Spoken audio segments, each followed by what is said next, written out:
I think, an unexpected development and a true friendship developing there, which I think is important. And you saw that in the ability of the president to come together on brokering a peace between India and Pakistan, two nuclear-capable countries.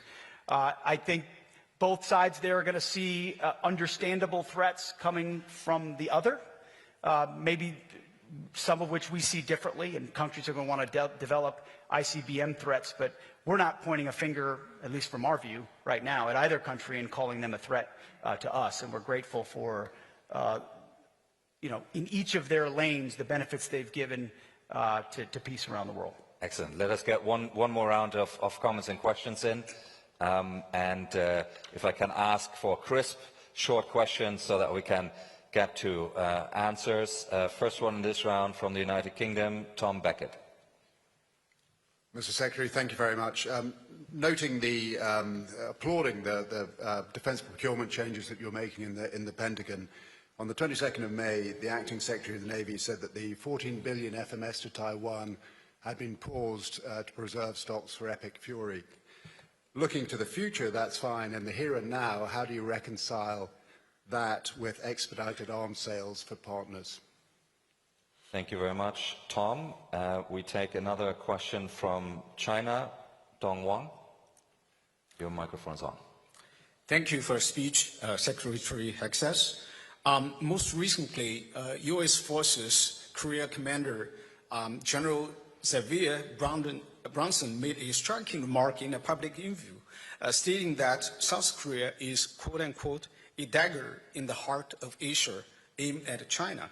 This comment stands in a stark contradiction to the spirit of a constructive China-U.S. relationship of strategic stability, which our two presidents agreed to build during President Trump's most recent visit to China, which you also just referred to in your speech. President Trump, in particular, has also repeatedly emphasized his desire to forge the best possible relationship with China. My question is simple. Does General Bronson's statement represent the official position of the Trump administration, and is characterization of South Korea's role as a dagger aimed at China authorized or endorsed by the Pentagon? Thank you. Thank you very much. The General is in the room, so he has an opportunity to perhaps follow up with you in the coffee break. But let me get one or two more questions in for this round, and we'll next turn from India to Vipatrap Vikram Singh. Vipatrap. Thank you, Bastian. Secretary Hegseth, how does the Department of War expect to establish equitable cybersecurity partnerships with allies who may lack the domestic intelligence and technical capabilities? Is there a risk that this may create an overdependence on the U.S. private sector, which might further perpetuate a protection-based model for cybersecurity in the region? Thank you very much. And we take from New Zealand, Anna, if you feel. Anna. Thank you, Mr. Secretary. I couldn't help but notice that New Zealand was missing from your list of countries there. They have recently outlined a plan to get from 1% to 2% of GDP, a long way from 3.5. Would you consider New Zealand to be a free rider? Thank you. Certainly sharp and clear question. We will take from Australia, which I think was mentioned, and our young leader group, Lee Sun, over to you. Thank you. By order of risk to strategic equilibrium, what issues or conflicts in the region is the US most concerned about? Okay, thank you very much. And I'll just lob in one final one from Thailand. Panitan Watan Yagopon, your mic is on. Thank you. Thank you, Mr. Secretary, for your remarks. Very strong, loud, and super clear. In Thailand, I think Thai public opinion about the U.S. is not good, given the fact that we are one of the oldest allies and benefited a lot more from trade, surprisingly. On the other hand, public opinion about China is not that bad, still very good, given the fact that the Chinese scammers are doing a lot of damages to Thai public and a lot of Chinese weapons on Thai Cambodian borders. Under your leadership, what can you do about it? And if I may, what can Thailand do more about it, in your opinion? Thank you. Thank you very much. So again, a very rich set of themes to choose from. Perhaps, Mr. Secretary, I'll invite you to address that first point on Taiwan arms sales, and then we'll get through the other questions. Yeah, I would, on the Taiwan arms sales, I would very much decouple the two, and we feel very good about our stockpiles, both how we use them and in epic fury in this historic moment. And I don't think enough credit has been given to President Trump for his willingness to take on this global threat and do so through Admiral Cooper and our CENTCOM commander in a devastatingly effective way. And you know, status as of right now is that any deal will be a good deal. And I had a chance to talk to President Trump this morning. He wanted me to reiterate how patient he is in ensuring that with America undertaking this kind of historic endeavor, any deal will be a good one, a great one. And he's patient in the pursuit of that because of how the implications of how that sorts out. And certainly our department, we were in a cabinet meeting just a couple of days ago, and the president said, hey, it will be a great deal. And if Iran doesn't want to make a great deal that ensures they don't get a nuclear weapon, they can deal with the guy on my left. That was the only time I've ever been accused of being on the left. And he was pointing at the War Department. And we're serious about that. Our ability to recommence if necessary is, we are more than capable. Our stockpiles are more than suited for that, both there and around the globe, because of how we balance exquisite and more plentiful munitions. So we're in a very good place. And I wouldn't, Hung Kao is fantastic, but I would not couple the two in any way at all. And I feel good about not only where we are, but where we are in future production rates as well. And I think there's been a lot of false reporting with the wrong motives about where we might be, the United States of America, and we're in a very, very strong position and feel only better about where we're going in the future. Any decision about future Taiwan arms sales, as the President said, will rest with him and is the nature of that relationship. And certainly having been there for those meetings in Beijing, there's no change in our status there. So just to clarify. Since the good general was name-checked, I don't know if he wants to say anything. I would always give the floor to an esteemed American general. General Brunson on South Korea, and then I'll take it from there if you want. I don't know if you could turn his mic on or not. Can we turn on General Brunson's mic, please? Can you press the button on the, I think, if we can get some support here, please. We need to insert the badge, probably. Okay, yeah, there we go. General. Thank you. Mr. Secretary, thank you so much for that.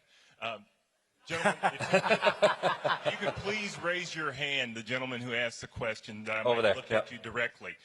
What I said was trying to describe the operating environment, because what's incredibly important in being strong and quiet is about being able to describe the environment wherein we're working.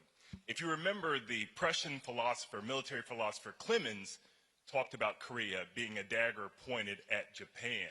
The difference is we have to change our perspective, which is why the East-Up map is important. By changing our perspective, we take into account how others might see us in the region. We've got to be strong. We've got to have the right capabilities within the Republic of Korea, but we have to understand that those things still exist. And you have to combat those things every day. What I was trying to do in a place of learning was talk to War College students about how we have to change our perspective and think about where we are. Then I can advise not only my service secretary, but then my secretary, my boss in the Department of War, on what things we might do.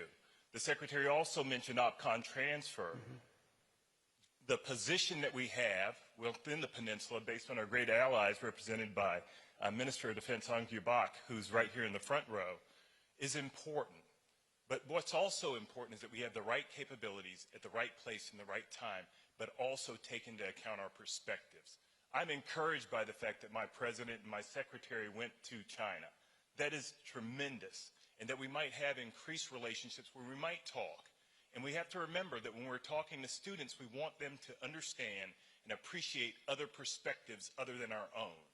So many times over the course of my career and the secretary's career, we've thought blue and red. Mm-hmm. Well, now there's a green there where we might have in this green space the opportunity to talk and to have military thought. The only way there will be philosophers in the future wearing uniforms like myself will be that we enter into the field of ideas. And we challenge ideas. And I'm okay with the challenge of the ideas, but we have to remember that context will always be king. And we have to take remarks contextually.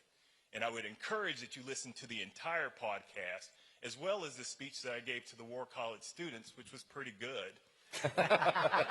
Thank you. Thank you very much for that response. That's why we gave him the mic. Very good. We've got 2-3 minutes left to get to... I'd like to give the remainder of my time to the general. New Zealand defense spending. We've got that question on prioritizing regional challenges and conflicts, and then there was a question from Thailand as well. There was a question on cybersecurity as well.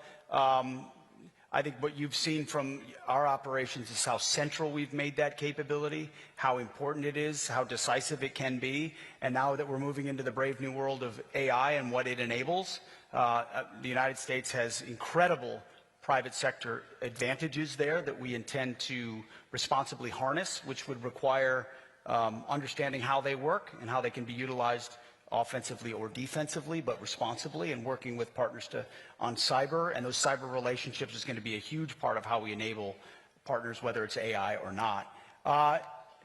New Zealand, I appreciate the question. Listen, I mean, if I'm being honest, 2% is not enough, and so 2% is freeloading. But I don't have anything against New Zealand. I want partners to step up. I didn't intentionally leave it off my list. I look forward to working with the new defense minister there and enhancing those capabilities. I think that relationship has been a very fruitful one for a very long time. But I think, as my friends Richard Morals and John Healy know, I'm probably the most blunt with our closest friends about what our capabilities are and where they need to be to ensure that we're locking arms and shields considering the threats of the world. And we can't just say, oh, we've been friends for a long time, so let's work together. We've been friends for a long time, so you better have the same capabilities we do, because if we don't, our alliance is meaningless. And that's the kind of realism President Trump has asked me to inject into all relationships. I can't remember the last question. There was a question on Thailand. Yeah, I had a great meeting with, one of our oldest allies, almost 200 years, and I think played a very constructive role and is continuing to try to play a constructive role in how that conflict gets resolved. Had a great meeting yesterday with the Minister of Defense, and I think we found some public ways and some private ways that we can deepen our partnership meaningfully. So certainly very committed to that relationship. Fantastic. Secretary Hegseth, thank you so much for being at the Shangri-La Dialogue. It's a real pleasure. Thank you.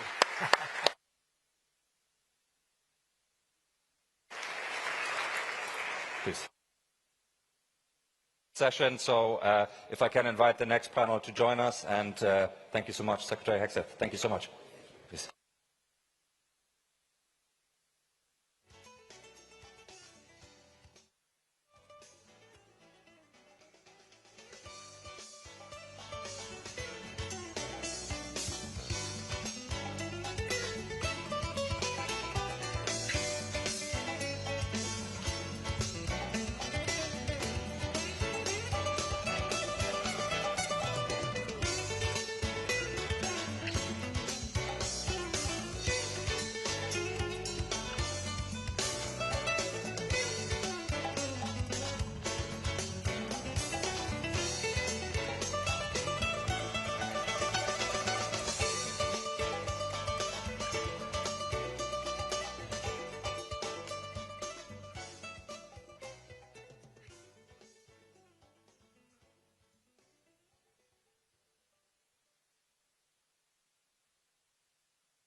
Well, ladies and gentlemen, welcome to the second plenary of this 23rd IISS Shangri-La dialogue. Those who are standing might wish now to assume their seats.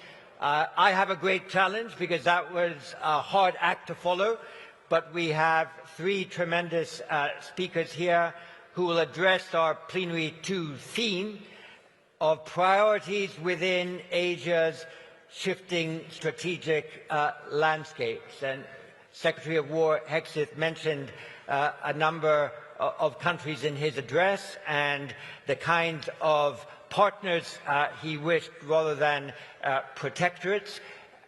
It's important in this session to have perspective from the region, and we will soon invite to take the podium the Secretary General of ASEAN, Dr. Kao Kim Horn. And remember, while ASEAN is an economic and political arrangement through the ADMM+, they've also exerted themselves in the defense space. The first ASEAN defense ministers meeting took place a few years after the Shangri-La dialogue was established, and then the ADMM+ followed on that. So ASEAN has an important role in defense diplomacy and consultation with some of the powers outside the immediate region.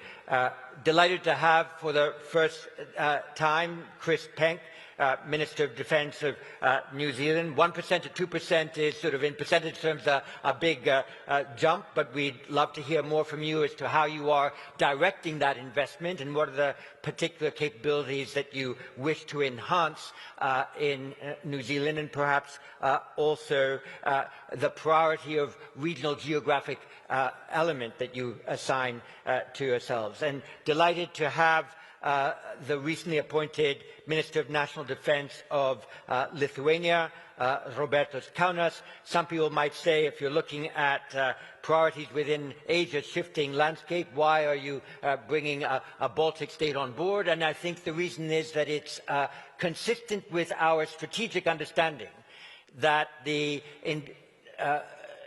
North Atlantic strategic space, the Greater Middle East strategic space, and the Indo-Pacific strategic space are codependent, interdependent. After all, some in Asia did a pivot to the European theatre when there were thousands of DPRK troops to be found in the European theatre. And of course, we know how capabilities that Iran had also helped in Russia's war against Ukraine. So I don't think you can exclude from understanding Asia's shifting particular strategic landscapes without also including views from outside of the region. So now that you have all taken your seats, may I please invite the Secretary General of ASEAN, Dr. Kao Kim Horn, to take the podium and make his remarks. Thank you, sir.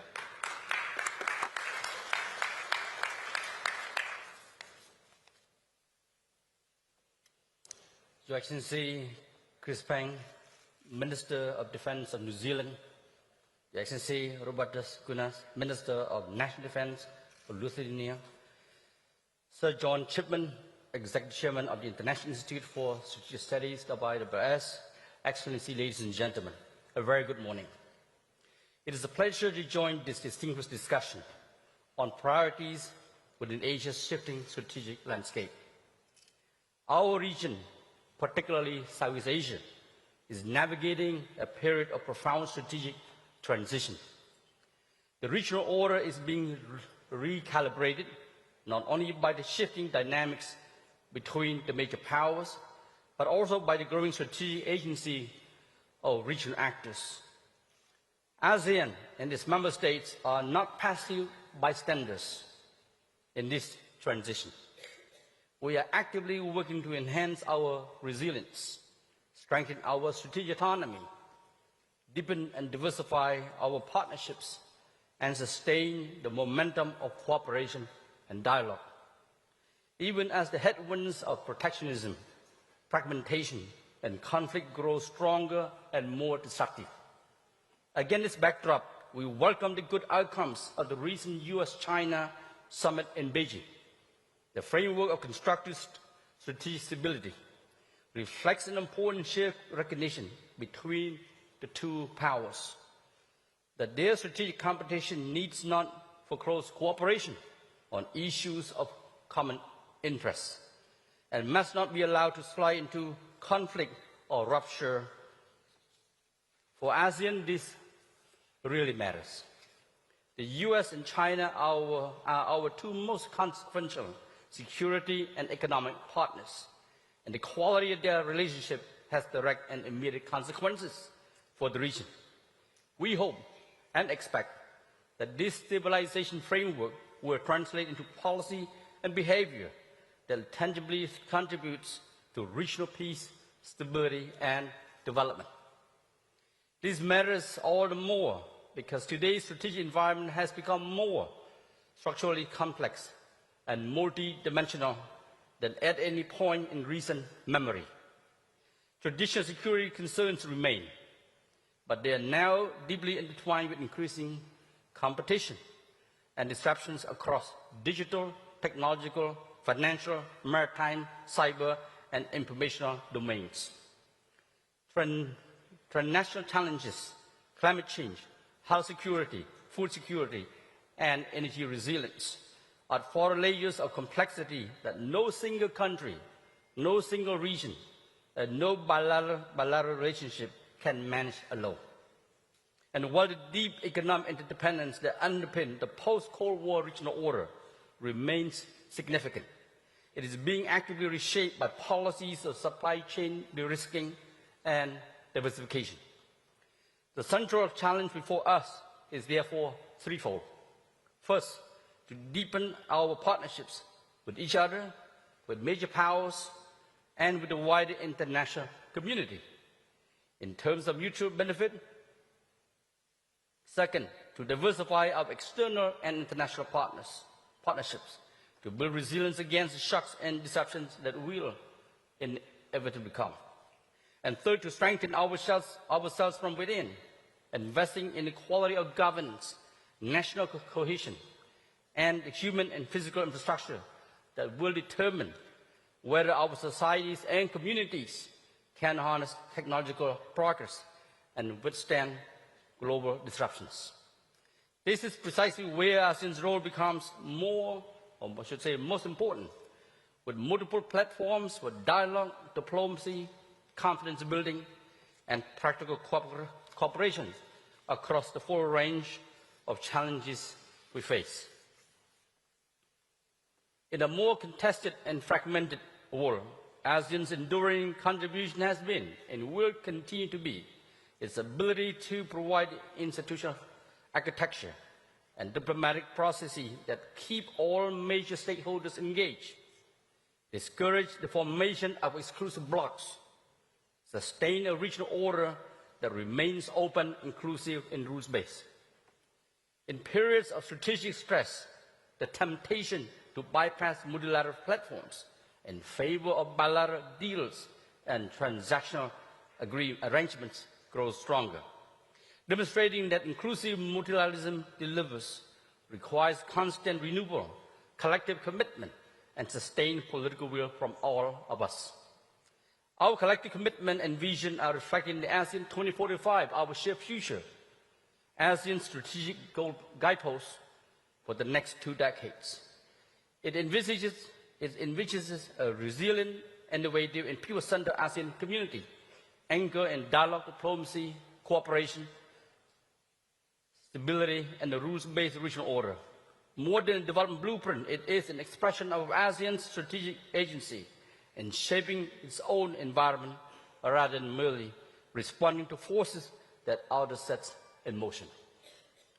As ASEAN begins translating this vision into action, it does so with renewed commitment, momentum, and a broader foundation, with the accession of Timor-Leste as our 11th member. It is a timely reminder that even amid strategic headwinds, the project of regional community building continues, and that ASEAN's answer to a more contested world is not retrenchment, but deeper solidarity, broader partnership, and more purposeful engagement with the challenges of our time.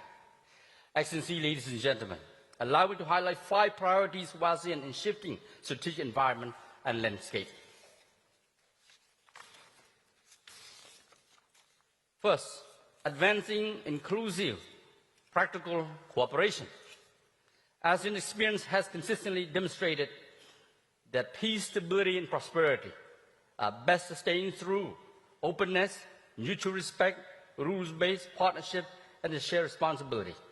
In this regard, the ASEAN Outlook on the Indo-Pacific, AOIP, offers an inclusive framework for practical cooperation with all major powers to build confidence and deliver tangible outcomes across the full range of issues that matters to our peoples, from sustainability and connectivity to maritime cooperation and economic development. This is moving far beyond dialogue and diplomacy by focusing on concrete area of cooperation. Second, safeguarding ASEAN's centrality in unity. In an increasingly polarized strategic environment, ASEAN's cohesion is indispensable. Our collective credibility and effectiveness very much depend on our ability to remain aligned and stay united even as external pressures intensify.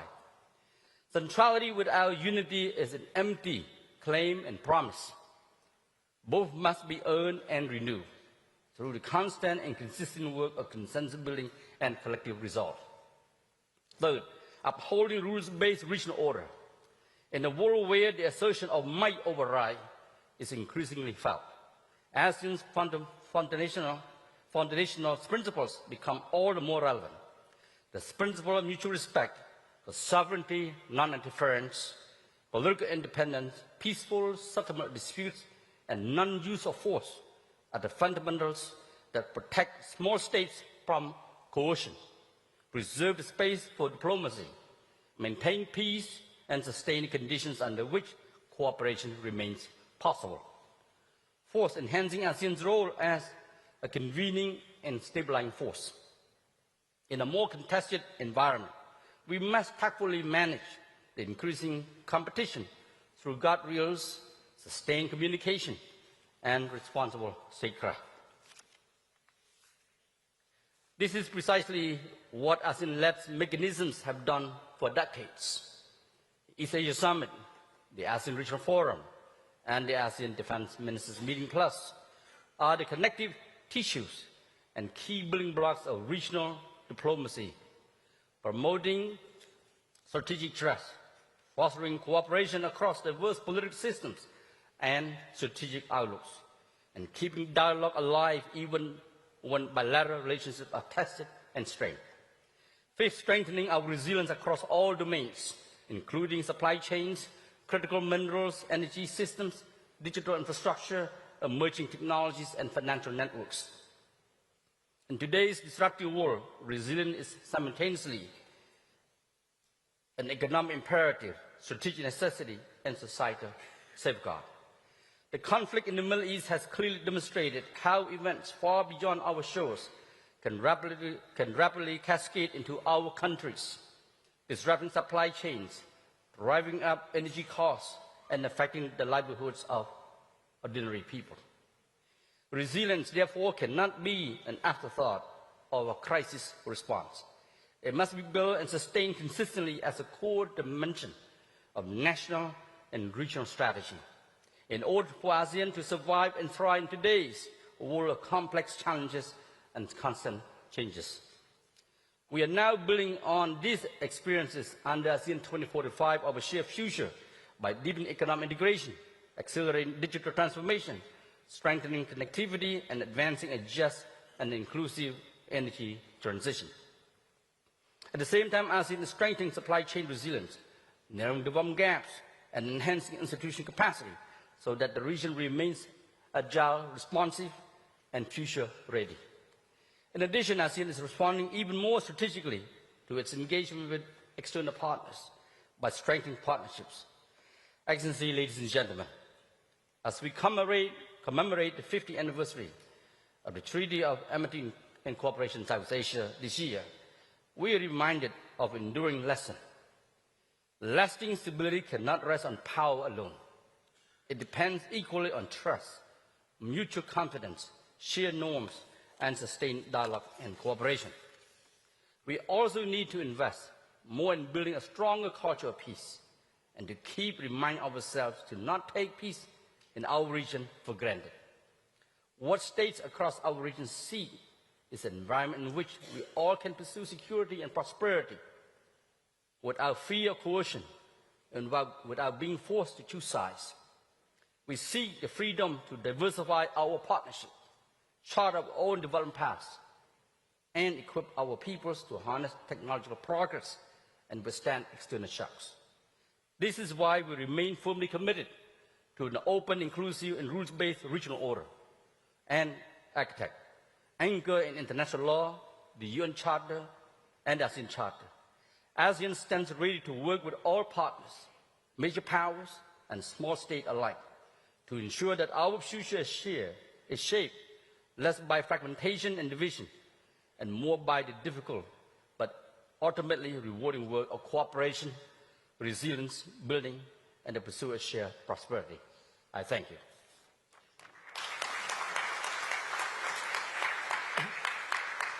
Thank you very much, Mr. Secretary General. And I particularly took note in the first third of your remarks on the emphasis you made on investing in the quality of governance to strengthen resilience, as societal cohesion is vital for national defence as well. Thank you for that. Chris Penk, Minister of Defence of New Zealand.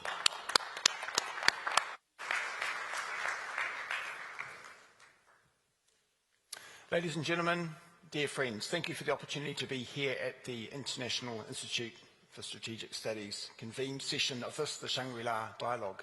Morena, good morning.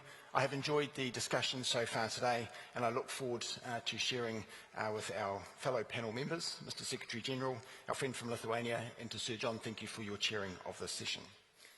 Of course, I acknowledge our gracious host, Singapore, as well, for the convening power that you've exercised in bringing together so many friends, allies, and partners.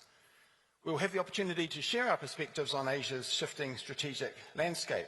And for New Zealand, settings like this provide a platform for dialogue to discuss these challenging issues and collectively navigate an uncertain world. I think it will be possible for us to be strong, quiet, and clear, as we've heard, and that approach need not demonstrate an exclusive relationship between ships and Shangri-La. I think it will be entirely possible for us to continue to conduct dialogue in a way that is constructive, collaborative, and advances our shared interests in this region and beyond. Those things, to be clear, from New Zealand's point of view, are not mutually exclusive. In addition to the prepared marks that I will get through as fully as possible within the allowed time, it seems to me I'd be remiss if I didn't take the opportunity to acknowledge the exchange, not exactly by way of right of reply, but with a Kiwi journalist having understandably asked Secretary Hegseth for his observations on New Zealand and the part that we can play.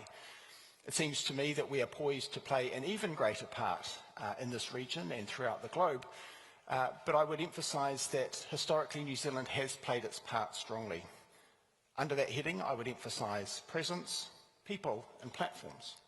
We've been present in the globe through many conflicts over generations, and we have played our part on the side of right.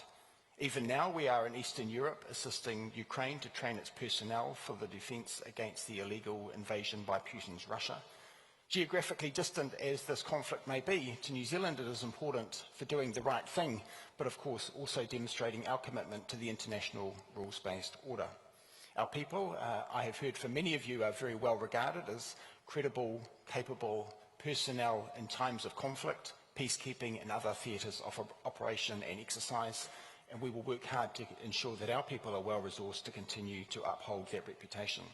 And in terms of platforms, yes, it is true we are doubling our defence spend as a percentage of GDP, but it will remain the case that we need to maximise the potential and the combat capability of the platforms we have, even as we pivot into the future, and that is exactly what we are determined to do as a government. And as the name of the panel suggests, the strategic landscapes all around us, not just here in the Indo-Pacific region and in Asia, important as those areas are, but also across the globe. The shifting sands have seen our world becoming a more contested, more volatile and more dangerous place.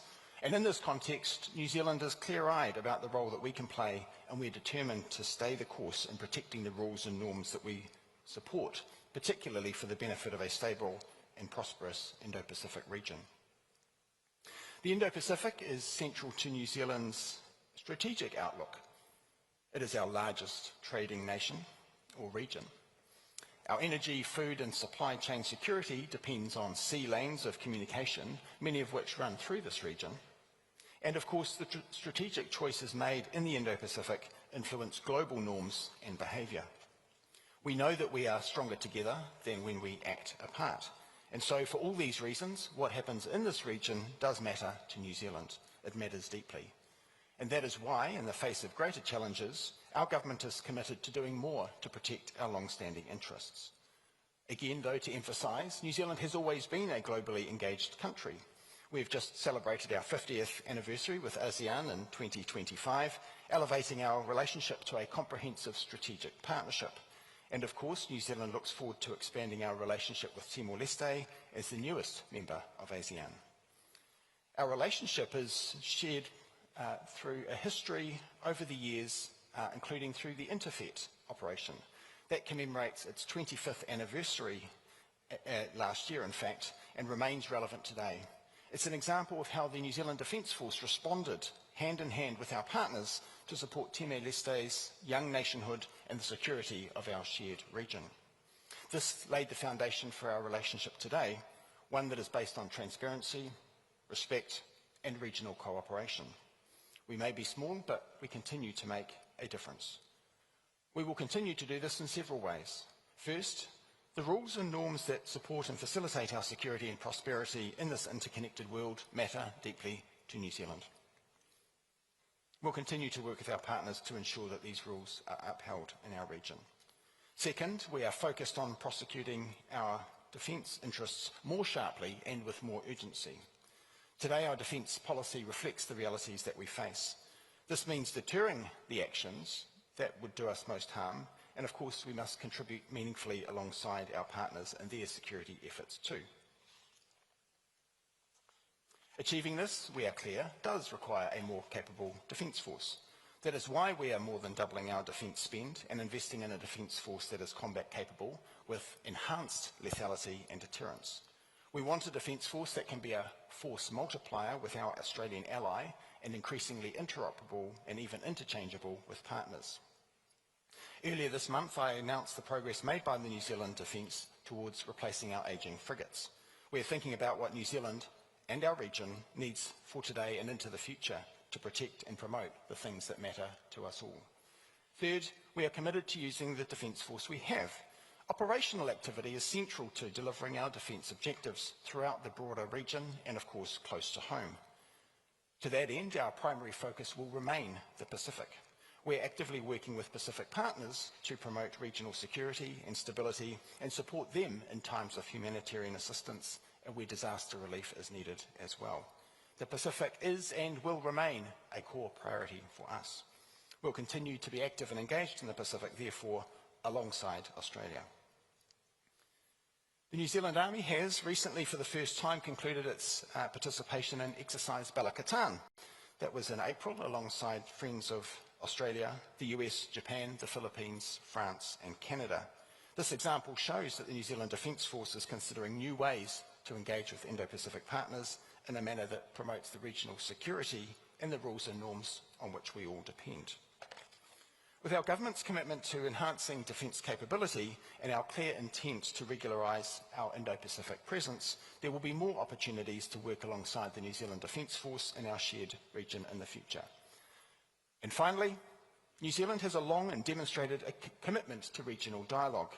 This includes the five-power defence arrangements, an integral minilateral that demonstrates the value of partners working together and improved interoperability. In summary, we know that the world that we face is more contested and dangerous than it has been for decades.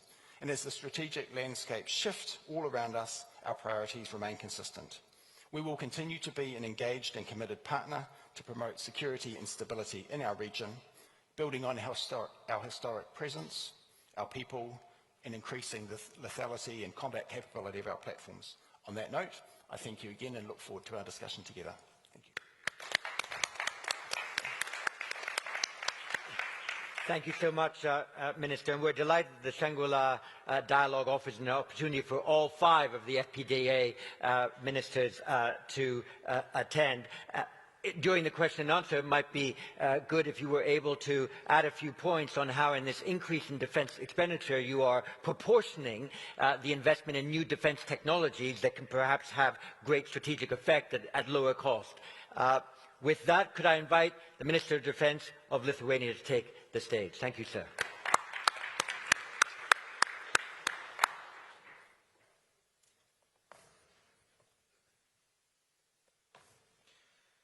Excellencies, distinguished colleagues, ladies and gentlemen, dear friends. It's an honor to speak here. I thank Singapore and the International Institute of Strategic Studies for gathering us there. The ideas we trusted for decades are now under pressure. What is Asian? What is European? What counts as war or peace? These lines are no longer clear. I come from a country of less than 3 million people. Lithuania's border with Russia and Belarus stretch over 1,000 kilometers, and we are just few hundred kilometers from the largest war Europe has seen since 1944. The title of this session invites us to consider priorities as Asia's strategic landscape shifts. I would respectfully suggest that what is shifting is not longer Asian. It's global, and it has already happened. Consider what we have observed in the past 12 months alone. Russia could not sustain its war against Ukraine without economic backing and dual-use export from China, Iran drones and missiles, and North Korean ammunition and troops on European soil. Joint Russia-China naval and air patrol continue around Japan and the Korean Peninsula. Since 2019, Iran, Russia and China have held annual maritime security belt exercise in the Gulf of Oman. These exercises bring the naval force together near one of the world's most sensitive maritime choke points. And in our part of the world, the same logic shows up in different tools. Since last October, Belarus has sent hundreds of helium balloons into Lithuanian airspace, closing our main airport more than 10 times. Since March, all 3 Baltic states have had drones diverted by Russian electronic warfare into NATO territory, some carrying explosives. Last week, a Romanian F-16 operating from Lithuanian base shut down the drone over Estonia. The first kinetic engagement in 22 years of Baltic air policing. Within hours, Russian intelligence service accused NATO members of launching attack on Russia from their own territory. They warned that alliance membership would not protect Latvia from what Russia calls just punishment. The same architecture is showing up here, and smaller states should not have to face it alone. There is another reason small states must compare notes urgently. Ukraine is rewriting what 21st century warfare look like, and the lessons matters here as much as in Europe. Mass and precision are no longer alternatives. Russia is exhausting expensive air defense interceptors with hundreds of cheap drones in a single night. Industrial capacity is becoming the real deterrence. The sites that produce drones, artillery, and interceptors in the millions and keep improving them will have the decisive advantage. And the home front is the front. Russia's daily strike on Ukraine civilians, nurseries, energy infrastructure, and cognitive space are being studied carefully far beyond Moscow. Societal resilience is no longer a subtopic of defense. It is defense. What common ground can we find? The rule-based order itself. Sovereignty regardless of size. Freedom of navigation. secure borders, and the right of every country to choose their own partners. Lithuania knows what coercion from a large neighbor looks like: economic, political, information operations. We have learned that retreat invites more aggression. Building broader ties and determination do not. We continue to engage with partners across the region facing similar pressure, including Taiwan, consistent with our One China policy, on cyber resilience, total defense, and social preparedness. Before any small country can credibly share lessons abroad, it had to do homework. This is where my main work lies. This year, Lithuania is spending 5.38% of GDP on defense, currently the highest share in NATO. We're building our first national army division. Germany is stationing a full combat brigade on our soil. It is first permanent forward deployment abroad since the Cold War, and we're building all necessary infrastructure and training grounds for them. We are scaling our domestic defense industrial base with new production lines of ammunition, drones, and heavy equipment coming online between now and 2028. We are strengthening our eastern frontier under the Baltic Defense Line, and relevant to this audience, we are investing in air defense, counter-drone capabilities, and low-altitude radar coverage that recent months have made urgently necessary. A second answer to the question of common ground lies in the rise of minilateral formats. The Quads, AUKUS, the AP4, the Nordic Baltic 8, the Joint Expeditionary Forces, the Demining Coalition for Ukraine. This principle works because it is selective, fast, and lets each contributor play to this strength. In a world where established mechanisms are under strain, it is increasingly the format that delivers. Lithuania is acting on its convention at the most critical flashpoint of recent months. We have political consensus regarding national contribution to the US-led maritime freedom construct, supporting freedom of navigation in the Strait of Hormuz alongside the United States, the United Kingdom, France, and other partners.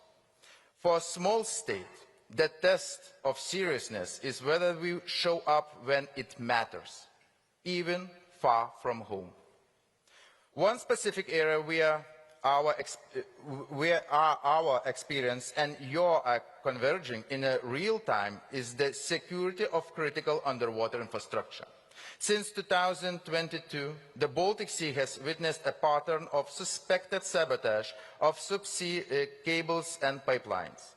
Incidents designed to sit in the grey zone between accident and attack.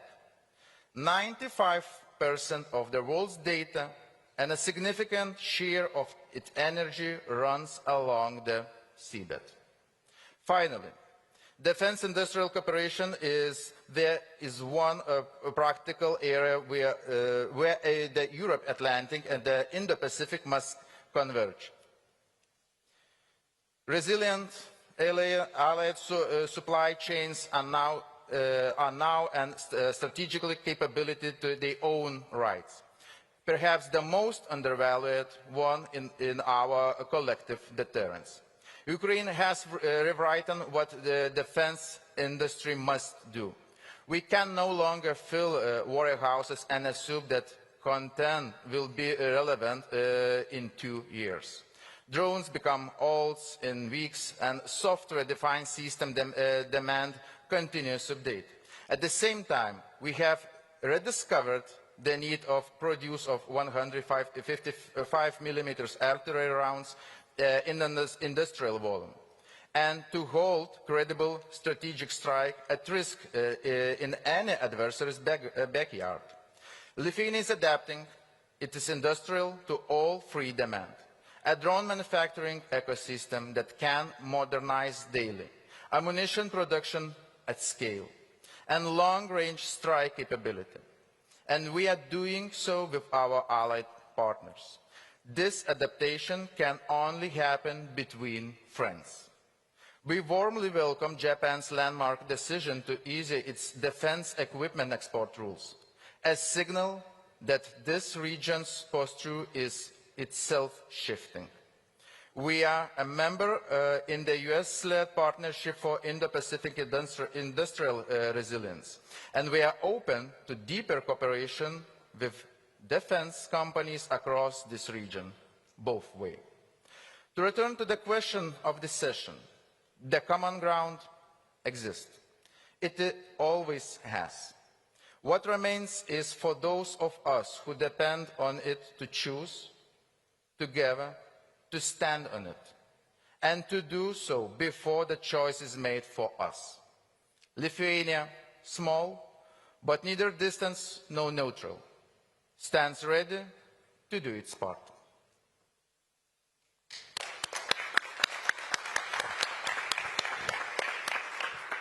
Thank you very much, Minister, for so elegantly explaining the common threats that are shared by those in the North Atlantic space and those in the Indo-Pacific space, and for reminding us that one needed to be able to deploy capability against so-called gray area threats. I loved your maxim between accident and attack. Perhaps during the Q&A we might examine for 90 seconds or so the eccentric issue of balloons.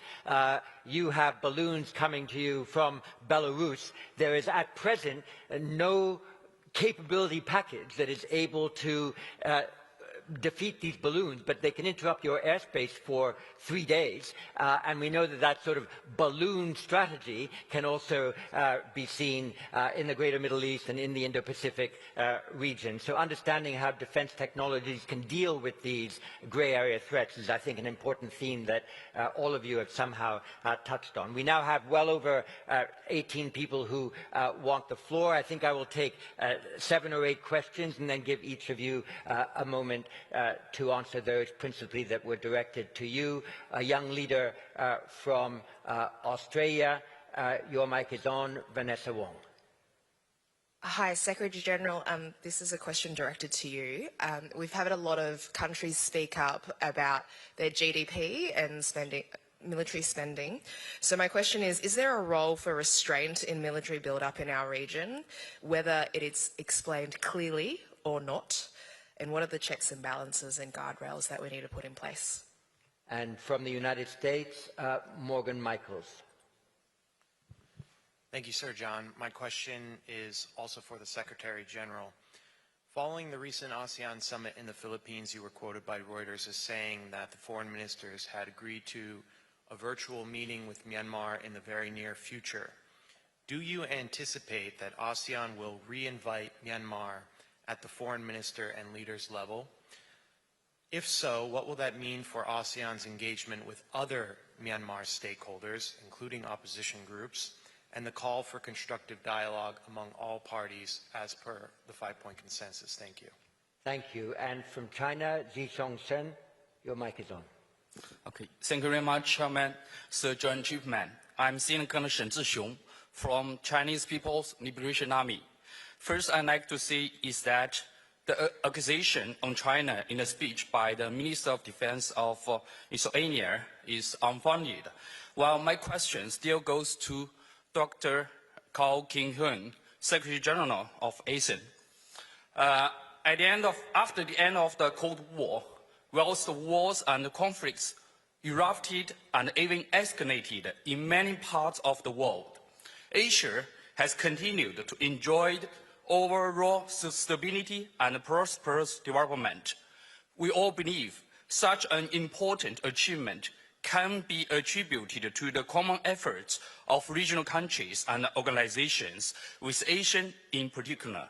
So what do you consider to be the key factors and experience behind the achievement? What measures do countries in the region need to take to sustain this positive trend of stability and prosperity? Thank you very much. Thank you. And from Japan, Takahiro Kamisuna. My question to the Dr. Kaukin, Secretary General as well. Regarding the ASEAN dispensability on critical mineral, my question is because currently China dominates critical mineral processing industry in some ASEAN countries. The US, EU, and Japan, meanwhile, are seeking closer tie with ASEAN to boost their supply chain resilience. And my question is, how can ASEAN navigate this growing tension between China on the one hand and the United States and its partner on the other hand on critical mineral? Thank you. And from Australia, Rory Metcalf. Thank you. My question is also to the ASEAN Secretary General, and I think it's really on the question of the role of ASEAN and the ASEAN-centric mechanisms. We've heard of ADMM, but also there's the East Asia Summit, the ASEAN Regional Forum, in ensuring that we can prevent major conflict in our region, not only in the South China Sea, but potentially across the Taiwan Strait as well. So my question is, does ASEAN have the capacity, the mechanisms, such as early warning, risk reduction, potentially the opportunity to broker dialogue? And under what circumstances, Secretary-General, could you see ASEAN using those mechanisms to ensure that we don't have major power conflict in this region? And from the UK, Virat Solanki. Thank you, Sir John. My question is also for the Secretary-General of ASEAN. With the growing number of minilateral groups across Asia and the Indo-Pacific region, as well as the number of external powers engaging in the region, what steps are you taking to ensure that ASEAN centrality remains central in discussions that take place in and on the region? And if I can, Sir John, a question for the New Zealand Defence Minister as well. You mentioned the priority of New Zealand being a Pacific nation, but I wanted to understand what steps you're taking also to engage more in the Indian Ocean region as well. I know last year you sent your first defence advisor to India and you signed an MOU on defence cooperation with India last year as well. So do you see the wider Indo-Pacific region as a priority for New Zealand's defence engagement across the region? Thank you. Virat, thank you very much. We'll come back now to the panel and then also have a chance to go back to the room for another round of questions. Obviously, the Secretary-General got the most of them. I'll invite him to speak third. We'll go in reverse order. But in the interest of diversity, inclusion and equality, I might ask one or two questions along the way to our two speakers here. So let me begin with Chris Penk. You had just a direct question to you about the Indian Ocean, but could you also add a few words about how you perceive the threat to undersea cables and the priority that you attach to working with Pacific Island states and, of course, how you might wish to work alongside your AUKUS friends, perhaps also with Canada, in building the defence technology that is relevant to your own defence and security. So, Chris, if you can take the question that was actually directed towards you and a few of mine, 2 minutes, over to you. Very good, thank you. There's a lot to cover in that. Grateful for the question. Perhaps I could start in terms of the Indian Ocean and indeed India itself as a hugely capable nation with massive population and therefore of great interest to us in terms of the opportunities that we see in our bilateral relationship with India. Of course, in a security sense, to work closely alongside them as friends, but as you've noted, a free trade agreement that's recently been concluded between our nations and with diplomatic ties being augmented with the defence attaché we've recently sent to India for the first time, a ship visit last year by one of our frigates, and so on. I think clearly India is an important aspect or part of Asia more generally. Of course, we talk often about the ASEAN region and South and East Asia is crucially important to us in New Zealand, but India will continue to be an important part of the globe for us and increasingly so in the coming years. I think maybe that connects a bit with that question around where our priorities lie in terms of the globe.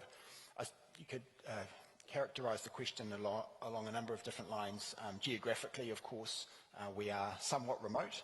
Sometimes we're thought of as a small nation. Indeed, we are small compared with some of the nations here today, but geographically large compared with others, including our host, albeit with a similar population size.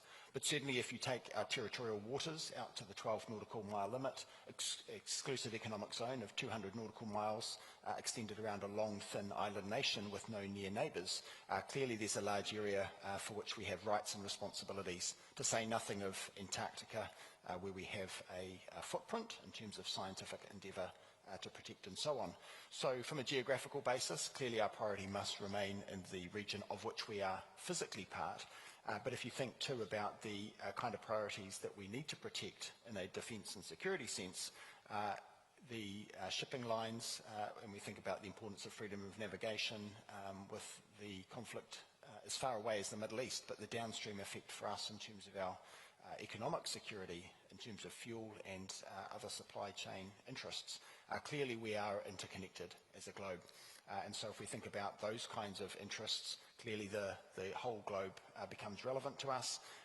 And then if we were to zoom back into our own region, the importance of fisheries protection for ourselves and our Pacific Island brothers and sisters, transnational organised crime, including in particular the transport of drugs, and other interests related to environmental protection, scientific endeavour down in Antarctica and so on. So depending on how you characterise the question in terms of where our interests lie, clearly our region is the starting point, but there's much that we need to be mindful of and engaged in further afield too.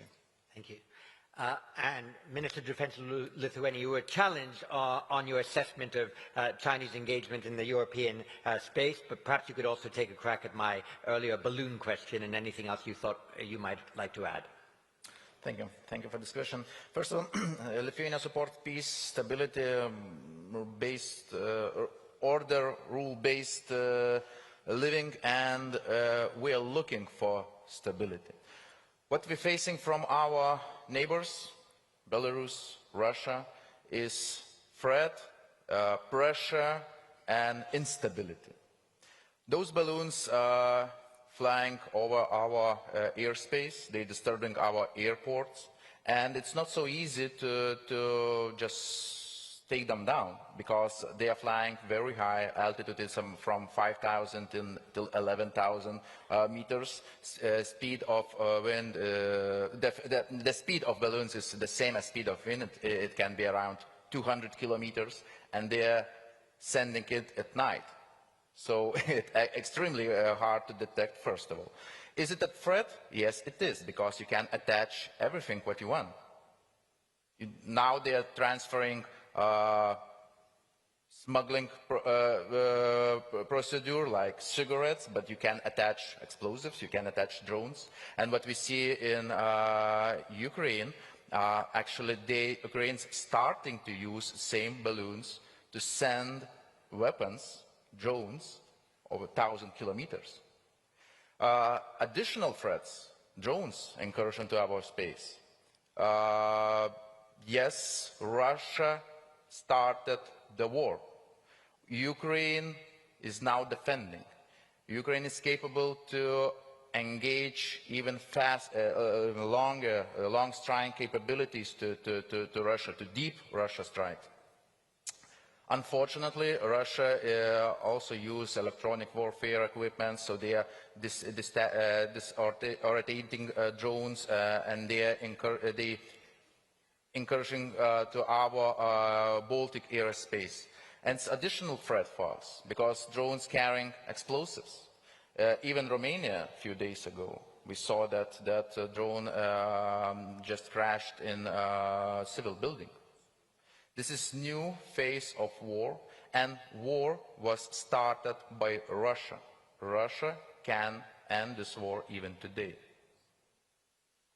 Thank you very much. Well, Secretary General, your four themes are there: regional military buildup, engagement with Myanmar, regional stability, the prospects of risk reduction, and then that very specific question on critical minerals rivalry and China-US tensions on that issue. Over to you, sir.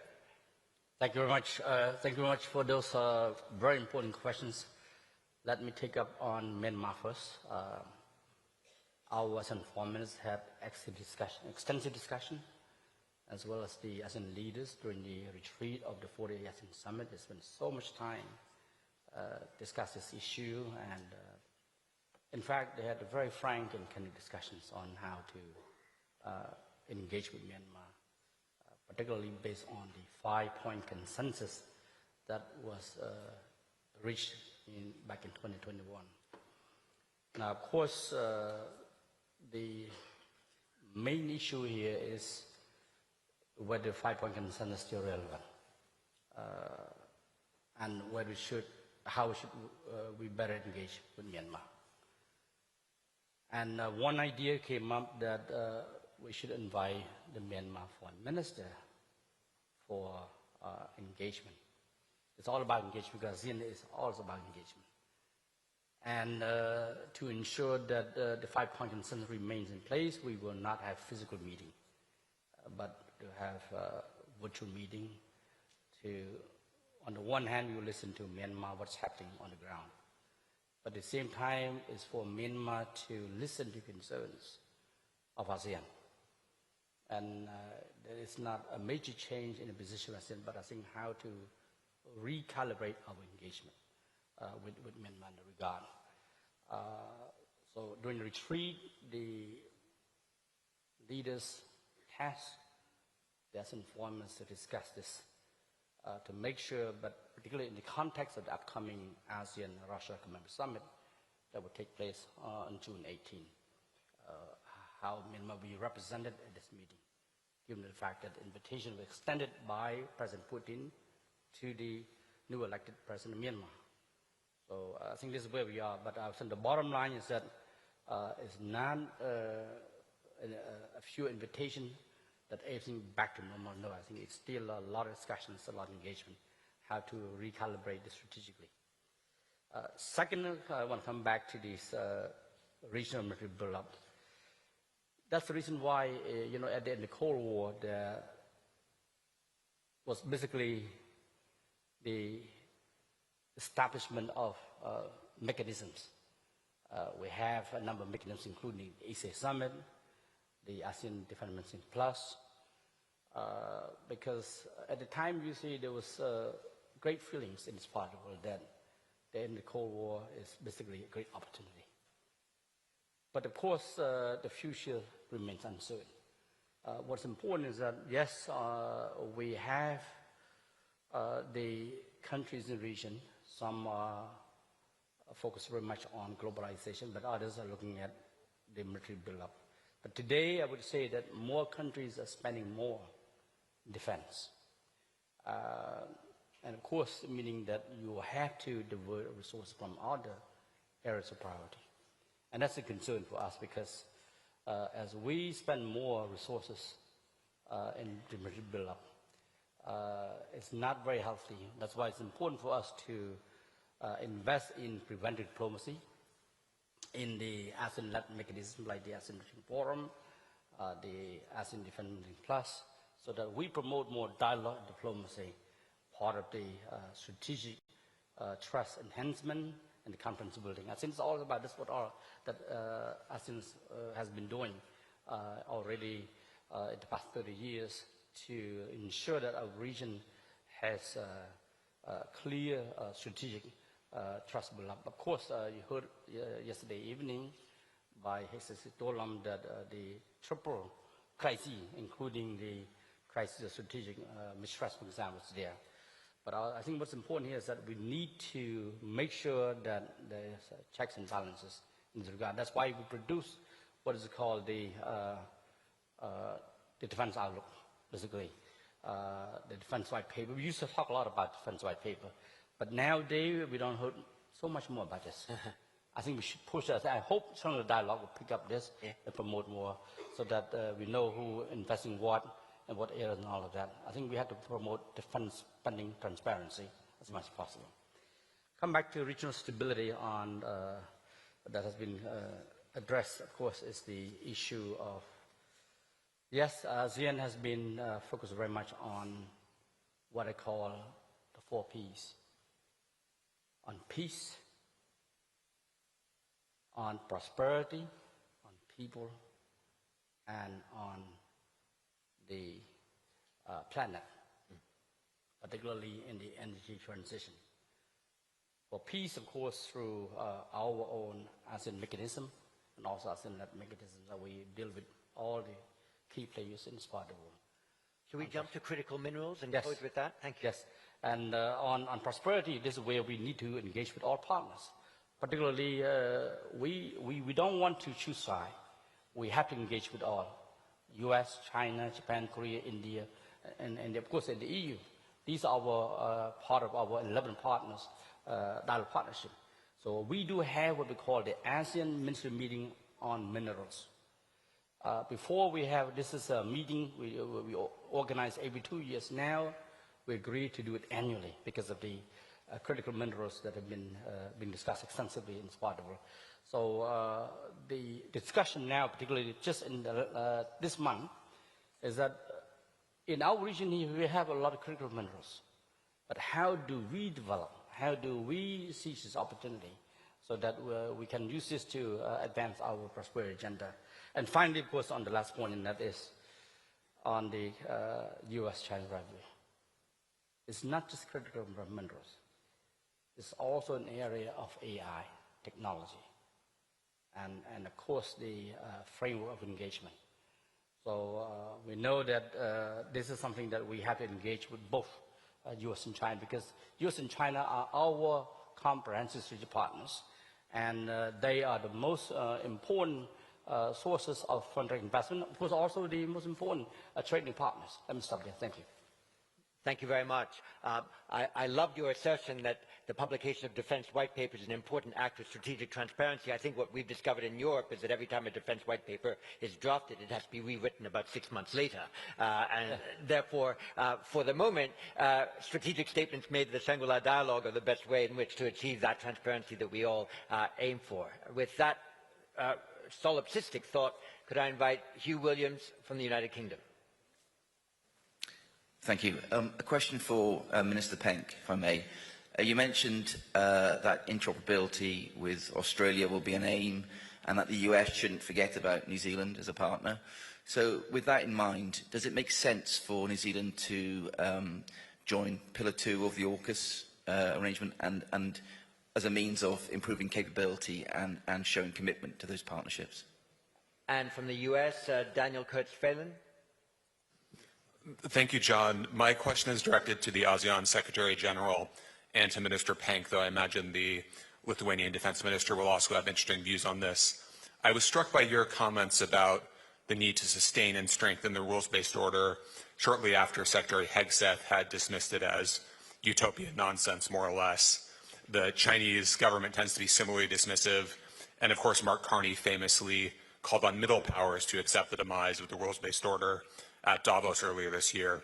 For Minister Penk, I'm curious what you think Mark Carney gets wrong, to put it bluntly. And for the ASEAN Secretary General, how is it possible to preserve a rules-based regional order at a time when the rules-based global order is being undermined or actively dismantled? Thank you. And from Malaysia, Fadlina Said. Thank you very much. Thank you, Chair, and also distinguished speakers for the insight on Asia's strategic landscape.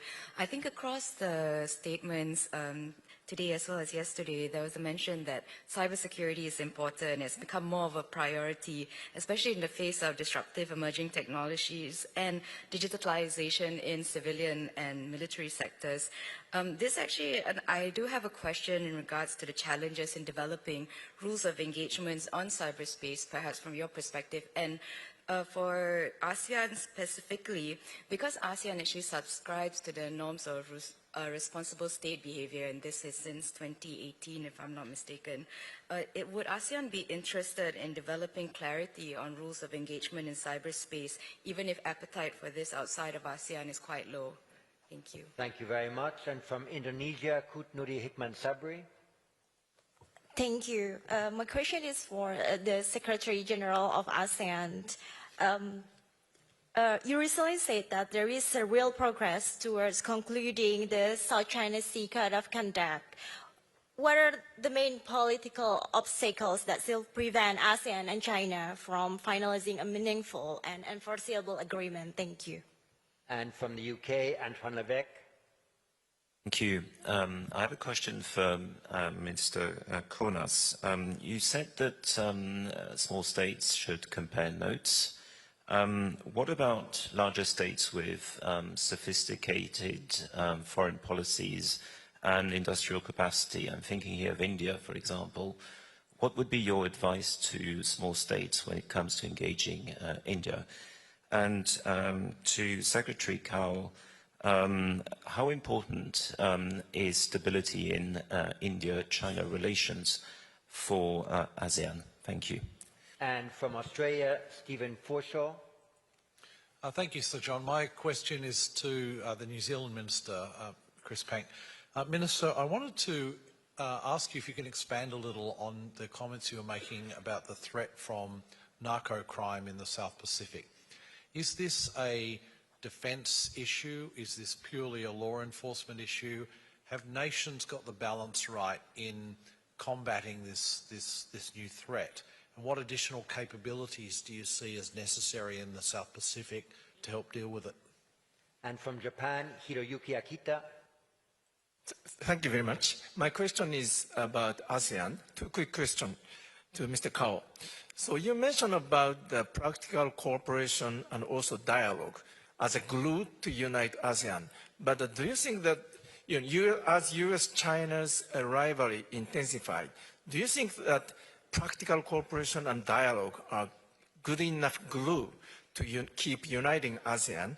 And also, sorry to ask you a very mean question, but if ASEAN were ever forced to dissolve, what kind of scenario do you worry most as a worst-case scenario?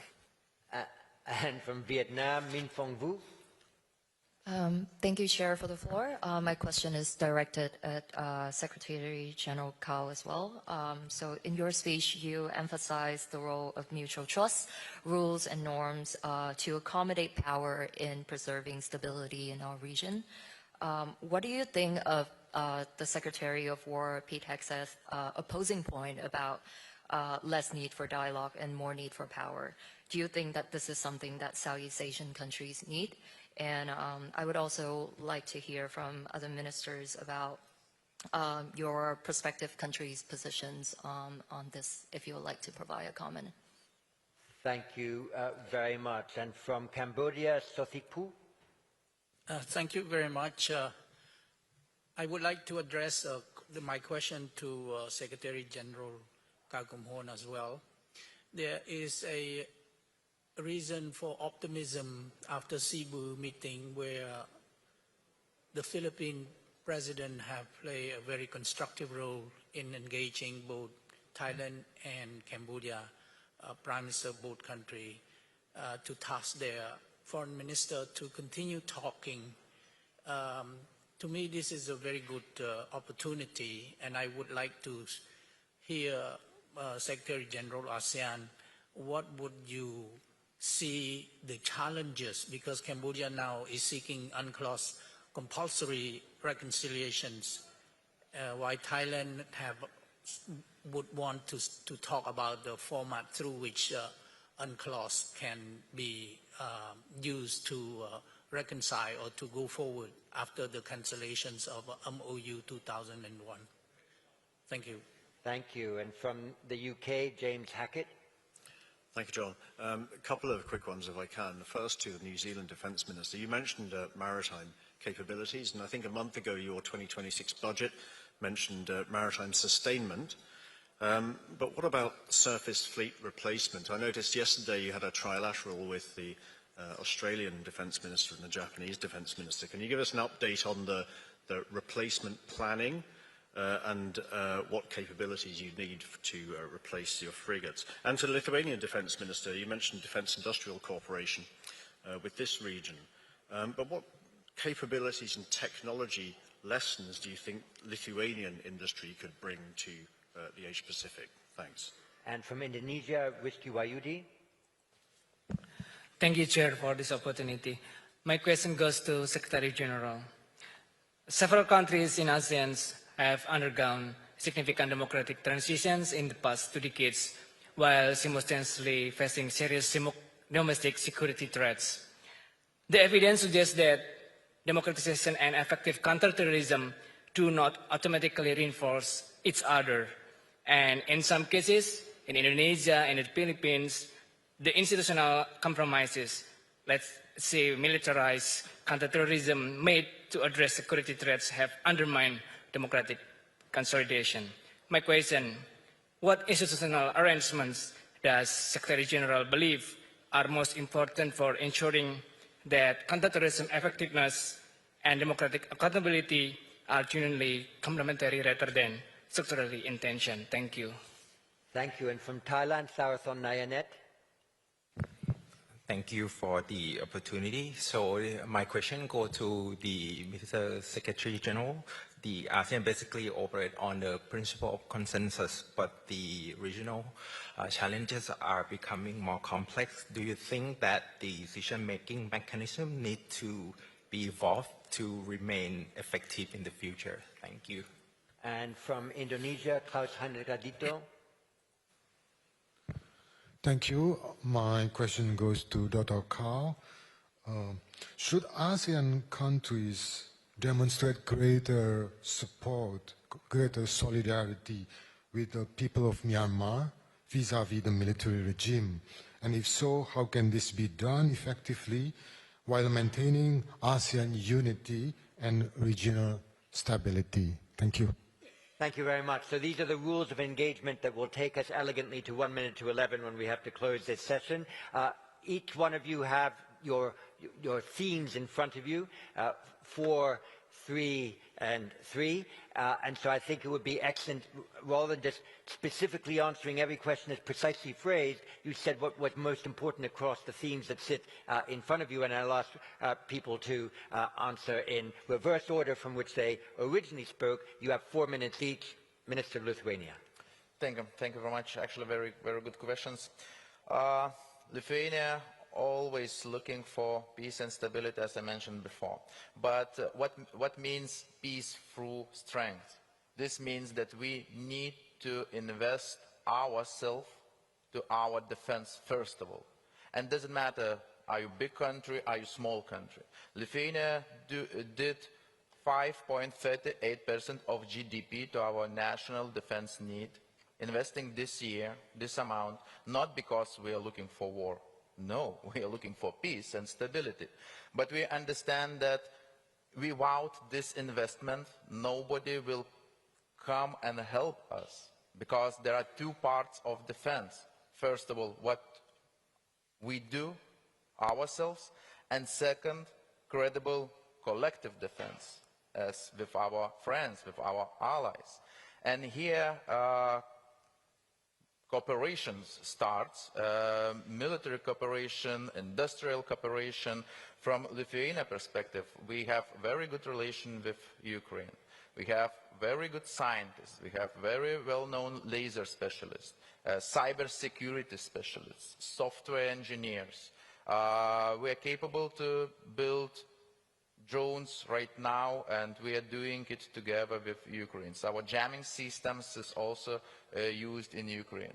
Yesterday I had a meeting here in Singapore with some technology companies, and we agreed that need to find abilities to work together, create supply chains, reliable supply chains, be able to exchange R&D process and so on.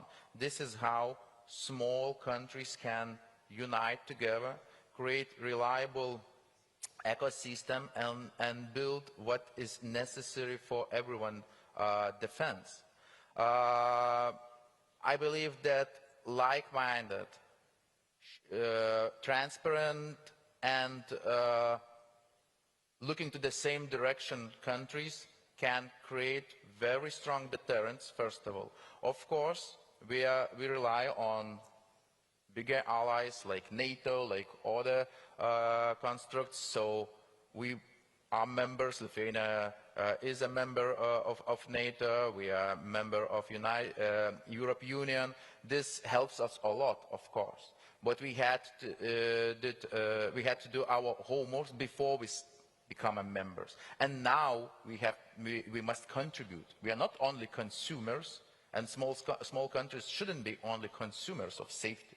We should contribute ourselves with our most reliable and most important things that we can do. And I believe that only in this way we can work together, small countries join together, contribute together, share technologies together, and defend together. This could be the best answer for biggest threats that we see. And, for example, Baltic states, 3 small countries as a single region. Thanks very much. Minister Pink. Thank you very much. I appreciate those very astute questions. Can I start perhaps with the most edgy, which was inviting me to draw a contrast, perhaps even pick a side between the remarks made by Prime Minister Carney and those of Secretary of War Hegseth this morning. I think it's possible to reconcile the position of both friends of New Zealand. Prime Minister Carney, of course, emphasised the importance of the international rules-based order and called upon middle powers in particular to contribute strongly to upholding those. And of course, we've heard this morning that the loud, quiet, clear approach favoured by the US would have us not merely speak about the international rules-based order, but also to put our money where our mouth is, so to speak. I think it's entirely possible to see those as compatible positions whereby Shangri-La is important, but so too are ships, just to echo the interesting alliteration, of course, employed by the Secretary. From New Zealand's point of view, we know that we need to be present in multilateral and even minilateral institutions, and ASEAN is one such example, relevant to this area as well, the 5-power defence agreement or arrangements. And so being present and understanding the intentions of each other well is important, but so too is, of course, the tangible commitment, whether measured in terms of capability or a percentage of GDP spend and so on. And so while the classic diplomatic view of the need to carry a large stick but to speak softly is echoed in that other cliche around having more jaw and less war, I think we can have both. I think we can understand each other's intentions clearly and well and communicate in a way that makes it less likely that there will be conflict because we understand each other's intentions. But of course, to have combat capability, even to the point of lethality, that makes it clear that we have a deterrent ability to protect our own national and regional and global security. So I don't think those things are necessarily in conflict. And certainly from New Zealand's point of view, we're mindful of the need to uphold the international rules-based order, but in a way that is clear-eyed and reflects a realism and a practical approach to the state of the world in which we find ourselves.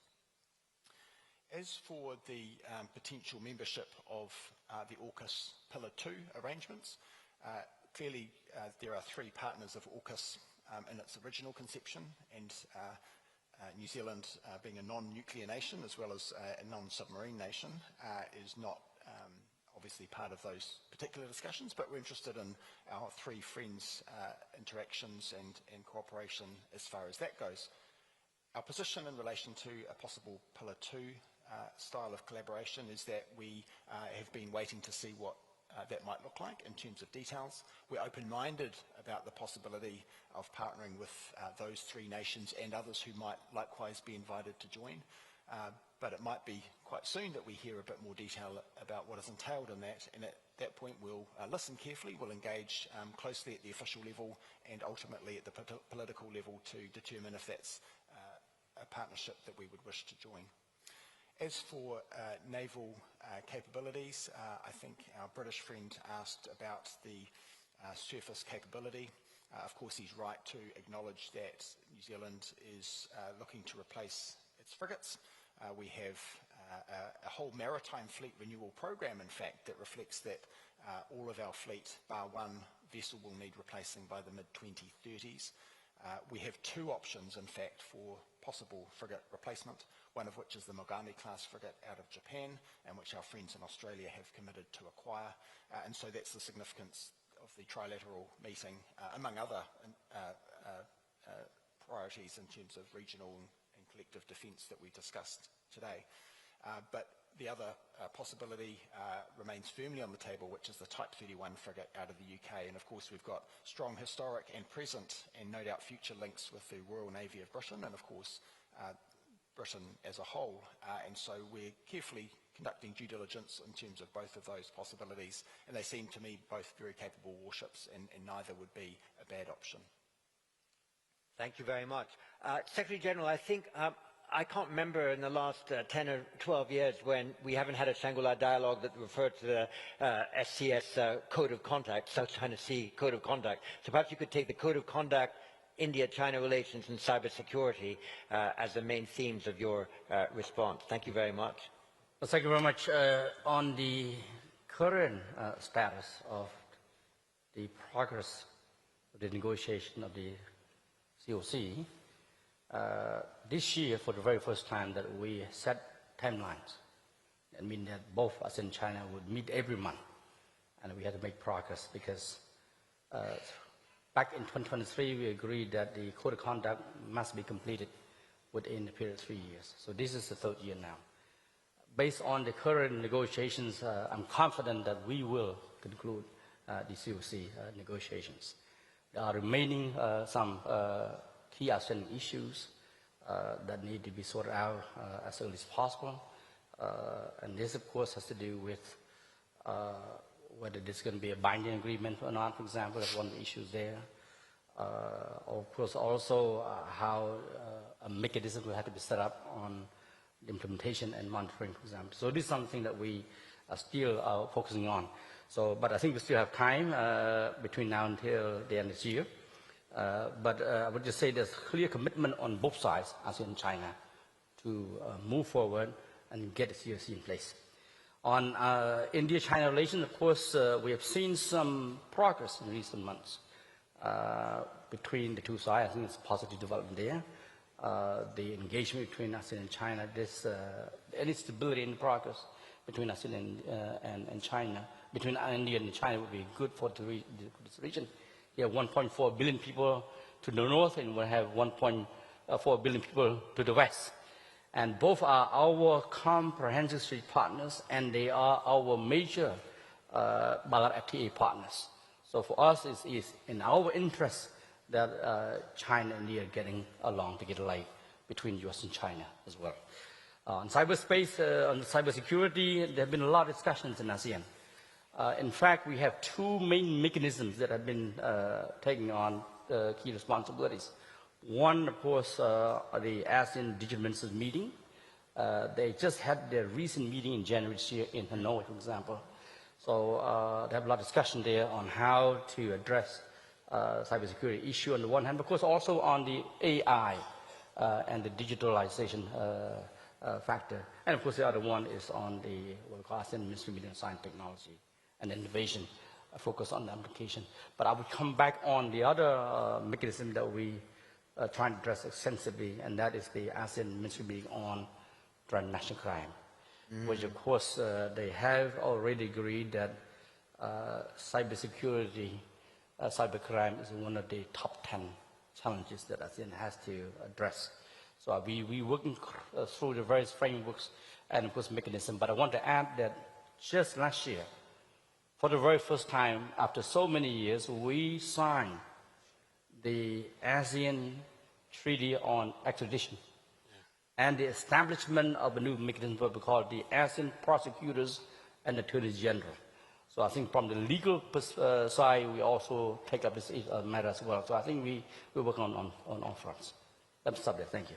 Well, thank you very much. Just before we close, I just wanted to offer a personal reflection on the oft-used phrase rules-based order. I think the etymology of the phrase rules-based order actually comes from when the GATT became the World Trade Organization, and the phrase the rules-based order was principally used for the trading system and the economic system. During the Cold War in Europe, I don't remember too many foreign or defense ministers from Germany, the UK, France, the United States talking about the rules-based order, because the way in which order was maintained in Europe was through two things. One, the balance of power, regulated by a systemic arms control process. And I suppose the question for this region now is, as military expenditure increases, as various parties try to ensure that there is a balance of power that keeps the security in the Indo-Pacific, what is the role for arms control in the Indo-Pacific? And I hope that before 1 p.m. on Sunday, a few people will try to answer that question. But with that, could I invite everybody here to thank our 3 splendid panelists for an excellent plenary too, and invite you to coffee. Thank you.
Testing, testing the English channel. The French minister will be taking the floor in French, so I'll be interpreting into English. I'm checking to make sure that everyone can hear me okay. Testing, testing. Is that all fine? Go in this channel, we can try.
Testing, testing. This is the English channel, channel 1. Testing the English channel. Can you hear me okay?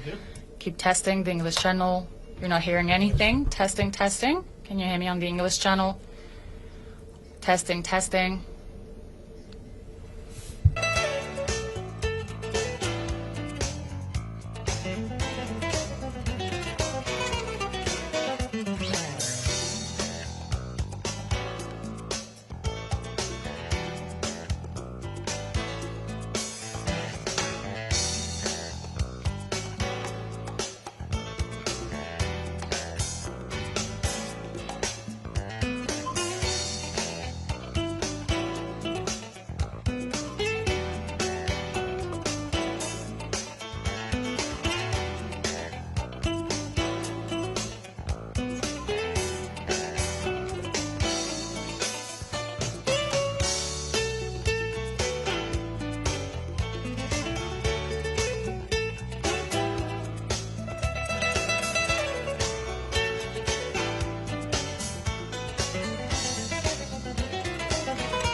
Testing, testing, testing. This is the English channel. Testing, testing, testing. Can you hear? Can you hear? Okay.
I'm on the English channel now.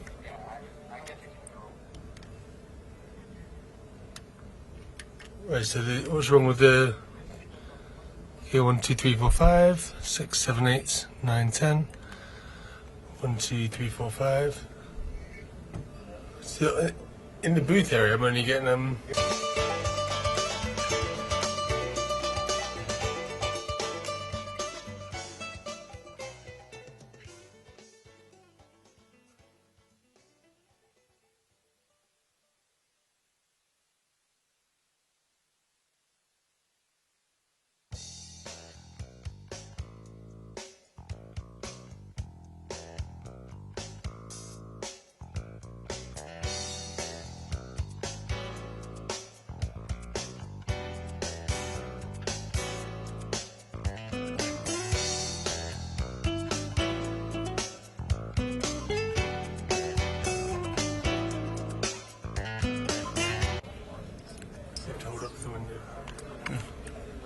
Okay.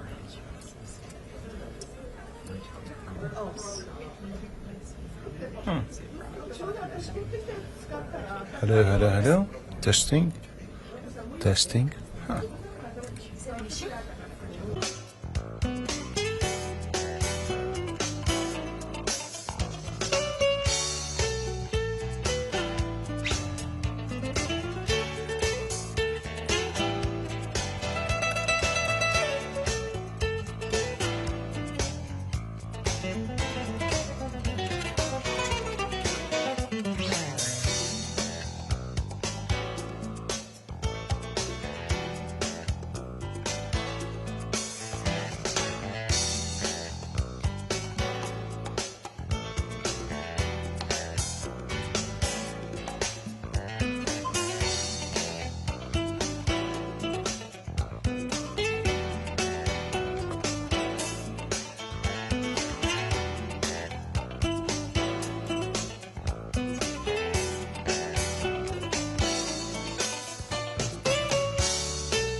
English. English. English.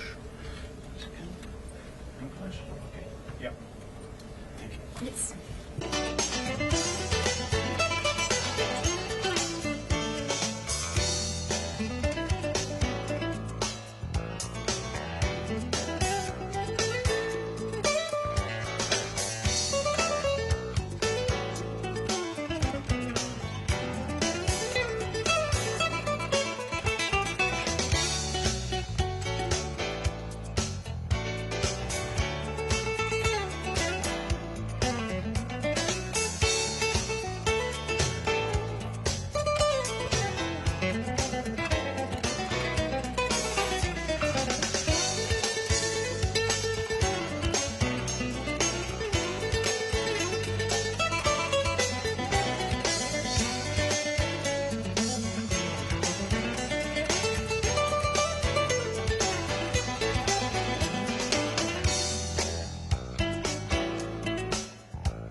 Ladies and gentlemen, our program will be commencing shortly. We invite you now to take your seats in the ballroom and switch your communication devices to the silent mode. Thank you.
Ladies and gentlemen, our program will be commencing shortly.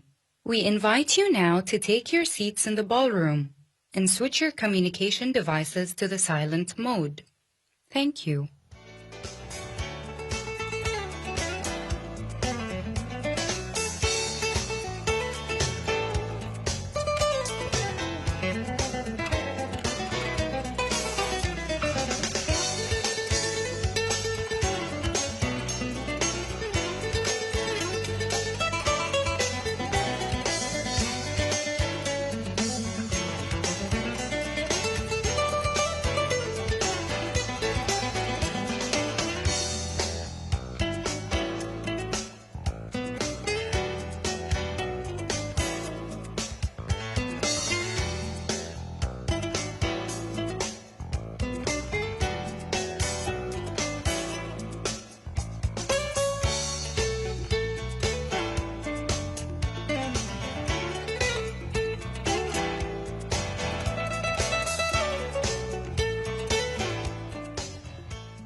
Ministers, dear delegates, let me invite you to find your seats. We will now begin our third plenary session of the 23rd ISS Shangri-La dialogue. In this session, we will discuss Asia's maritime security disorder, and as you know, the ISS has long held the view that regional security realms and theaters are indeed connected, and of course the maritime domain is one of the ways in which that becomes quite obvious, and so I'm pleased that we will hear three distinguished voices with three perspectives on this matter. We will touch upon emerging underwater security challenges, anti-submarine warfare threats, critical underwater infrastructure, who certainly have an effect here in Asia. To that, we need to add territorial disputes,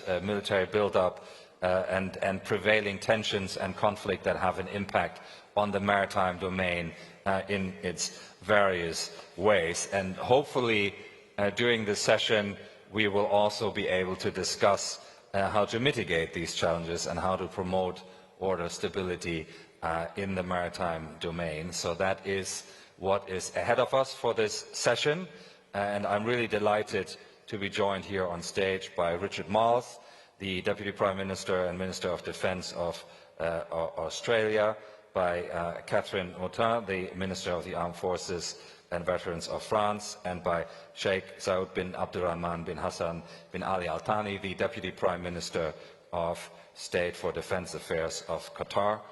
They will make their interventions from the podium, and then we will turn to Q&A in the way that we've started today. So we shall start, Richard, with you. Over to you.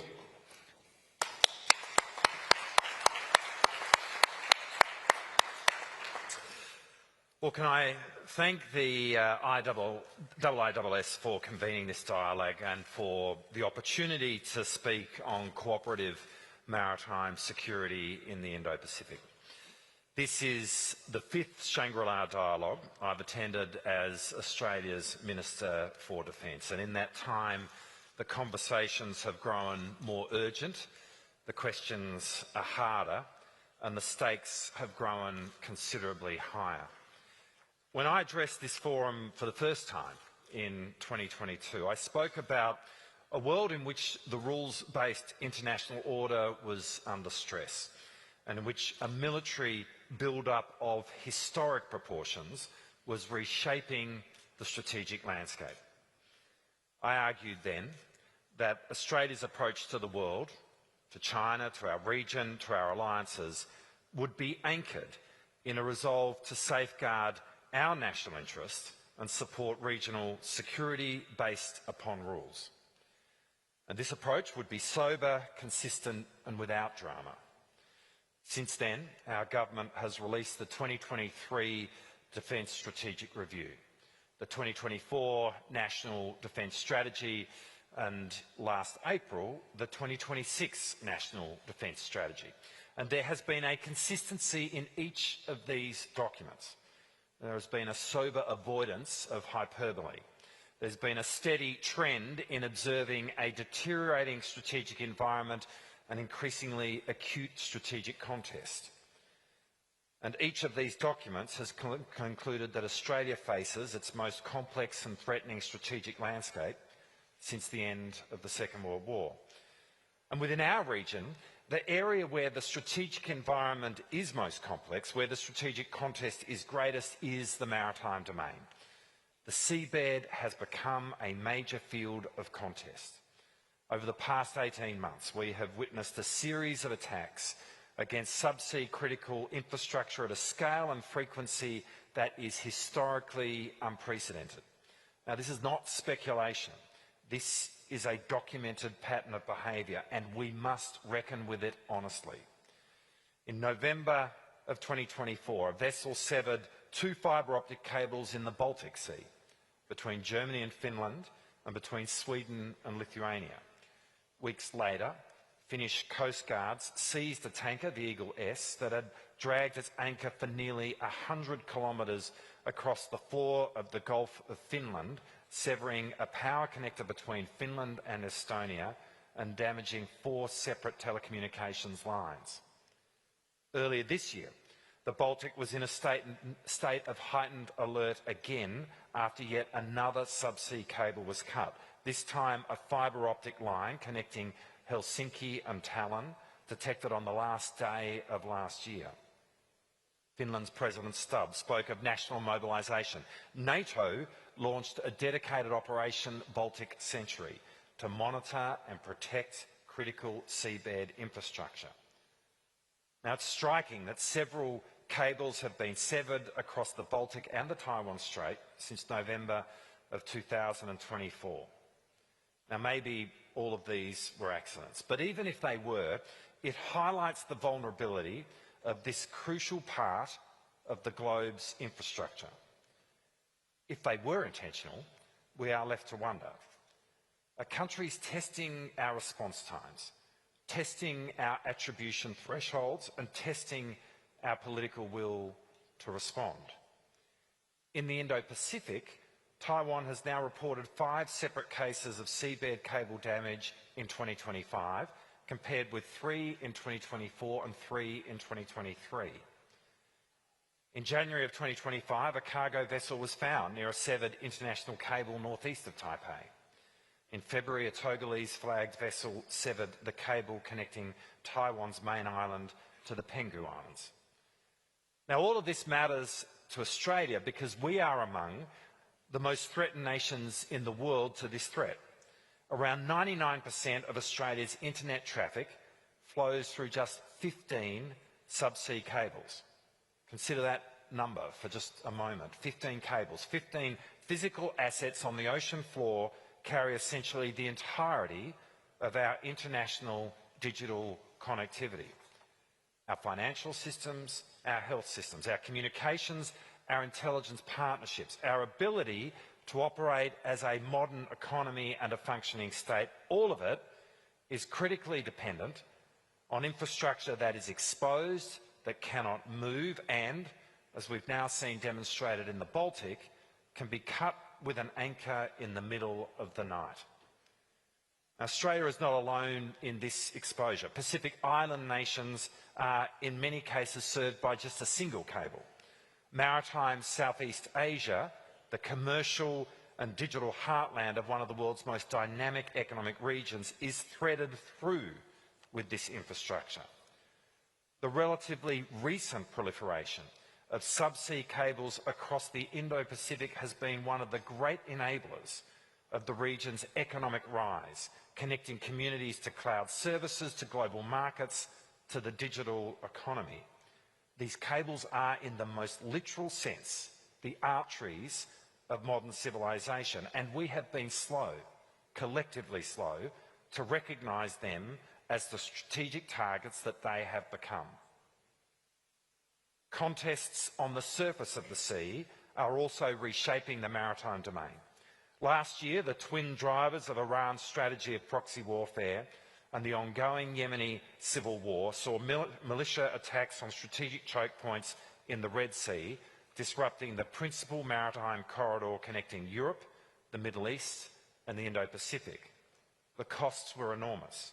Rerouting of shipping, higher insurance premiums, extended transit times, a global economic hit delivered through the control of a geographic bottleneck.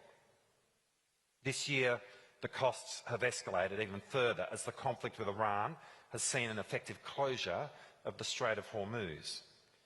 In the South China Sea, the region continues to contend with extensive militarisation, the construction of artificial islands and increasingly assertive naval and Coast Guard operations.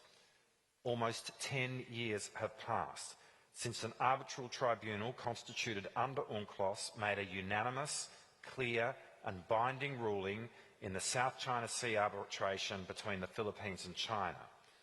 Australia has consistently joined international calls for compliance with this decision and for the disputes to be resolved peacefully in accordance with international law.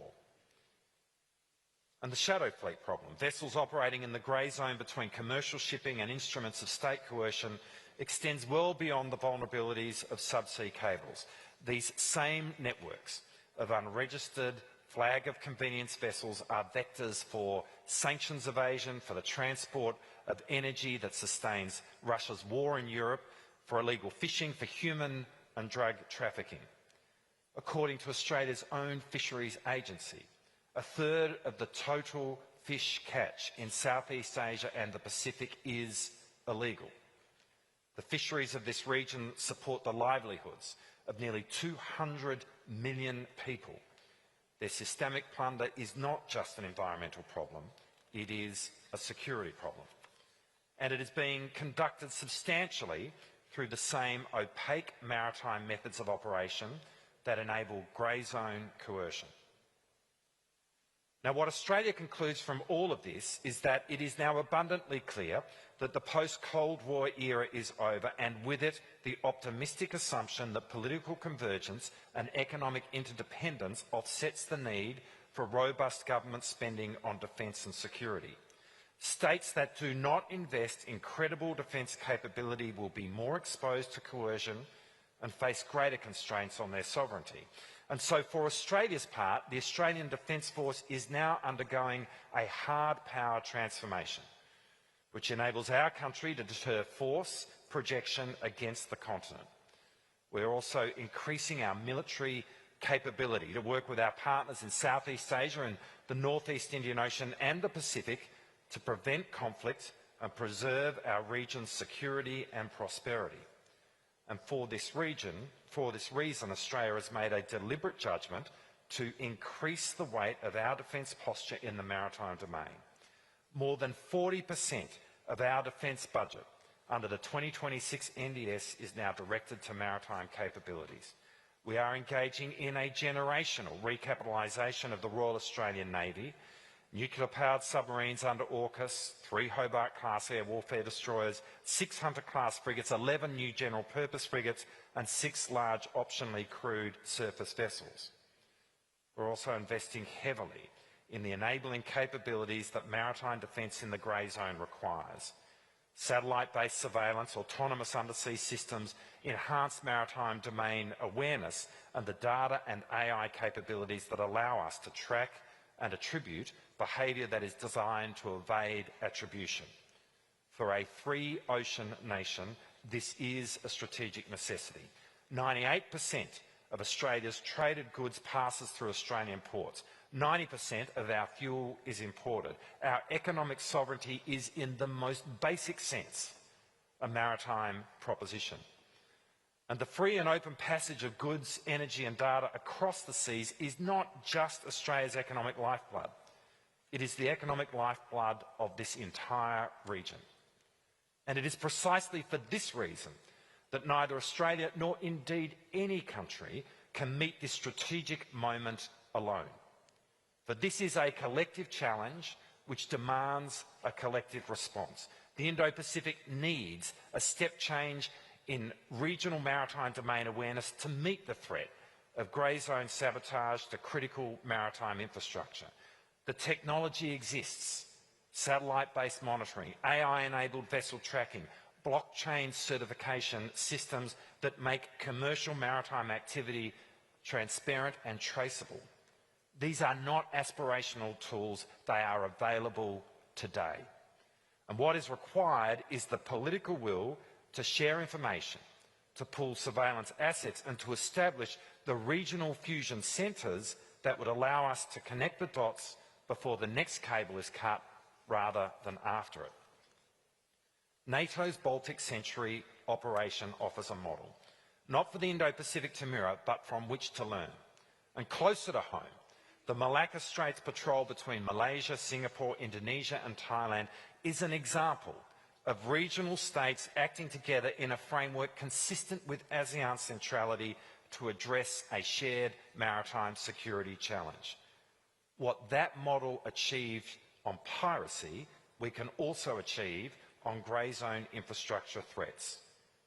We must close legal and institutional gaps that make attribution and accountability so difficult. The very doctrine of plausible deniability works precisely because our legal frameworks have not kept pace with tactics. So we need stronger national legislation mandating vessel registration and monitoring regardless of the flag state.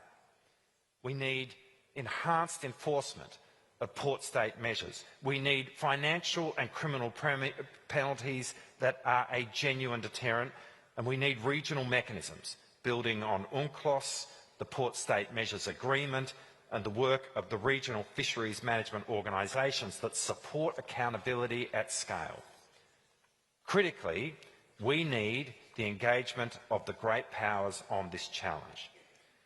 Using military might or coercion to force change undermines any viable international order, be that in land borders in Europe, maritime boundaries in Asia or elsewhere, and also in the subsea domain, which is exposed to a new vector of coercion that undermines the security of sovereign states. Now, I value and appreciate the hours of dialogue I've had with my Chinese counterparts. The stabilisation of the Australia-China relationship over the past 4 years has been genuinely important, and both Australia and China have worked hard to maintain it. China is our largest trading partner. China's economic success is connected to that of our region. And Australia wants a stable and productive relationship with China, and we believe that's achievable. And China has a real opportunity here. A commitment to transparency around its maritime operations would be a meaningful contribution to the regional stability upon which China's own prosperity depends. And a commitment to international law as the basis for managing and resolving maritime disputes would do the same. Because in truth, our region's stability is under pressure. Existing patterns of grey zone activity are not consistent with a peaceful and stable regional order. In recent years, scepticism about the international rules-based order has grown louder. In my 2024 speech here, I noted that commentators had framed the strategic competition of our era in different ways: East versus West, North versus South, democracy versus autocracy, and that those frames tended to obscure more than clarify. But at the centre of competition is a more fundamental proposition: whether the international system will be governed by rules applied universally or by power applied selectively. And that question matters most for the states that are not great powers. When the rules apply, smaller states have agency. When the rules yield to power, sovereignty becomes, as others have put it, the purview of the powerful. And no state in this room today, whatever its size, is well served by that outcome. The international rules-based order is imperfect. It was built by imperfect actors. It has been applied inconsistently, and it has sometimes been invoked by powerful states to protect their own prerogatives. Southeast Asia understands that more than most. But we are so much better off with it than without it. And it has been to our region's great benefit that the United States has chosen to invest in that order based on an enlightened conception of its own self-interest. The task before us, all of us, including the great powers, is the renovation of that order, not its dismemberment. And in the maritime domain, that renovation is urgent. The seabed is becoming a battlefield. The shadow fleet is becoming a weapon. The choke points through which our region's prosperity flows are under a pressure they have not experienced in the modern era. Australia is investing to meet that challenge. We are investing in our own capabilities, in our alliances, in our partnerships across the region. And we are committed to the region's security architecture and dialogue, so exemplified by the gathering this weekend, because we understand that security in our region is indivisible, that what threatens our neighbours ultimately threatens each of us, and that what we can build together we cannot build alone. The sea connects our great region, and what we must all decide is whether that connection will be governed by the laws we have built together or contested by the tactics of those who prefer the alternatives. Well, Australia's answer to that question is clear. Rules are essential, and operating by them is the pathway to regional peace, security and prosperity. Thank you.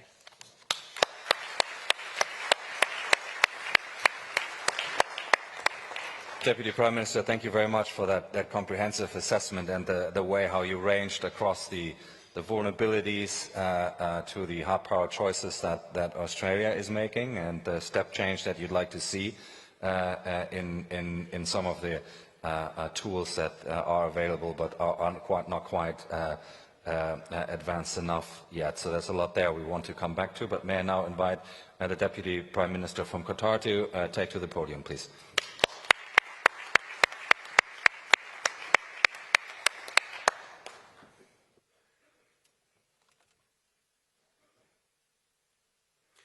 Excellencies, ladies and gentlemen, it is a privilege to join this important discussion alongside such distinguished leaders and experts.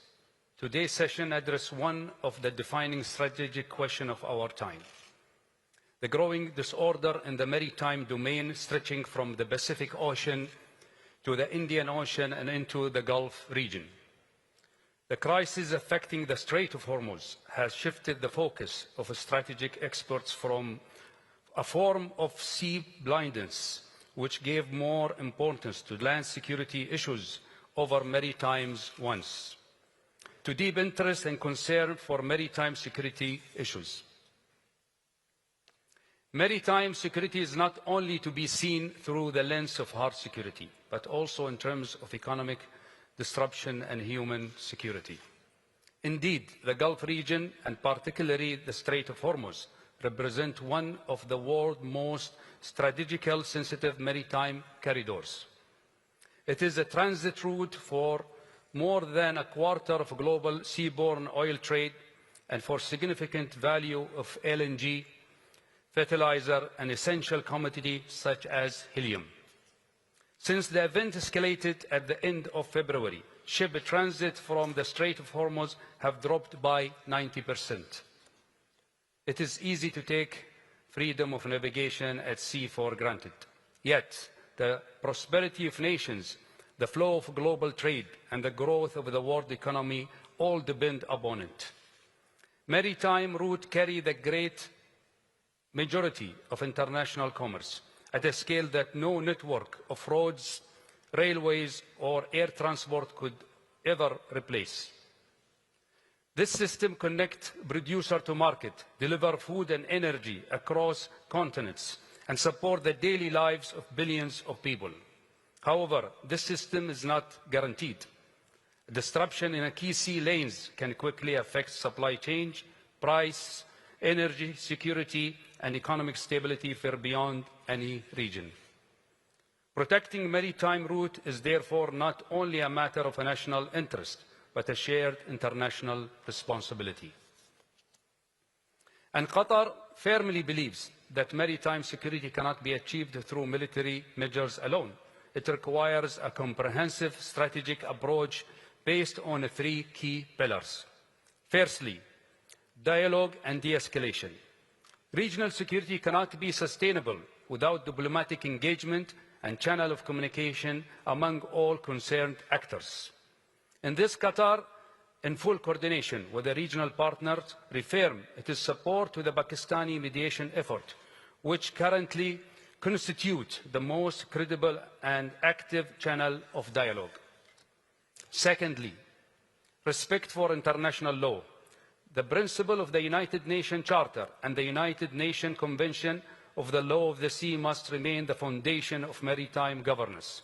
The freedom of navigation and the protection of civilian shipping are essential principles that must be preserved jointly. Therefore, Qatar firmly rejects the use of international waterways as a tool for political pressure. If we allow such an example to be set, then what we have seen in the Strait of Hormuz can happen in the Indo-Pacific or elsewhere. Article 44 of the UN clause clearly states bordering straits shall not hamper transit passage. Thirdly, international and regional cooperation. No single state can secure maritime routes alone. The complexity of modern threats requires deeper coordination between regional partners and international allies. I would like to stress that this situation cannot be allowed to reoccur, and Qatar, together with our partner, will spare no effort to reach a sustainable political solution that will enable to keep this waterway safe and fully open.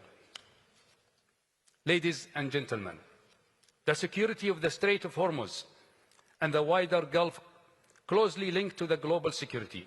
What happens in our water affects the global market, international supply chain, and international stability itself.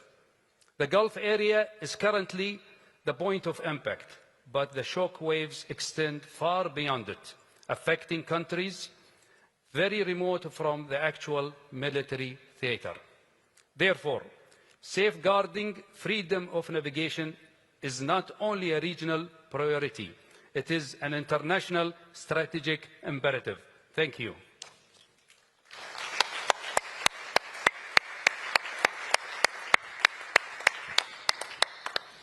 Deputy Prime Minister, thank you so much for this important message, and I think the audience here at the Shangri-La Dialogue will really appreciate to hear from Qatar as you are grappling with what you described as a regional issue with global effects that all of us, I think, can relate to. So it was very important to hear your perspective. Thank you for that. May I invite the Minister from France to take the podium, please.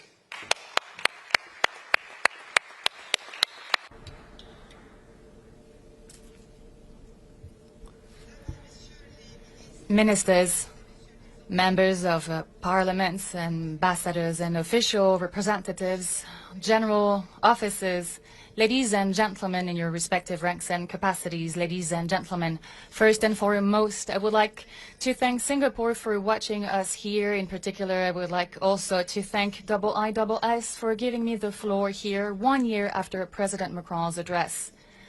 This unique and valuable forum that is very dear to us. It is the meeting place where the security of Asia is debated, which means it is the balance of the world that is being discussed, because this is precisely what is at stake. Our topic today focuses on maritime security. It engages the freedom of the seas, the continuity of our supply chains, the resilience of our economies, and the daily lives of our citizens. Ultimately, it is about the sovereignty of states. The blockade of the Strait of Hormuz is a stark reminder that crises are no longer organized in silos. The war of aggression against Ukraine produces ripple effects across Asia and Africa. These repercussions serve as a warning of what a major crisis in Asia might lead to. For example, in the South Sea South China Sea near Taiwan, and near the vital shipping routes of Malacca and Lombok. It has therefore been a major issue for France. France, an Indo-Pacific nation stretching from Reunion Island to Wallis and Futuna, from Mayotte to New Caledonia, from French Polynesia to the French Southern and Antarctic territories. More than 1.5 million French people live in these territories of the French Republic, closer to 2 million if we were to include French citizens residing in the nearby countries. These regions give France the majority of its exclusive economic zone, making it home to the world's second largest maritime domain. The stakes for France are high, and so are the responsibilities that come with them. France intends to play its parts with regards to peace and equilibrium in the region. More than 8,000 French troops are permanently deployed on the ground. They're there to protect our citizens, territories, and partners. This also means that France is not an external power that would comment on developments in the Indo-Pacific region. France is a long-term partner, a reliable partner, a predictable partner. Our Indo-Pacific strategy is based on a clear principle: to stand alongside the states of the region that wish to defend their independence, sovereignty, and freedom of choice. Because that is what is at stake today. France will protect the global economy and also protect the countries that need to ensure their rights. That is why France is present in the Red Sea through Operation Aspides, the European Operation Aspides, to protect shipping boats transiting the Strait of Bab el-Mandeb. France is also part of the initiative, the Hormuz Initiative, with 40 partner nations committed to working hand in hand when the conditions are met. And of course, the objective is to ensure the freedom of navigation. This mission is purely defensive. It is purely grounded in law and diplomacy. Because, of course, seas must remain spaces of circulation and do not become tools of blackmail. France is active in Southeast Asia through regular deployments such as the La Pérouse exercise in 2025, with maritime crisis scenario across the region's key straits. This exercise reflects our shared ambition, interoperability, trust, shared reflexes in order to overcome crises. And then we also take action to address the issue of shadow fleets. The Russian shadow fleet was designed to circumvent sanctions imposed after the invasion of Ukraine, and it operates far beyond the European theater. In the face of such behavior, our response is very firm. It includes strengthened port inspections, maritime surveillance, cooperation between states, and intelligence sharing. And every time it is necessary, and in accordance with the provisions of the UN Convention on the Law of the Sea, interception capabilities. We have already seen it. France also wishes to acknowledge its Asian partners who carry out these inspections and fully live up to their responsibilities. But maritime disorder doesn't only come from states born out of gray zones, hybrid threats, criminal actors, and environmental crises. Our critical underwater infrastructure has been targeted. Suspect activity has been spotted near our underwater cables. Interruptions have been reported in the Red Sea, the Baltic Sea, and in the Taiwan Strait. These events are rarely claimed, they're difficult to attribute, and it is clear that they are designed to test us. Once again, it circles back to what I already said, without being naive. That is why we need to build tangible coalitions, and this is what we are firmly doing in Europe, to provide security guarantees to Ukraine with the coalition of the willing. Last year, in this very same forum, President Macron called for the creation of coalitions of independent nations based on sovereignty partnerships between Europe and the Indo-Pacific region. My predecessor, Prime Minister Sébastien Lecornu, had already outlined this, to bring together powers that refuse automatic alignment, which is the very logic of the law of the fittest, and to bring together nations that wish to defend their sovereignty on the basis of law.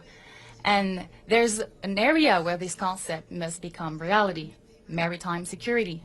Different states, sometimes with different interests, can nonetheless come together with the same assessment. No one benefits from maritime chaos. No one benefits from piracy, illegal trafficking, the destruction of resources, vulnerable underwater cables, ocean pollution.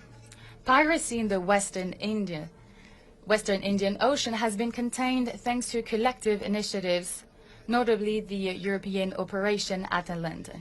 Many Indo-Pacific partners have in fact taken part in this operation.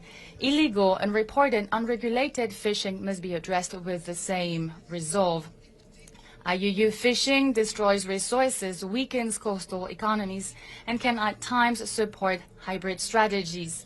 Fishing flotillas can also in some cases be used as instruments of intimidation. Our forces in Reunion Island, New Caledonia and French Polynesia are already carrying out boats inspections in our waters.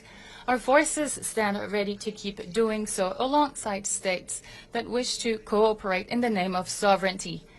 And the same principle applies to drug trafficking. A significant share of illicit drugs is trafficked by sea. Under French law, the French Navy is authorized to conduct routine boarding operations and high seas inspections. Recent drug seizures have reached record levels, 80 tons in 2025. This shows the scale of the problem. It also shows that criminal organizations are using maritime routes as highways for illicit activity. Finally, there can be no discussion of security in Asia without addressing climate change. This issue is more often than not sidelined or secondary to geostrategic consideration. In the Indo-Pacific region, climate vulnerability is experienced daily by all of us. Rising sea levels, cyclones, resources-related tensions, population displacement are all security threats. France, through its armed forces, works hand-in-hand with its partners in humanitarian assistance and disaster response operations. This includes operations Marara and Croix du Sud, conducted by our forces in French Polynesia and New Caledonia. On top of it, there's the ADMM Plus project and the FRANS mechanism in the Indo-Pacific. And France will keep pushing these issues during the Western Pacific Naval Symposium hosted in French Polynesia, and it will focus on environmental security. Ladies and gentlemen, if we want to be taken seriously, we need the means to do so. The Pégase mission was announced by French President during his visit to South Korea and Japan in April. It will showcase our capability to rapidly project over long distances together with partners whom I would like to acknowledge today with our air and space forces. Our defense budget has the same objective, ensuring France has a genuine strategic autonomy, with a budget that will have doubled between 2017 and 2027, with renewed capabilities and with the launch of the construction of our future nuclear-powered aircraft carrier. Our credibility in Asia also depends on our robustness in Europe, defending Ukraine in the face of the Russian aggression, reinforcing the Europe of defense, which is the European pillar of NATO, preserving a nuclear deterrence power, understanding that our vital interests have a European dimension through forward deterrence. And it all comes down to the same effort, because a weakened France in Europe won't be stronger in the Indo-Pacific region. France, ladies and gentlemen, will therefore answer the call. As a permanent member of the UN Security Council, as a European nation, as a nuclear power, as a nation of the Indo-Pacific, committed to its strategic autonomy, close to its territories, its citizens and partners. We are committed to contributing to free, open, safe and regulated maritime areas, to keeping international straits open, free from any vetting or toll mechanisms, to making sure that law prevails over force, to guaranteeing that every state remains sovereign regardless of its size. That is what France strives for. Our partners know it. France's commitment is reliable, predictable and enduring. Our competitors must know it too. Whatever the challenges they present us with at sea or elsewhere, our resolve will remain unwavering. Thank you very much.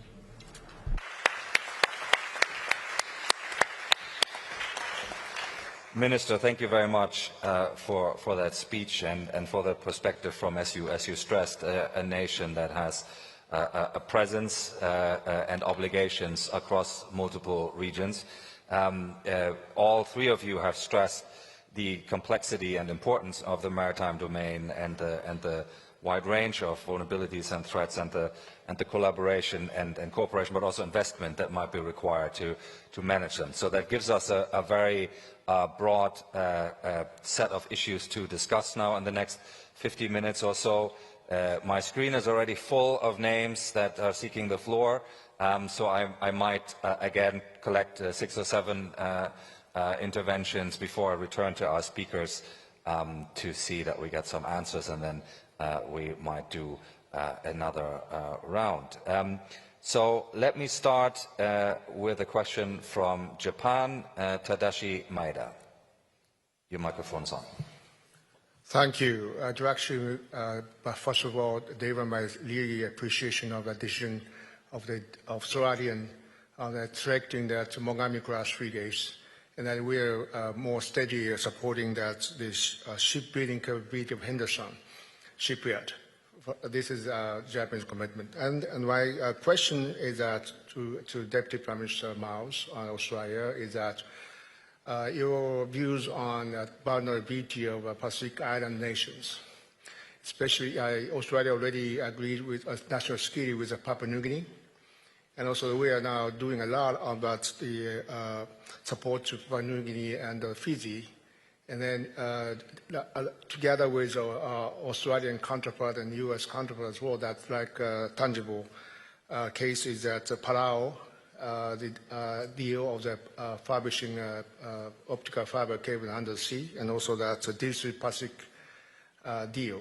And my question is that how do you see that vulnerability to Papua New Guinea in particular on some separation movement of a Bougainville? And that's a very critically important, a very strategic issue. Not just only maritime issue, but my question is how do you see the situation of this separation movement of Bougainville? Thank you. Thank you very much. And next we'll take from India, Darshana Barua. Thank you, Bastian. I have 2 questions, one to Australia and one to France. Minister Miles, you mentioned, you talked about the disruptions to subsea cables and critical underwater infrastructure. A lot of the responses from the Baltic states to disruption of CUI has been through NATO and in deployment of military assets.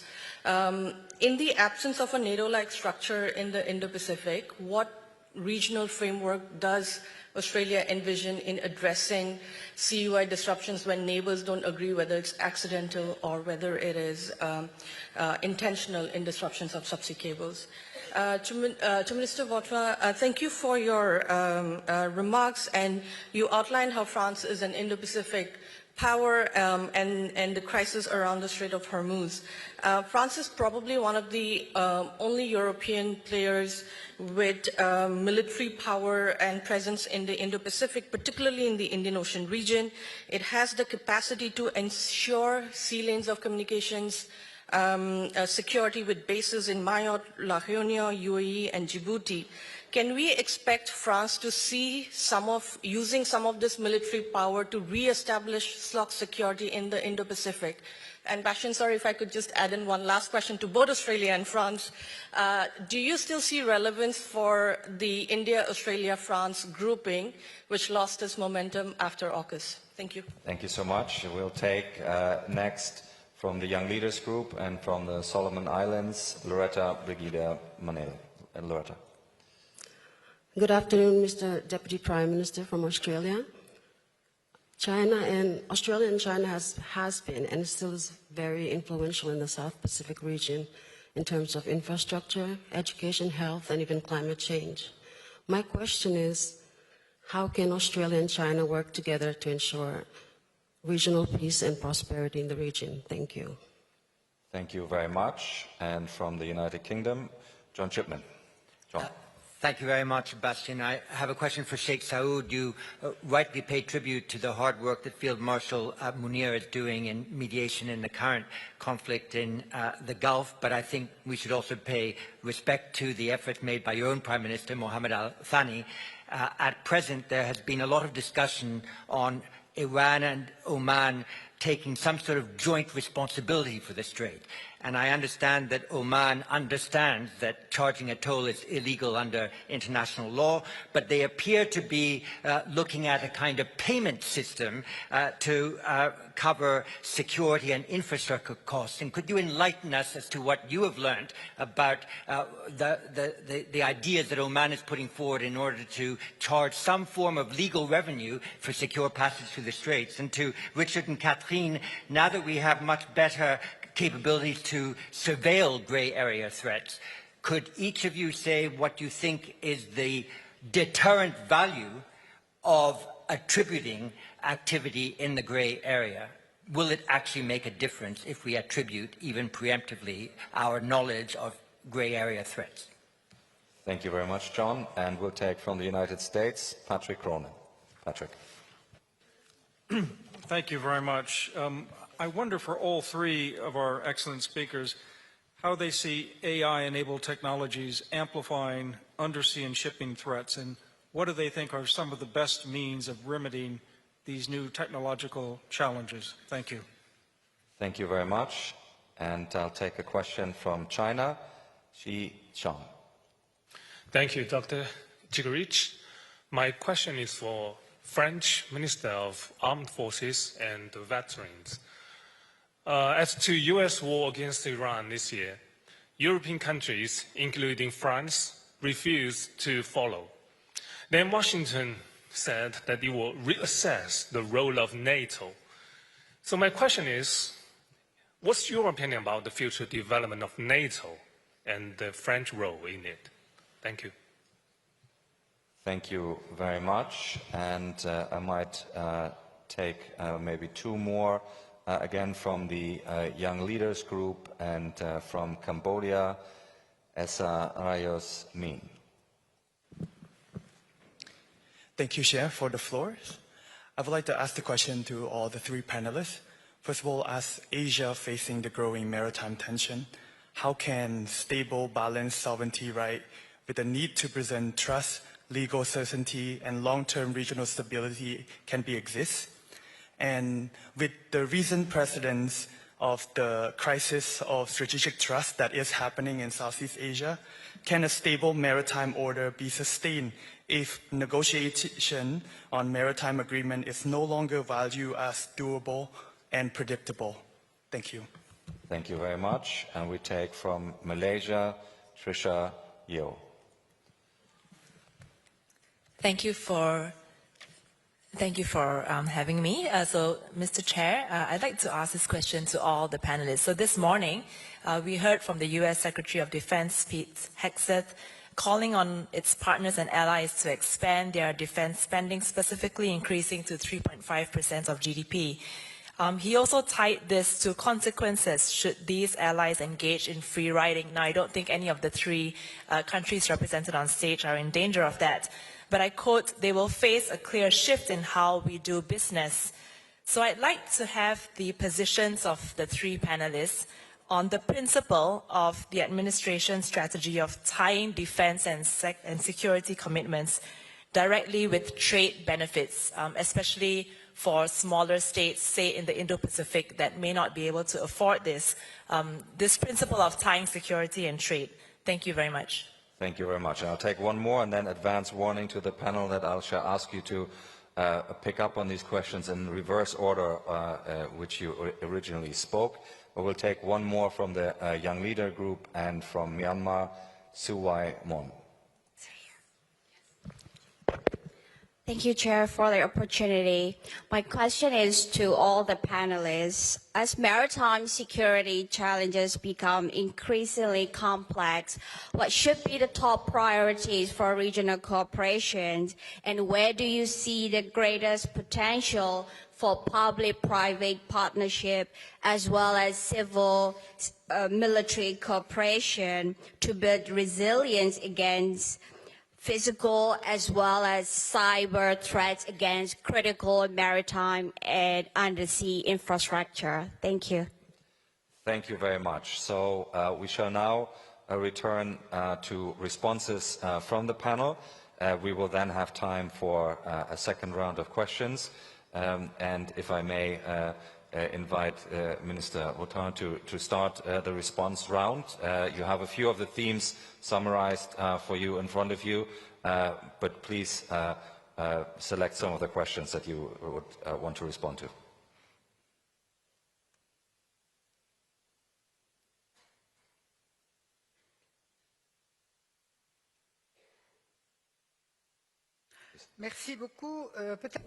Thank you very much. Well, I'm going to talk about the Strait of Hormuz, and we talked about this earlier. Of course, France is one of the Indo-Pacific countries, and France is very clear on this. Our willingness has to do with our diplomatic actions. We want to make sure that the strait is once again open.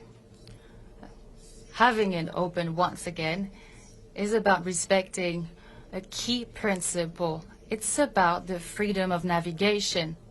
What France offered during the multinational military mission is to have a diplomatic talk, but of course we need to make sure that we have discussions with the ship owners and insurance representatives to make sure that we can support boats there, to make sure that they're safely supported.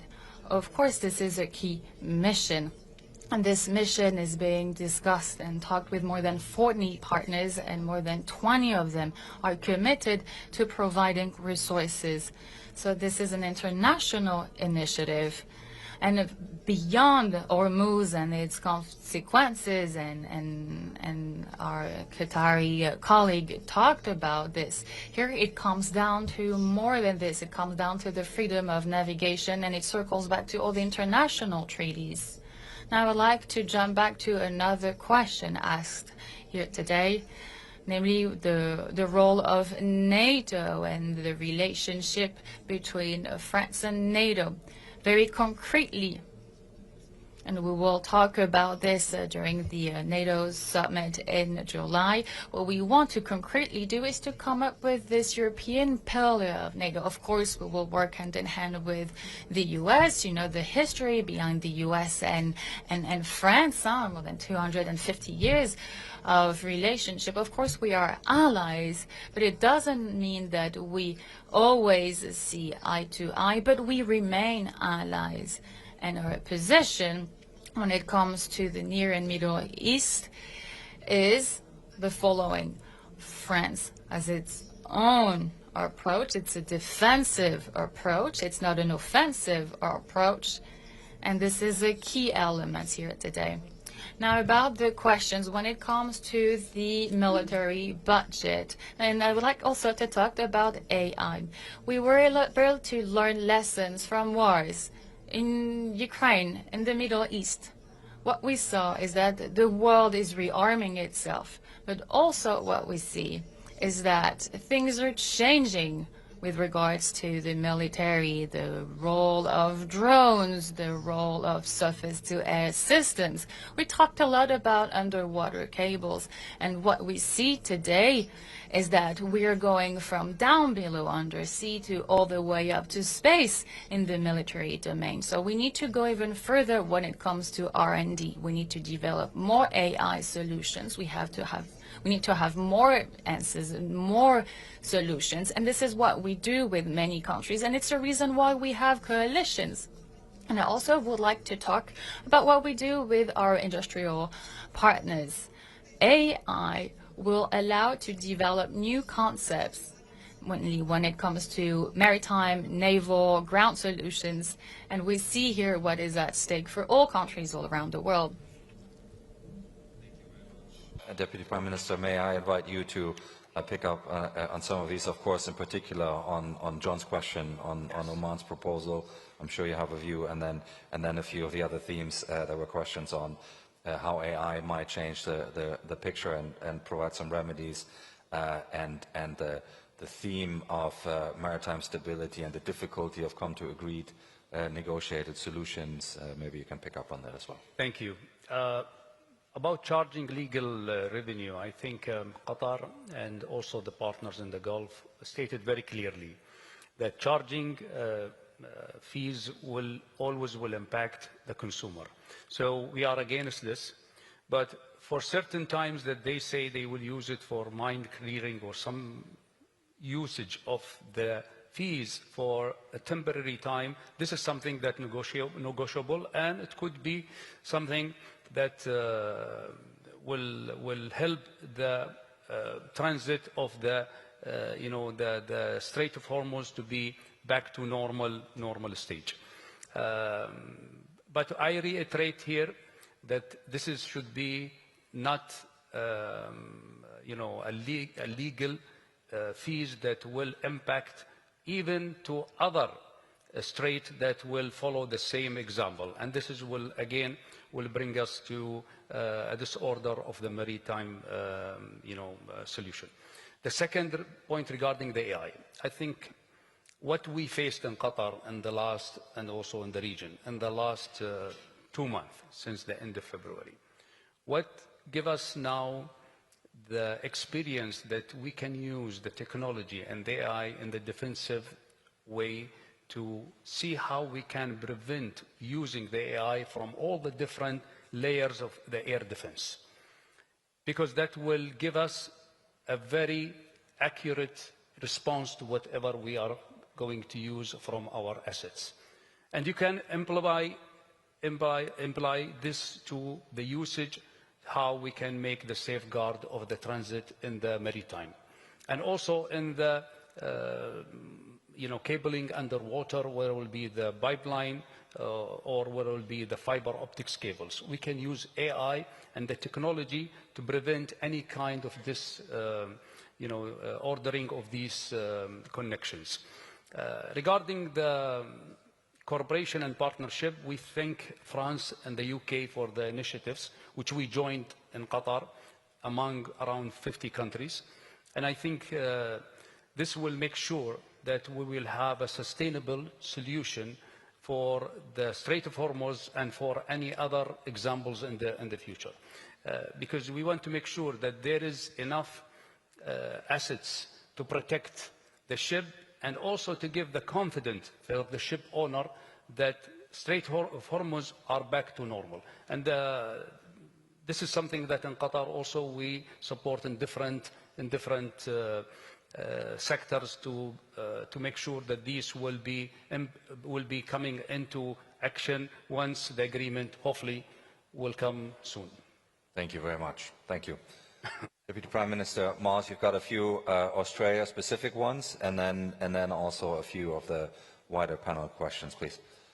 Well, I might start with the question from Cambodia, which spoke about the importance of strategic trust in how we operate, and there is not a simple answer to the question about how to build strategic trust, but one would observe that strategic trust is really the single most precious commodity that all of us are trying to create in this room. And I think for a lot of us, our jobs are on the one hand about building the military capability which defends our own country's interests, but also building the strategic trust around that with our neighbours to ensure that what we are doing is actually contributing to a peaceful region and a peaceful world. And that ultimately is about being really clear in signalling why we do what we do in terms of the military capabilities that we seek to acquire and to build. But strategic trust fundamentally underpins all that we are trying to do here in terms of build better architectures in respect of the maritime domain. There was a question from India in respect of whether or not there is an architecture that is required in the Indo-Pacific to match the architecture of NATO in the North Atlantic in respect of dealing with seabed cables. I think actually the architecture in the Indo-Pacific and this part of the world is fit for purpose. There is a lot of architecture here, and most essential to that from Australia's point of view, would be ASEAN, but I don't think there is a need to build on that. But I think what is right is that there does need to be a collective response to the challenge of seeking to protect undersea or seabed architecture, and with that more broadly the rules of the road at sea. There was a question from Myanmar about how public-private partnerships, or what's the best way for public-private partnerships to contribute to the protection of critical infrastructure at sea. And there was also a question from the US about AI, and my colleagues on the stage have spoken about AI. I think to start there, AI clearly AI clearly depends on subsea cables, but AI has an important role to play, I think, in protecting subsea cables. But what that points to is that as we move forward, emerging technology is going to be a critical component of how we go about building a regime which does protect the architecture or the infrastructure which exists on our seabeds. And right there is the most significant way, to come back to the Myanmar question, we can see public-private partnerships contributing to the way forward here. There was we had a question around attribution and the importance of attribution.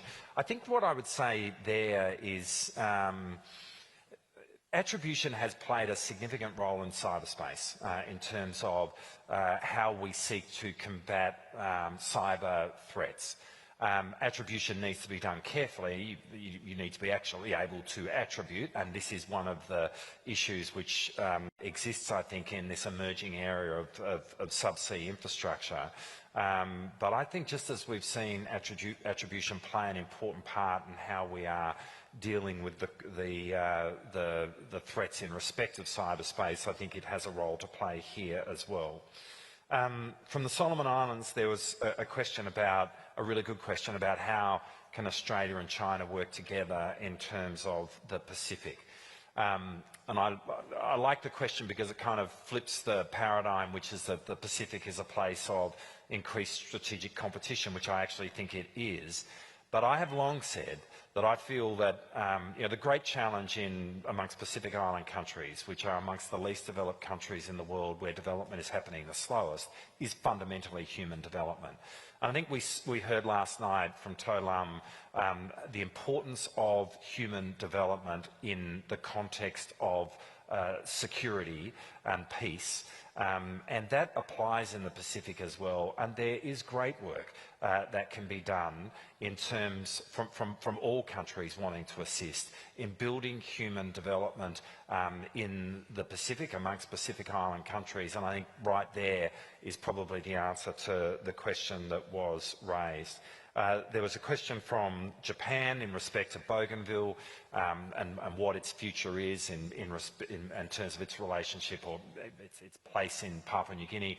Look, there's been a long-standing peace agreement which has set out a pathway in respect of whatever is the future status in relation to Bougainville. From our point of view, we think that is being followed by both, by Bougainville and Port Moresby. We seek simply to see that the terms of that peace agreement dating back to, someone will correct me, dating back to I think 2000, is kept faith with. But our observation is that is what's happening, and we work with Papua New Guinea, and obviously we also work with Bougainville in respect of however Australia can support that process playing out. Finally, there was the question from Malaysia in relation to defence spending and its link to trade. I'd make 2 points. Burden sharing has been a point that has been made by successive administrations of the United States really since the Second World War. It's, yes, we are very much seeing it. We saw it today in the speech that was made by Secretary Hegseth, but you can look at successive comments that have been made by successive US administrations over a long period of time. And obviously, from an American perspective, it's completely understandable that that would be the position that America would have, and we totally accept the legitimacy of the burden-sharing conversation on the part of the United States, and we seek to engage with it. In relation to trade, we've also made clear our view that global trade has brought great prosperity to the globe, and that the more that we are reducing trade barriers, the better. Thank you very much. There are more than 20 people are seeking the floor, so I will again try and group maybe 6, 8 or so into a range of questions. Here we have first in this round, please, from Vietnam, Hai Do Ton. The microphone is on. Yeah, thank you so much for Mr. Chair. And my question addressed to Australian Deputy Prime Minister Richard Marles. I think that the questions in the South China Sea and so its agencies is not about just gray zone, but the very much imbalance of power, hard power in the region, so make the other country in a very difficult position, whether they're facing the escalatory rupture or maybe they have to compromise some very key interest. Also, that the disproportionate cost of facing the coercion because of country in the front lines who usually facing the coercion and that kind of any cost that would happen. So I would invite your discussion and elaboration of the Australian views and policy and how to make that balance right, how to support the coastal state in East Asia to face up the coercion in a way that it in more sustainable way in the long term. It's not just a short-term engagement. Thank you so much. Thank you very much. I will have from France, Lucy Béraud-Soudreau. Lucy. Thank you. My question is for all three speakers. Each of you mentioned in your speeches the importance of rules to preserve maritime security. Secretary of War Pete Hegseth said earlier this morning that the rules-based order was a utopian idea. How do you reconcile your vision with the one proposed by the United States? Thank you. Thank you very much. From the Young Leaders Group and from Timor-Leste, Ana Pereira de Araújo. Thank you very much. My question is for the Deputy Prime Minister of Australia. Your Excellency, I'm very happy to see you here today.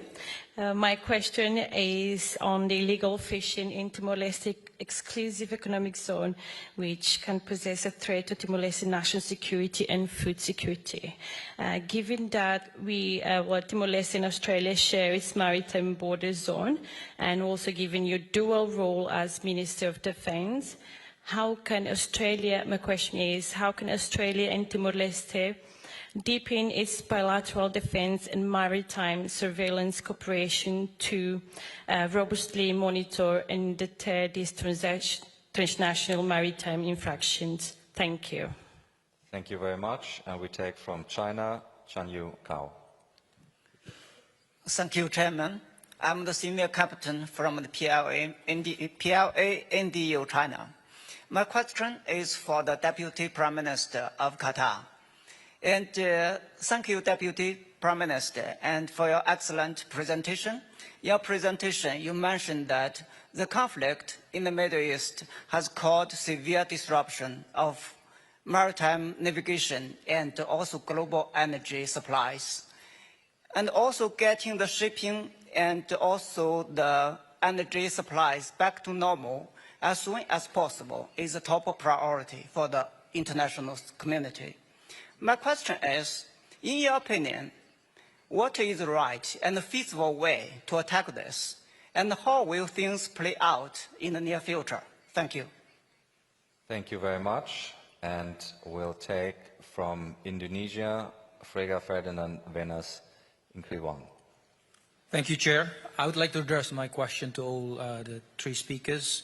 As we are aware that maritime security is very essential and where collective response is also pivotal. I would like to ask what is actually the most plausible way to synchronize both traditional and non-traditional security approach orientation, because some partner nations that have different orientation, while at the same time, they have to balance between the prosperity and security and also in compliance with their domestic politics, the constitution, and also the gap in resources, technology, and capacity that they have. Thank you. Thank you very much. And from the UK, Nick Childs. Nick? Thank you, Bastian. The threats we have seen recently in terms particularly of maritime trade and threats to shipping, particularly in the Red Sea perhaps and the Strait of Hormuz, have underlined the challenges in terms of defence and protection that can be delivered against asymmetric and complex threats. Is this leading to a need to reassess what naval and maritime forces can actually do to provide that protection, or at the very least whether there needs to be a reassessment of the kinds of capabilities beyond AI that need to be developed in order to provide that protection in the future? Question to all the panelists. Thanks. Thank you very much, Nick. And from the Young Leaders Group and Australia, Sam Bashfield. Sam. Thank you, Chair. My question's to all of the panellists. So we've seen a considerable build-up of offensive sea mine capacities in this region. It's a hugely problematic weapon that many countries have abandoned many years ago and has huge implications for surface fleets, for subsea movements, and for the digital infrastructure that's on our seabeds. So I'd welcome the views of any of the panellists on the re-emergence of this potent weapon and the implications for regional maritime security. Thank you very much. And from the Philippines, Pedro Soria. Thank you, sir. I'd like to address my question to the distinguished speaker from Australia, the Deputy Prime Minister. With all the destabilizing activities in the maritime domain, which are illegal, coercive, aggressive, and deceptive, that are done with impunity by some interest actors, what new approaches can like-minded nations take to prevent the perversion of the rules-based rule or order? Thank you very much. And from Germany, Ben Schreier. Ben? Thank you, Bastian. A quick question to Deputy Prime Minister Miles. You talked about the existential risk for Australia in regards to sea cable sabotage. Is one of the conclusions that Australia might want to invest in state-owned sea cable repair assets given this existential threat? Thank you. Thank you very much. And from the Young Leaders Group and from Thailand, Seksan Anantasi Kirat. Seksan. Thank you, Chair. My question is for DPM Sheikh Saud of Qatar. In your view, what is the possible role of the Gulf Cooperation Council, or GCC, in strengthening maritime security in the Middle East? Are there any possibilities, problems, or obstacles? Thank you. Thank you very much. And I'm going to take two more from the Republic of Korea, OMB Kim. Hi, thank you for the opportunity. My question goes to Qatar Vice Prime Minister. You mentioned Qatar's responses to the current regional challenges.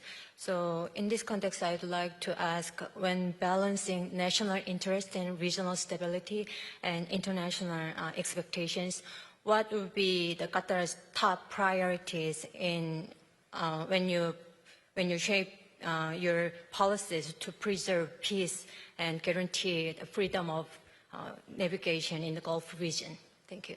Thank you very much. And I'll take one more from the Young Leaders Group, and from Myanmar to Itet. Thank you, Chair. And my question goes to French Minister. So in your speech, you mentioned about the importance of reliability in partnerships. So given the recent developments in the relationship between the US and Europe, as well as with Canada, do you still see the US as a reliable partner? Thank you. Thank you very much. So let's take those questions, the fairly wide range. I felt there's a slight focus on a few things, Middle Eastern and for Qatar. So actually, I will come to you last in this round because you have a large batch of issues.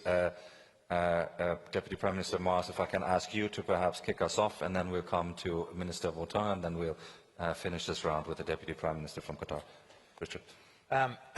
Well, firstly, there was a question from, well, a series of questions actually from France specifically about the rules, and it was, you know, I felt like that's underpinned the question in a way from the Philippines and Vietnam, but both of them were kind of how we can provide assistance in respect to this. But let me just talk about the rules to start with.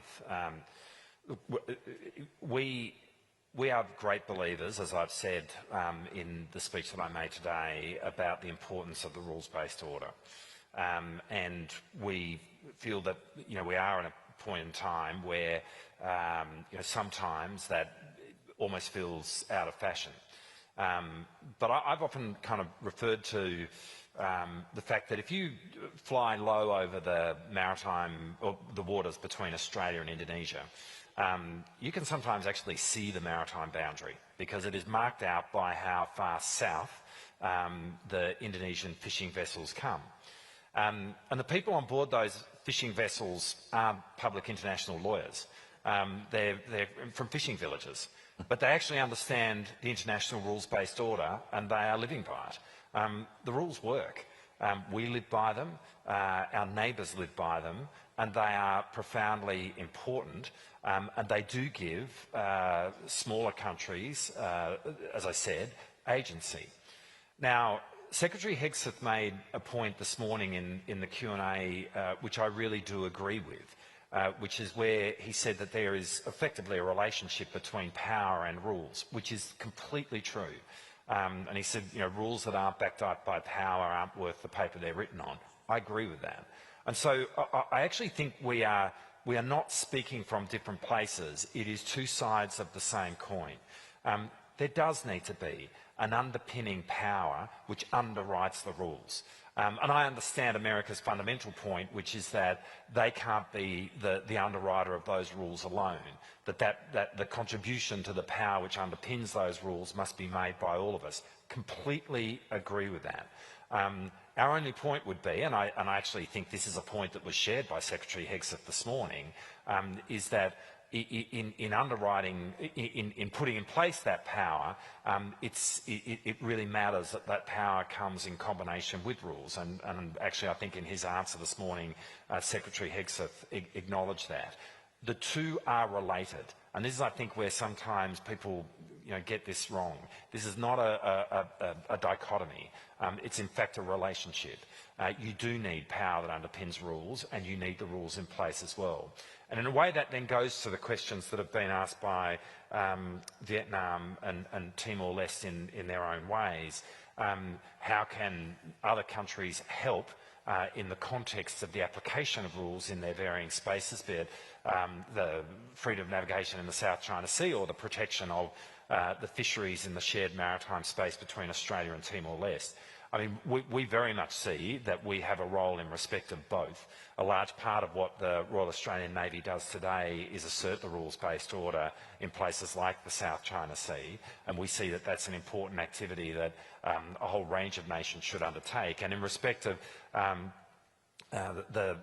we really acknowledge that the exclusive economic zone of Timor-Leste, but for that matter, the exclusive economic zone of the Pacific Island nations, for example, is the key economic asset which so many of these countries have, and we are very keen to play our part in helping maintain that asset through greater maritime domain awareness and surveillance, and we very much talk with the Timor-Leste government in respect of that.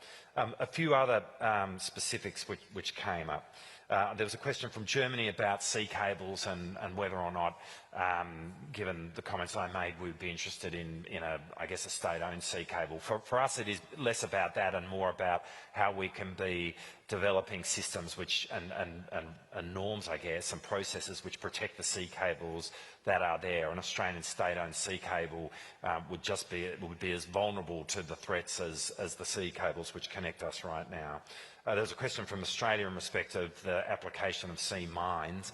I mean, we do see that as a concern, and I think that is something that all countries need to be looking at in terms of dealing with, well, preventing it from happening, calling for it not to happen, but also dealing with it once it is there.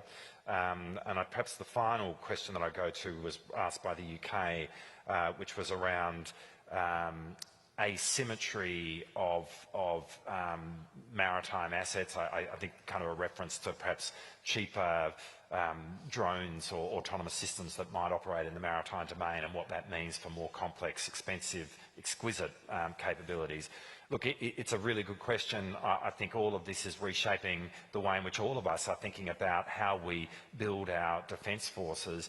We are definitely, certainly from an Australian point of view, incorporating, it's really the big thing that we did in the National Defence Strategy that we announced a month ago, was to put an emphasis on autonomous systems, drone and counter-drone technology, very much with that asymmetry question in mind. But I would also say that there is still a place for the large, exquisite technological platforms. I don't think it is a case of either or, but I think it is about building a kind of a doctrine which enables both to play the critical roles which we see they do in the overall architecture of the defence forces that we're trying to build. Thank you very much. If I can turn to the Minister from France to pick up on the questions, please. Thank you very much. Maybe I'd like to jump back to what was said when it comes to the importance of rules. And I'd like to list down those rules and go back in time, because some of those rules were born after the Second World War. And we see that in Europe, they led to 50 years of peace. And we talked about the dividends of war. And maybe for the longest time, we didn't look at rules, we didn't look at rearmament. But with this new century, we have new conflicts, new wars, and this all started back in 2022 in Europe. So I would never say that rules are obsolete. But what we see, though, is that the geostrategic situation is changing. New technologies are questioning the change and the evolution of some rules. We talked about seabeds, we talked about underwater cables, and my Australian colleague just said it. As of today, within this domain, we don't have that many rules. So there are domains where we will need to go further. So the rules are not outdated, we just need to update them. Now, we talked about the place of the Navy. The Navy is still a key, and it keeps on evolving. And there's a key example, drug trafficking. Drug trafficking is today a key issue, and the Navy today, as of today, can support, accompany the territories, their surveillance capabilities, and France made this choice, and we decided to invest in the new aircraft carrier. It shows that we believe in our Navy, but it also comes down to our understanding of the situation. One aircraft carrier, aircrafts, and submarines. It's the whole ensemble that helps us have a very important presence. Now, about the question on what I said about the reliable partners in our relationship with the US. I'm going to repeat myself.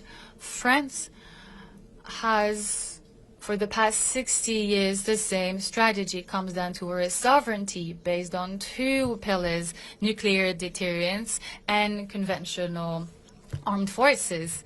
On top of that, we decided to keep on investing in our defense, and we doubled our defense budget in over 10 years. Next week, we will be commemorating D-Day. The US and France have more than 250 years of history. We have strong bonds, and it shows also that defense agreements don't always have to do with the US. We have defense agreements with the Emirates, with Qatar, with many other actors in the Middle East.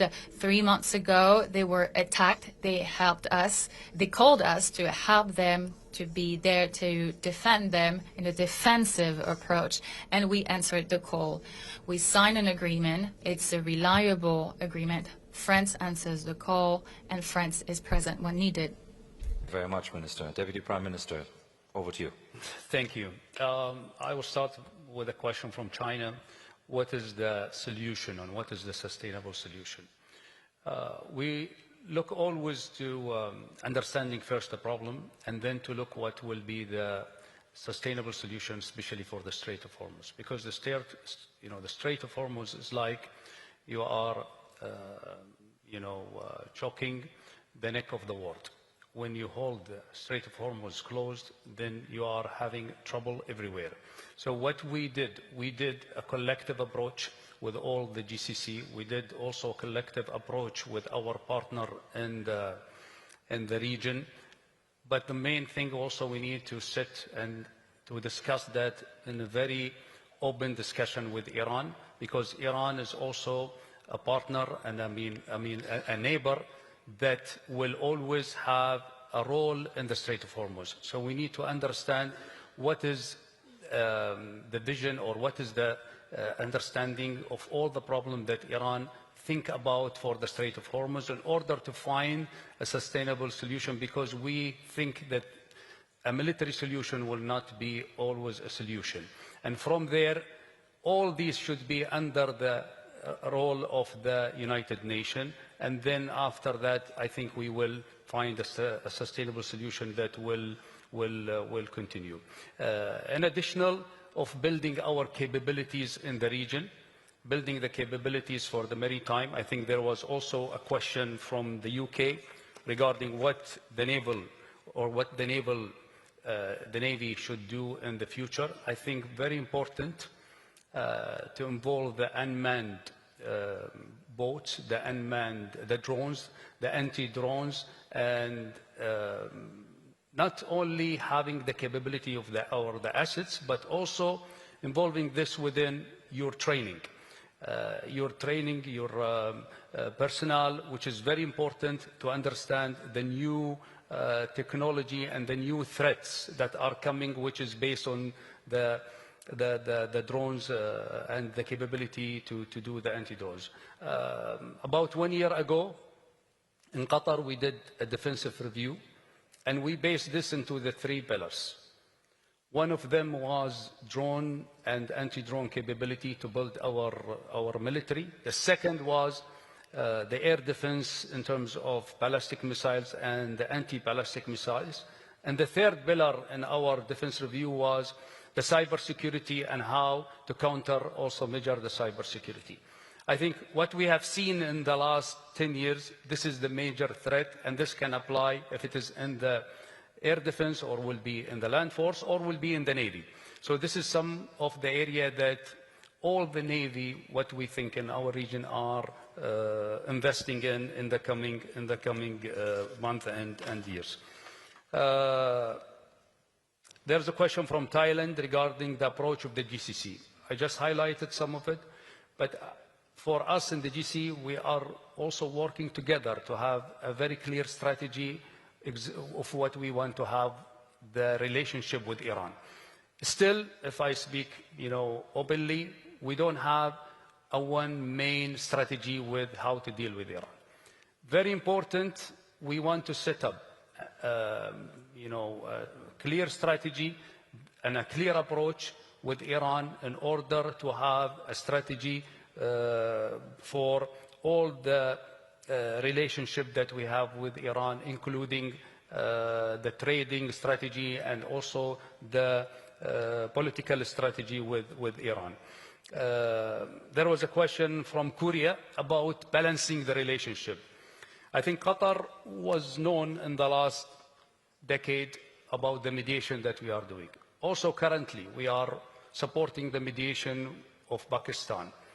I think balancing the relationship between our relationship with the United States, with also other allies, but also balancing the relationship with Iran is very important, because Iran is our neighbor today, and they've been our neighbor yesterday, but they will be our neighbor in the future. So we need to make sure that there is a relationship based on trust, based on a clear understanding of their threat that they think they have, but also they have to understand our relationship in our GCC country, but also in the Arab countries, because that is, we always discuss it with Iran in the last 15 or 20 years. And I think the confidence that we have built with the United States and also with other allies that give us these trust to take this mediation forward, which we hope it will come into a result that we will have a sustainable solution for our region. Thank you. Thank you very much. Marvelous. That brings our session to a close. The ministers have a ministerial engagement, a roundtable and a lunch, and everybody else has also now a lunch break. So let me invite you to thank our fantastic speakers for grappling with this complex theme.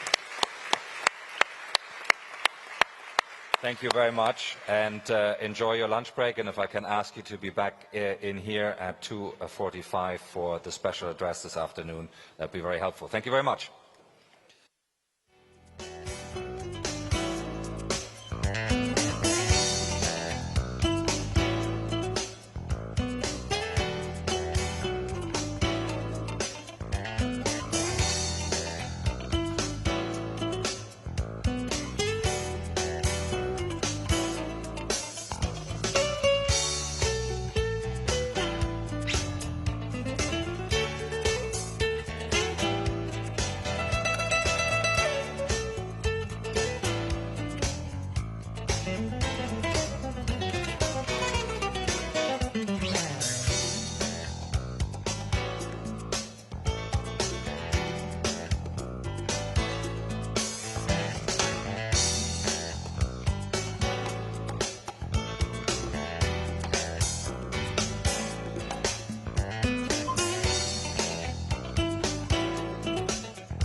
Ladies and gentlemen, our program will be commencing shortly. We invite you now to take your seats in the ballroom and switch your communication devices to the silent mode. Thank you.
Ladies and gentlemen, our program will be commencing shortly.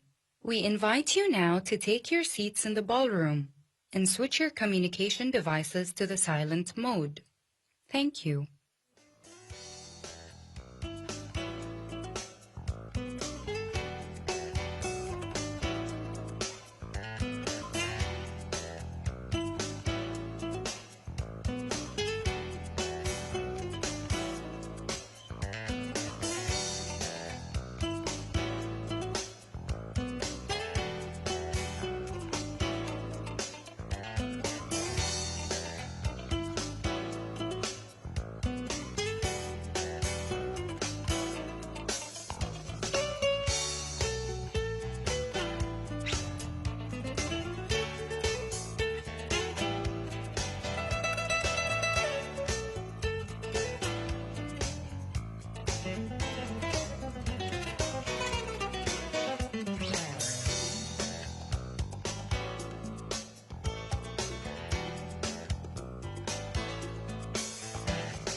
Good afternoon, ministers, ladies and gentlemen.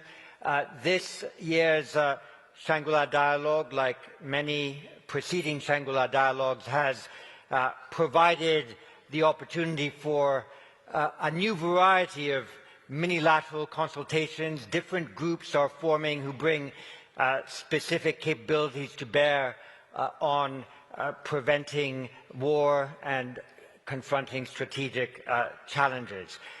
Conflict resolution has always been at the core of the Shangri-La dialogue.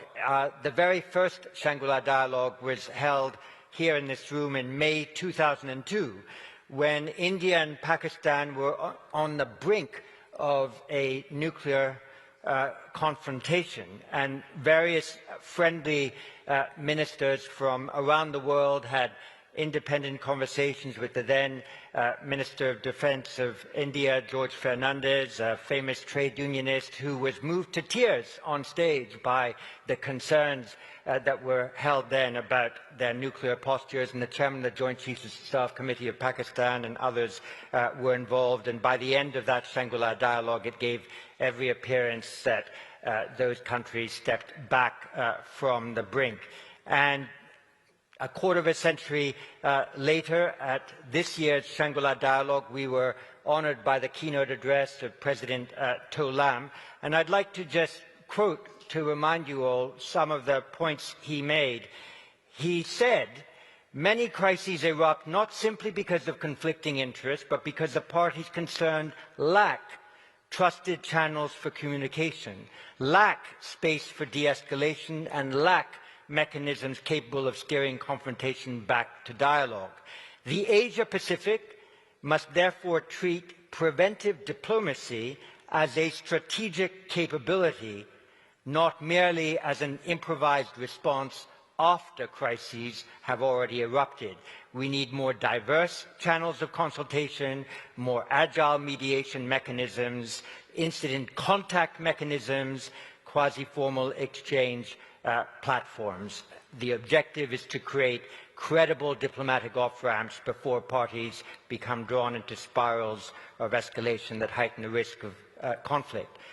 And this morning, in the question and answer session with Secretary of War Peter Hegseth, he made the point that in the U.S. relations with China, it was important to have military-to-military cooperation, but not just at the ministerial level, but consultations at the operator level in order to avoid those misunderstandings. And against the background of that experience from the first SLD to the current SLD, and the interest of our keynote speaker on Friday night to talk about different forms of conflict mediation, it's an honor that we have today to deliver a special address and then have a conversation with me and the audience, President Ramos Horta of Timor-Leste, who almost exactly 30 years ago won the Nobel Peace Prize, and we've asked him to provide his thoughts on conflict resolution in this special address, especially given his own background in having conducted successful mediation between parties in conflict. President, the special address podium is there, and we invite you to address us this afternoon. Thank you, sir.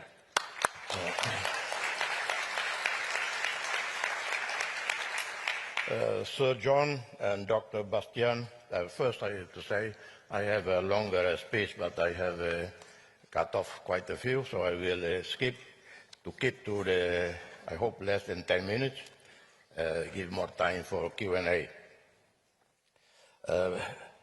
More than ever, the Shangri-La dialogue matters today at this very hour. It is one of the few places where the language of security and diplomacy meet side by side. Both are needed. Let me start a few words on what we all know. Our main international security architecture, the United Nations Security Council, it is moribund, sclerotic, irrelevant. It is a sad mirror of the state of the world today. And I'm not even sure that the expansion, as it has been, of the Security Council membership, both permanent and non-permanent, in itself, and Elimination of the veto power in itself would render it to be effective, credible guardian of international security. I think it will require much more than that. We all routinely speak of preserving the rules-based order, but rules do not survive because they are printed in charters. They survive because the states choose restraint, consistency, choose dialogue to resolve grievances. Sustained security cannot come from the barrel of a gun, from coercion and fear. When these failures expose the most vulnerable to further harm, it undermines the laws and institutions we have all created over the decades to prevent wars and resolve them when they happen. Governments have a duty to protect their country's sovereignty, territorial integrity. But above all, governments have the sacred responsibility to protect its own people, their physical being, and their right to live in freedom and dignity. Our independence, my country's independence, was built through years of patient, practical diplomacy, played by many different people, by ourselves, by dedicated people from the United Nations, and by the Indonesian side, that gradually turned old wounds into new bonds. We never demonized the other side. We did not disrespect their faith. We were set free when Indonesians themselves freed themselves in 1998 and 1991, and they embarked on a promising process of reform and democracy. Today, there are no two countries that are have closer relations than Timor-Leste and Indonesia, a model of reconciliation and partnership. We show that history need not imprison our hearts and minds. History must not imprison nations. Wise leadership and dialogue can turn conflict into coexistence, coexistence into friendship and trust. ASEAN is a good example. It was not born in a tranquil epoch. We all remember. It was born from the ashes of the Korean War first, then the wars in Vietnam, Cambodia, Laos, then Southeast Asia faced Maoist insurgencies. They had to live with colonial scars from the past, Cold War rivalries, ideological madness. Its success was not that it eliminated differences. It did something more modest and perhaps more profound. It planted a banyan tree, and under its foliage, leaders gathered and plotted the end of wars. Over the decades, ASEAN brought together nations that lived and suffered from all of the above. Through the Treaty of Amity and Cooperation, it affirmed principles that sound simple but were revolutionary when practiced.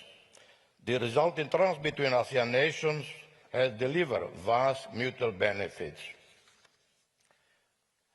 ASEAN is not heaven on earth. Achieving consensus is frustratingly slow. Diplomacy can disappoint. Disillusionment can produce cynicism. Security challenge persists. The Myanmar civil war is a stain on ASEAN's otherwise impressive catalogue of successes. Nevertheless, in a world where bridges are being burned faster than they are built, ASEAN provides lessons on how sustained dialogue, engagement can safeguard against conflict and deliver shared benefits. These are the thoughts of despair and hope that came to me as I watched the abysmal failure of global leadership resulting in the devastating wars in Ukraine, Gaza, Lebanon, Iran, consequences of which reverberate across the world. And then in my remarks, I talk a bit about South China Sea. How can we, exercise preventive diplomacy, to prevent any escalation of claims and counterclaims and the tensions in that region.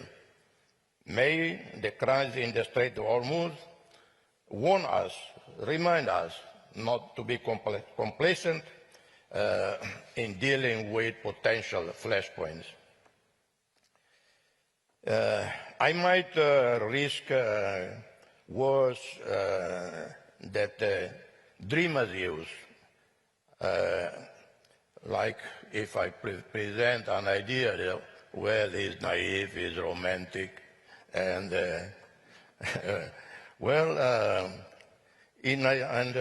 I would think that everyone surrounding South China Sea, everyone is interested in preserving this peace and stability. Apart from the code of conduct that is being negotiated patiently by all sides, someone must have the audacity to declare the South China Sea a zone of peace.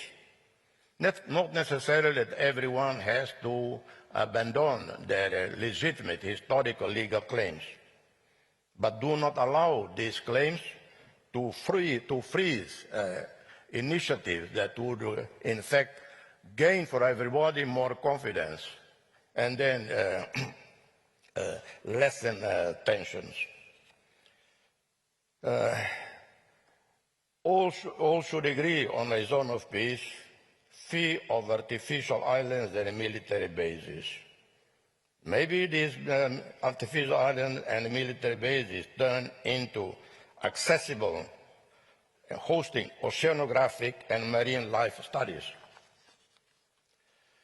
Anyway, we have researched the alternatives to such cooperation all too well. While we funding more money to prepare for war, we struggle to find money to prevent the conditions that make conflict more likely. A missile can deter an adversary but cannot hold back the sea. A tank can defend a border, but it cannot restore a failed harvest. A submarine can patrol an ocean, but it cannot rebuild trust in a society displaced by disaster and conflict. The sea also can be a mirror for us to review a range of deep assumptions. When we talk of the blue economy, for instance, it is not simply one more agenda item to quantify our natural resources, but a transformational rethinking that sees narrow sovereignty placed among connected oceans and taking part in broader notions of prosperity.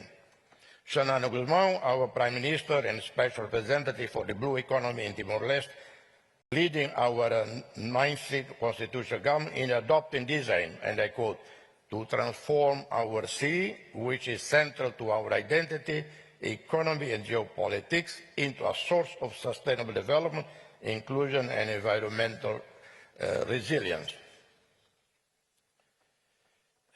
I was reminded of this while recently attending the Melanesian Ocean Summit in Papua New Guinea, where leaders from across the Pacific again highlighted that climate change is a direct threat to economic stability, food system, social cohesion, and even state viability. For smaller and middle powers, choosing resilience cannot be an ultimatum between blocs, politics, and isolation, between nostalgia for an order that was never perfect and their surrender to a world governed by brute force. Coalition must be built issue by issue on climate finance, on energy security, on marine health, food resilience, disaster preparedness, digital governance, and peace mediation. To put it bluntly, the third path must be both principled and pragmatic. I've known it and traveled it firsthand. The emergence of conflict can erode years of progress towards sustainable development. We must therefore pay renewed attention to addressing the conditions that drive conflict and to preserving the mechanisms that prevent them. ASEAN and Timor-Leste's unique story within its constellation hold key lessons for patient, practical, and effective diplomacy. ASEAN's achievement in this respect is not that it made all countries think alike. It has not erased differences in history, politics, size, or strategic outlook. It created habits of cooperation despite those differences. Meeting by meeting, agreement by agreement, project by project, ASEAN has shown that it can be constructed. It has shown that dialogue can become trade, trade can become interdependence, interdependence can become a shared interest in peace. If we are serious about a third path with impact underpinned by practical diplomacy, then we make it visible in concrete areas. A region with more weapons but failing grids, vulnerable coastlines, fragile food systems, and unaffordable energy is not secure. It is merely waiting for the next shock. And we must apply rules consistently. Selectivity corrodes trust. When rules appear to protect some and not others, smaller states begin to wonder whether the language of order is really only the language of power. A rules-based order only survives when countries see that restraint, fairness, and peaceful settlement are practiced, not only preached. I conclude, let us therefore leave this dialogue with a clear sense of what peace requires. It requires defense, yes, but it also requires prevention. It requires national strength, but also practical cooperation across borders through patient diplomacy. It requires rules, but also the trust that gives rules life. Practical patient diplomacy can build this trust.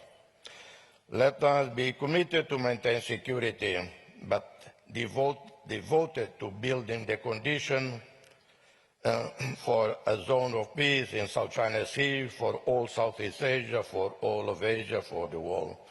May God, of all humanity, shower leaders with wisdom and compassion. Thank you.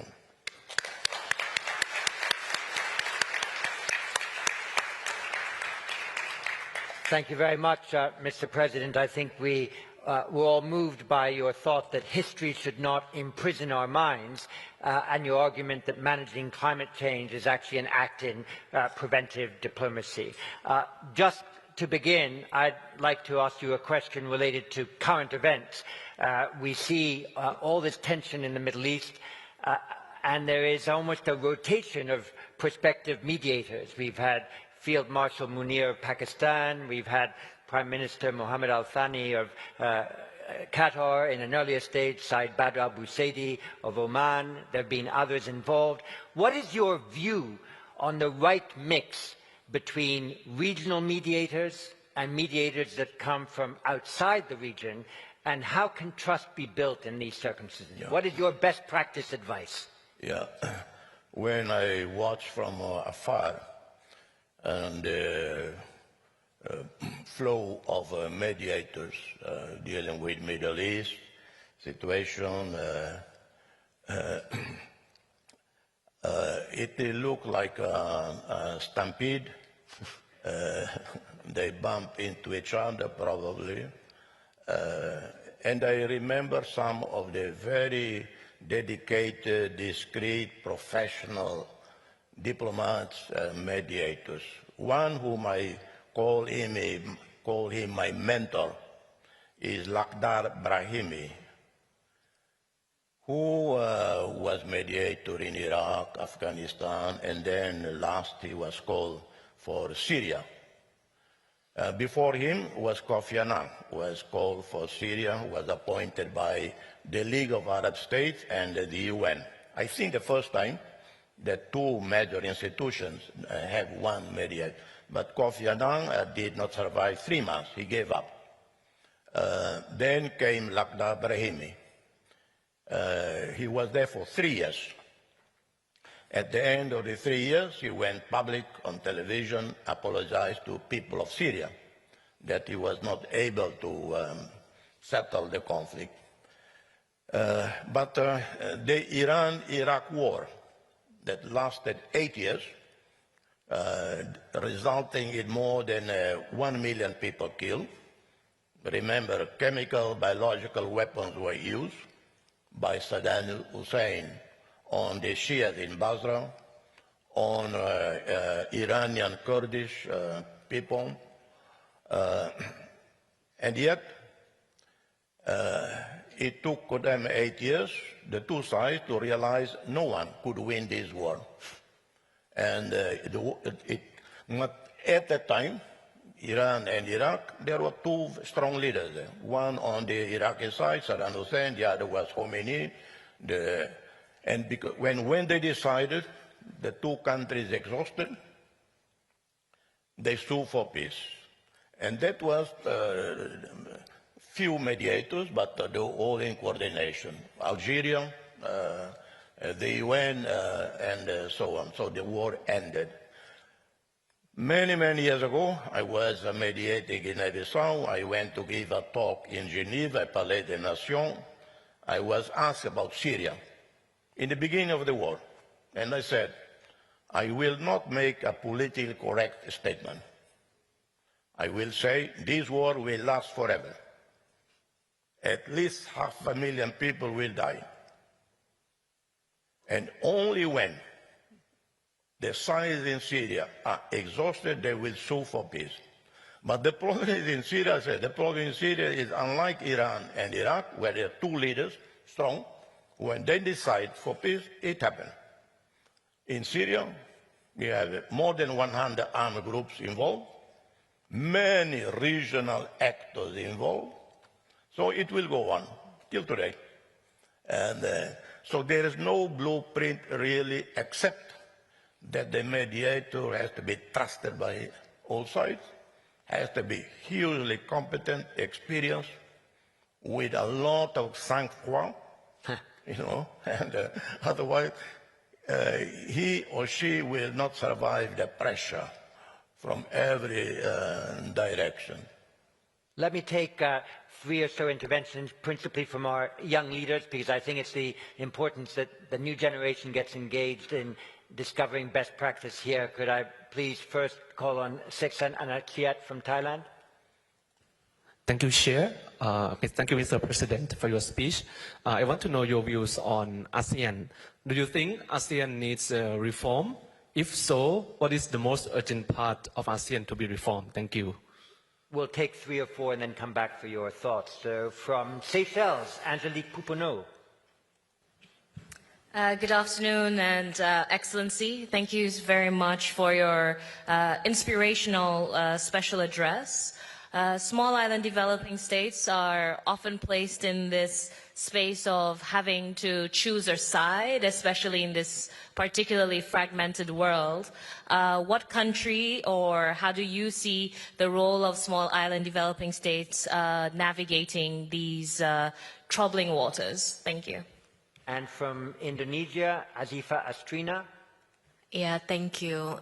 I also have a question about ASEAN, and as we all know, ASEAN has historically been effective in de-escalation, but less effective in enforcement. So in the context of intensifying maritime competition, do you think ASEAN needs a stronger institutional mechanism for maritime governance? Or would that risk undermining the flexibility that has been sustained in regional stability? Thank you. And from Myanmar, Kin Kwa Ki. Thank you, Mr. President. My question is, what do you think of ASEAN 5-point consensus on Myanmar, and how can ASEAN do better on the Myanmar issue? Thank you. So, Mr. President, essentially 3 groups of questions. How should ASEAN be reformed to be better in conflict resolution? How can small island states contribute to an effective strategy of cooperation? And how can we more imaginatively address the Myanmar problem? Over to you, sir. Well, we just became a member of ASEAN a few months ago. I don't want to be with many ASEAN member states here. I don't want to say anything about reform, and they will, at least privately, politely, they will say, what do you know about ASEAN? Well, I actually know a lot. And I first went to Indonesia in June 1974. I'm probably the only person alive among ASEAN leaders who met the famous Indonesian foreign minister, Adam Malik. I was 24 years old. I traveled in Jakarta in scooter and a becak. I don't know if you know about the becak. It's a tricycle, a poor man in the back paddling. And a few times I turned around to look at the poor man. I felt sorry for him. But at the same time, I wouldn't want him to dump me in the middle of Jakarta. So I know ASEAN since then. No, as I mentioned in my remark, extraordinary development. The only thing that I wish they would cut would be the so many meetings. I understand, and no one able to tell me exactly how many meetings a year. I understand 1,300 meetings a year. And our officials, they love traveling. But by now, I think they are tired of it. And the same happened with the European Union. 27 countries. To reach a decision, it takes forever. And many in Europe lose patience with all these meetings. Well, the same in ASEAN, but this is the cost of multilateralism. Everybody has to feel consulted, to feel heard, everybody has to own initiatives. So I don't think there is much more you can do or accelerate in the reform. Smaller states navigating a fragmented world.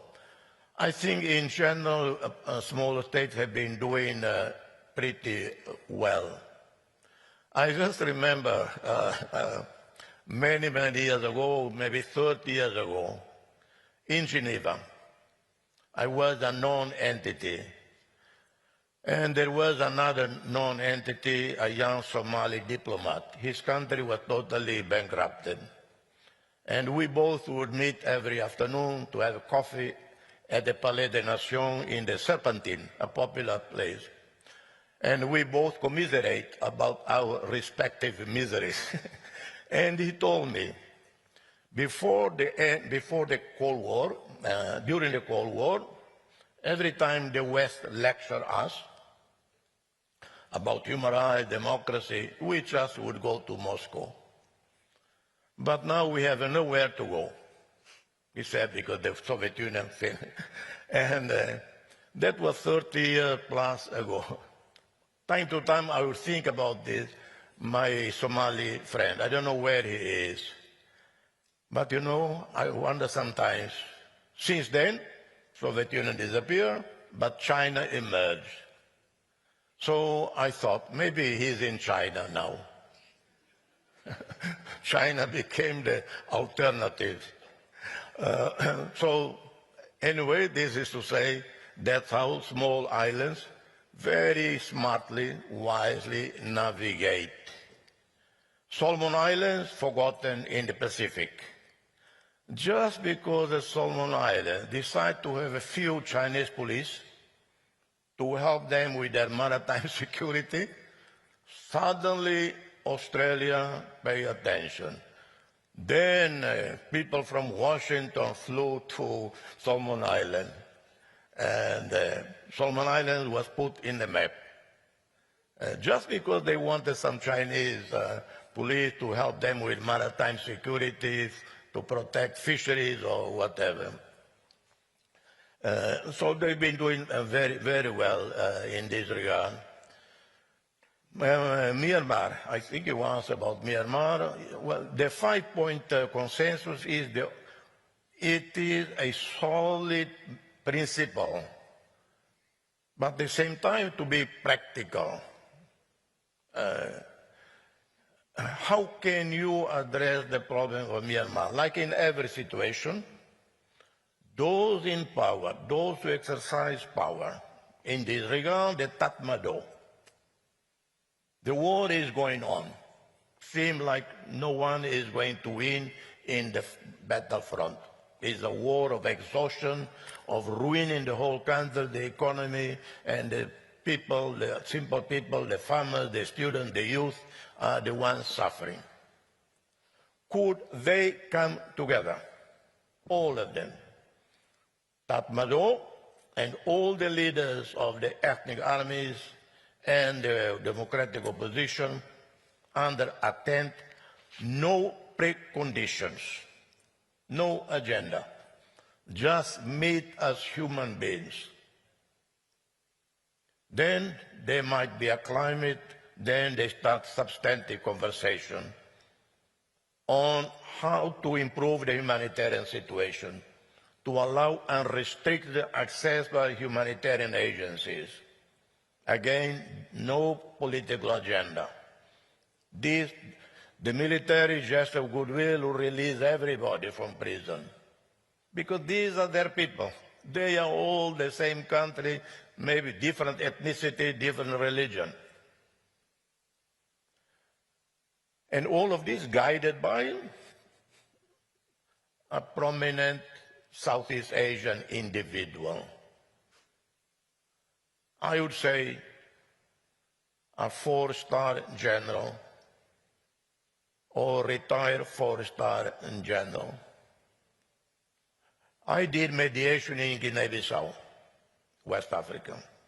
It was not that simple. Guinea-Bissau isolated from the region. No, it was everybody was involved. And at time to time, I would ask the U.S. side, can you send me a retired U.S. general to help me talking to the military here? And they would do it. So you have to pick the right person for some specific moment to influence some specific people that you need to have on board. Well, thank you very much. I mean, that best practice that you've enunciated is one that I hope many more people follow. I take away 4 thoughts from your presentation and your animated response to our young leaders' questions. In order to do mediation, you have to have sang-froid. You have to have strategic patience. You have to very much have a knowledge of history and possibly a little bit a sense of humor as well. Thank you very much for sharing all those qualities with us, Mr. President. Thank you.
Dear delegates, dear ministers, welcome to the fourth plenary session of the 23rd ISS Shangri-La dialogue. In this session, we will focus on the theme of addressing cross-regional security threats.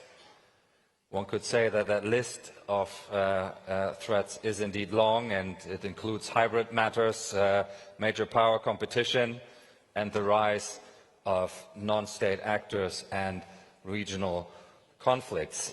These security threats and their impact, as we discussed once or twice before today, are increasingly global in nature. Amid growing levels of instability and uncertainty, new approaches to cross-regional security cooperation will be required. And in this session, we will explore the evolving security landscape across different regions and, where possible, highlight opportunities for cross-regional collaboration to address some of these challenges. So let me welcome to the stage and to the session our three distinguished speakers. An Gyu-bak, the Minister of National Defense of the Republic of Korea. Welcome, sir. Thank you for being here. To my left, we have Nurlan Yamakbayev, the Secretary General of the Shanghai Cooperation Organization, with the SCO for the first time represented here in plenary session, and I'm really pleased that you're here. Thank you for being here. And last but certainly not least, Tore Sandvik, the Minister of Defense of Norway. So welcome to all three of you, the Minister from Korea. We will start with you. If you can take the podium, please, you're welcome.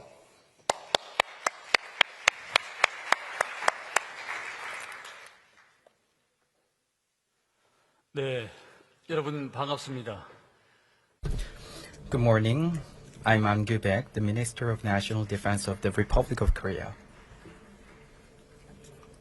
First, it is a pleasure to be at the Shangri-La Dialogue, a security forum of great history and tradition, with various military experts from around the world.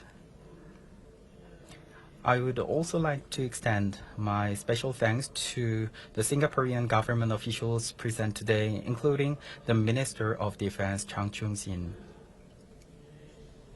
Now, in its 23rd edition, the Shangri-La Dialogue has served as a platform of international security cooperation where defense leaders, military commanders, and security experts have brought global security issues to the fore and explored solutions extending well beyond the Asia-Pacific region.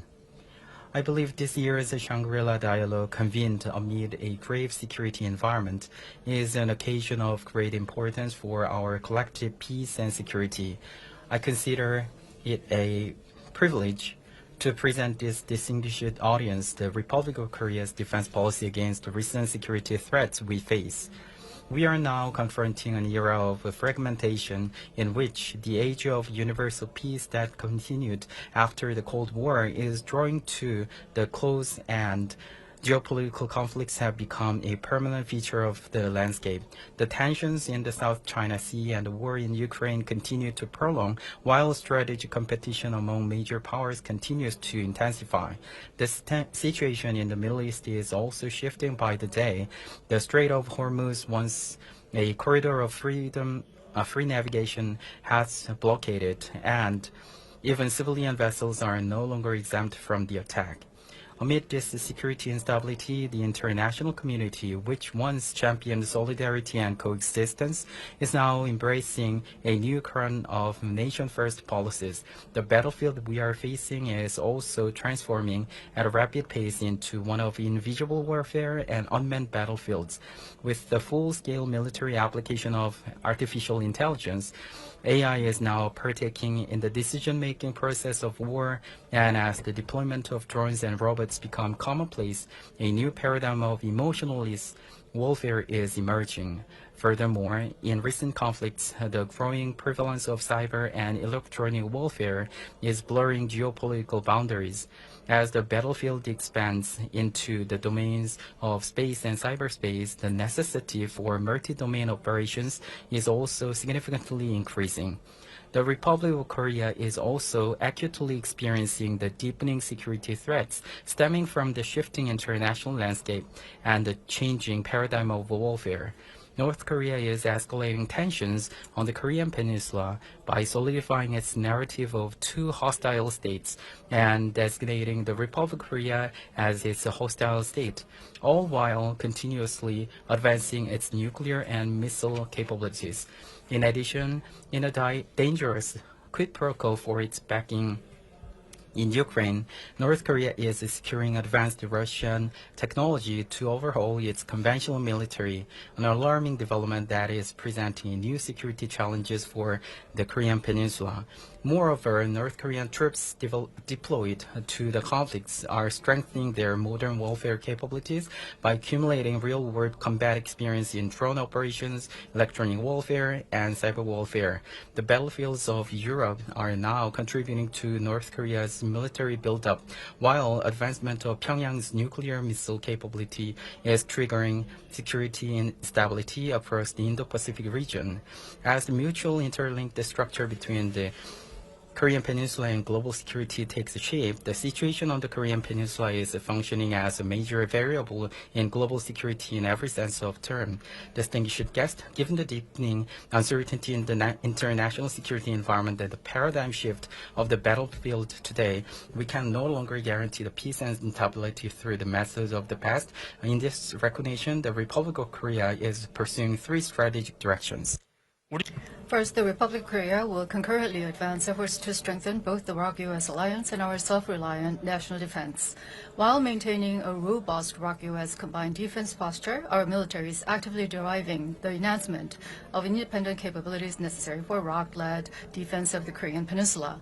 We will further advance the Korean three-axis system to counter North Korean nuclear and missile threats and continue to deepen and develop extended deterrence cooperation with the United States.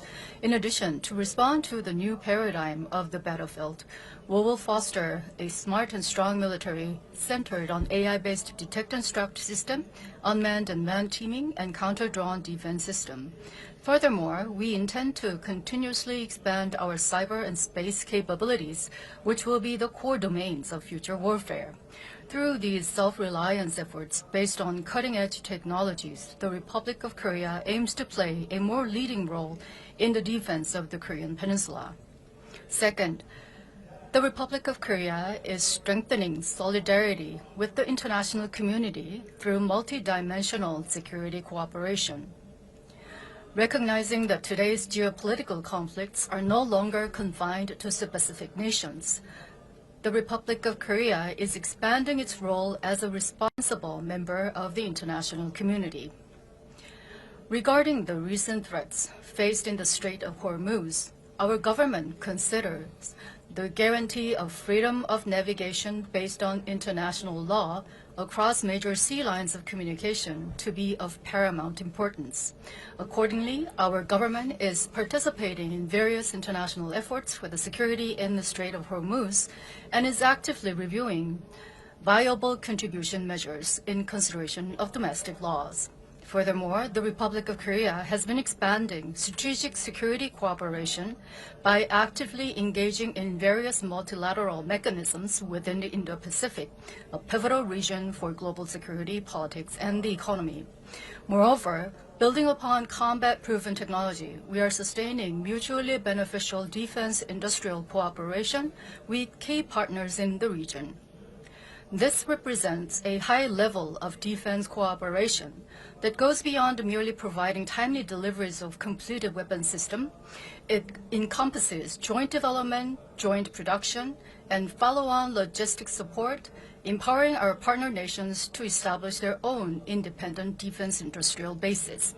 Through these efforts, we are strengthening interoperability with regional partners, thereby further solidifying our shared foundation to counter trans-regional threats. Third, recognizing that maintaining stability on the Korean Peninsula is directly linked to global peace. We remain firmly committed to efforts for peaceful coexistence on the peninsula. As Sun Tzu's The Art of War portrays, hence to fight and conquer in all your battles is not supreme excellence. Supreme excellence consists in breaking the enemy's resistance without fighting. Guided by this wisdom, the Republic of Korea will realize the firm principle that peace on the Korean Peninsula, where there is no need for conflict, is the most reliable guarantee of security. Accordingly, while maintaining a robust deterrence to neutralize any North Korean threat, our military will steadfastly back the Korean Peninsula peaceful coexistence policy, laying the foundation for sustainable peace through inter-Korean dialogue. Ladies and gentlemen, distinguished guests, the world today is closely interconnected more than ever before. Just as global community is one family, in the face of today's security threats, no nation can remain safe in isolation. In such a security environment, prepared deterrence forges peace, interconnected solidarity thwarts threats. As a responsible member of the international community, the Republic of Korea will work together with our partners to realize humanity's shared goal of peace and stability through crisis management on the Korean Peninsula, as well as regional cooperation and solidarity. I look forward to continuing our discussion on concrete and constructive measures with all of you at the Seoul Defense Dialogue this coming September. Thank you for your attention.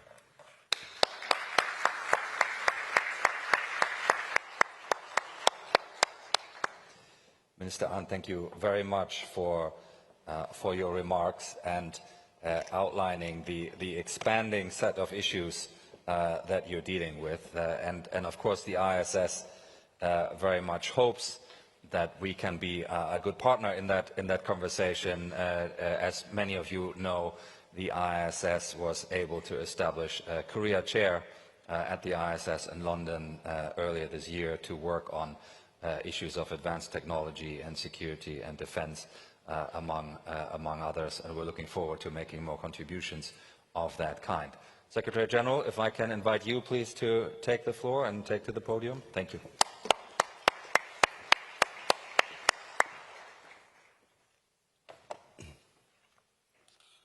Thank you, Mr. Chair, Dr. Figurik, ladies and gentlemen. I wish to thank the International Institute for Strategic Studies for invitation extended to me to represent the Shanghai Cooperation Organization, or SCO, in this year's Shangri-La Dialogue. It is a good opportunity for us to share some views of our member states on the current international situation and on the SCO as an organization in general. I agree with today's statements that the modern world is undergoing a period of deep transformation. Geopolitical tensions are rising, conflicts are multiplying, and the nature of conflicts is changing. And the United Nations Charter is being systematically violated. We witness a serious crisis of trust in international scale, accompanied by a weakening of global governance institutions, attempts to diminish the role of the United Nations. Along with this, Global South countries emphasize the need to create alternative forms of interaction. In these conditions, the role of regional organizations continues to steadily increase, with a greater responsibility falling on their shoulders for the affairs in their regions. The SCO's task as the largest trans-regional organization is to adapt to changing world and to contribute to peace and development of its member states. While some choose to pursue security through exclusive multilateral arrangements, the SCO remains committed to a more representative, democratic and multipolar world order based on the central coordinating role of the UN. The SCO is now a comprehensive trans-regional organization representing 10 member states, covering 25% of world landmass, almost half of the world's population, and almost a quarter of the world's GDP. SCO is not a military bloc, It is clearly stated in our Charter and foundational declarations, and moreover, the SCO is not directed against any state or international organization. We do not maintain collective security principles, nor do we seek to ensure our own security at the expense of others. The SCO's activities are based on the principle of mutual respect for sovereignty, independence, territorial integrity of states, and inviolability of state borders, non-interference in internal affairs, non-use or threat of use of force in international relations. All these principles, including equality, solving all the issues through consultations, respect for cultural diversity, are enshrined in Shanghai Spirit, so-called Code of Principles. And we follow a unique model where there is no dominance of any single party and no elements of pressure. Every decision is reached through consensus only. This model rejects the bloc-based mentality, advocating for the peaceful resolution of disputes. And bilateral relations between our member countries, as well as their relations with the third countries, are not brought to the official meetings of the SCO. Dear colleagues, in SCO we understand security comprehensively. Starting from the very foundation of the SCO, we have always prioritized our joint efforts to counter the three forces of evil, as we call them. It is terrorism, separatism, and extremism. At the first summit in 2001, we adopted Shanghai Convention on combating terrorism, separatism, and extremism. And in this sphere, SCO countries exchange information between competent authorities through the specialized SCO regional anti-terrorist structure and conduct regular exercises and operations.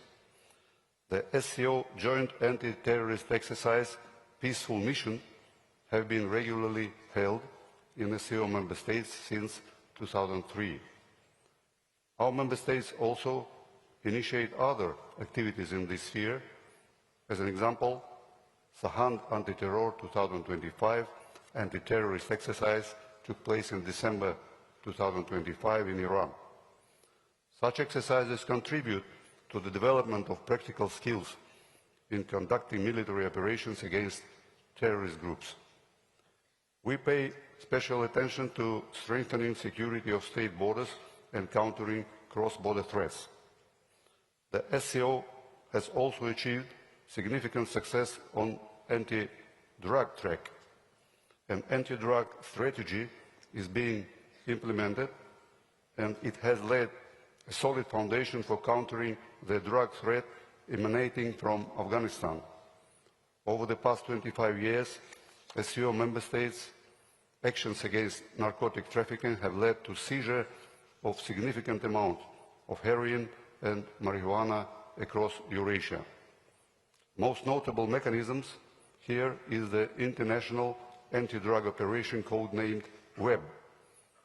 The most recent one was conducted in August last year across the member countries, and as a result, more than 9 tons of narcotic substances and more than 21 tons of precursors were confiscated. Participants, today we are modernizing the system of countering challenges and threats with the establishment of Universal Center to counter challenges and threats in Tashkent. Furthermore, we are institutionalizing our response to transnational threats through new specialized hubs, Anti-Drug Center in Dushanbe and Center to Combat Transnational Organized Crime in Bishkek, and Center for International Information Security. We are consistently expanding dialogue on defense cooperation. We hold annual meetings of the defense ministers of the SCO member countries, and the most recent one taking place in April this year in Kyrgyzstan. Cooperation in the area of cybersecurity was launched in 2006, and the SCO opposes militarization of the information and communication technologies. My time is running out, so I will try to be shorter. I would like to mention that SCO cannot remain indifferent to conflicts that destabilize the global order. The main instrument of expressing our reaction is political statements, and our leaders expressed deep concern over escalation of the Palestinian-Israeli conflict. We advocate for Afghanistan that is independent, neutral, and free from terrorism and drugs, and the organization has issued several statements regarding the situation on the territory of the Islamic Republic of Iran, particularly calling for resolution of differences exclusively through peaceful means, based on consideration of the legitimate interests of all parties. On strategic stability, SCO member states view the unilateral and unrestricted build-up of global anti-missile defense system as a threat to international security. We call for the preservation of outer space as a weapons-free zone. I am finishing my statement, although we have much more to say, but thank you very much for your attention. Thank you very much. Secretary General, thank you very much, and you will have time in our Q&A session to perhaps touch on one or two other items, and I think it might be interesting to talk a little bit more about how the current conflict involving Iran might influence the organization as you're heading towards the summit later this summer. That would be perhaps one of the themes to explore later on. May I invite the Minister from Norway to take the podium, please? Welcome.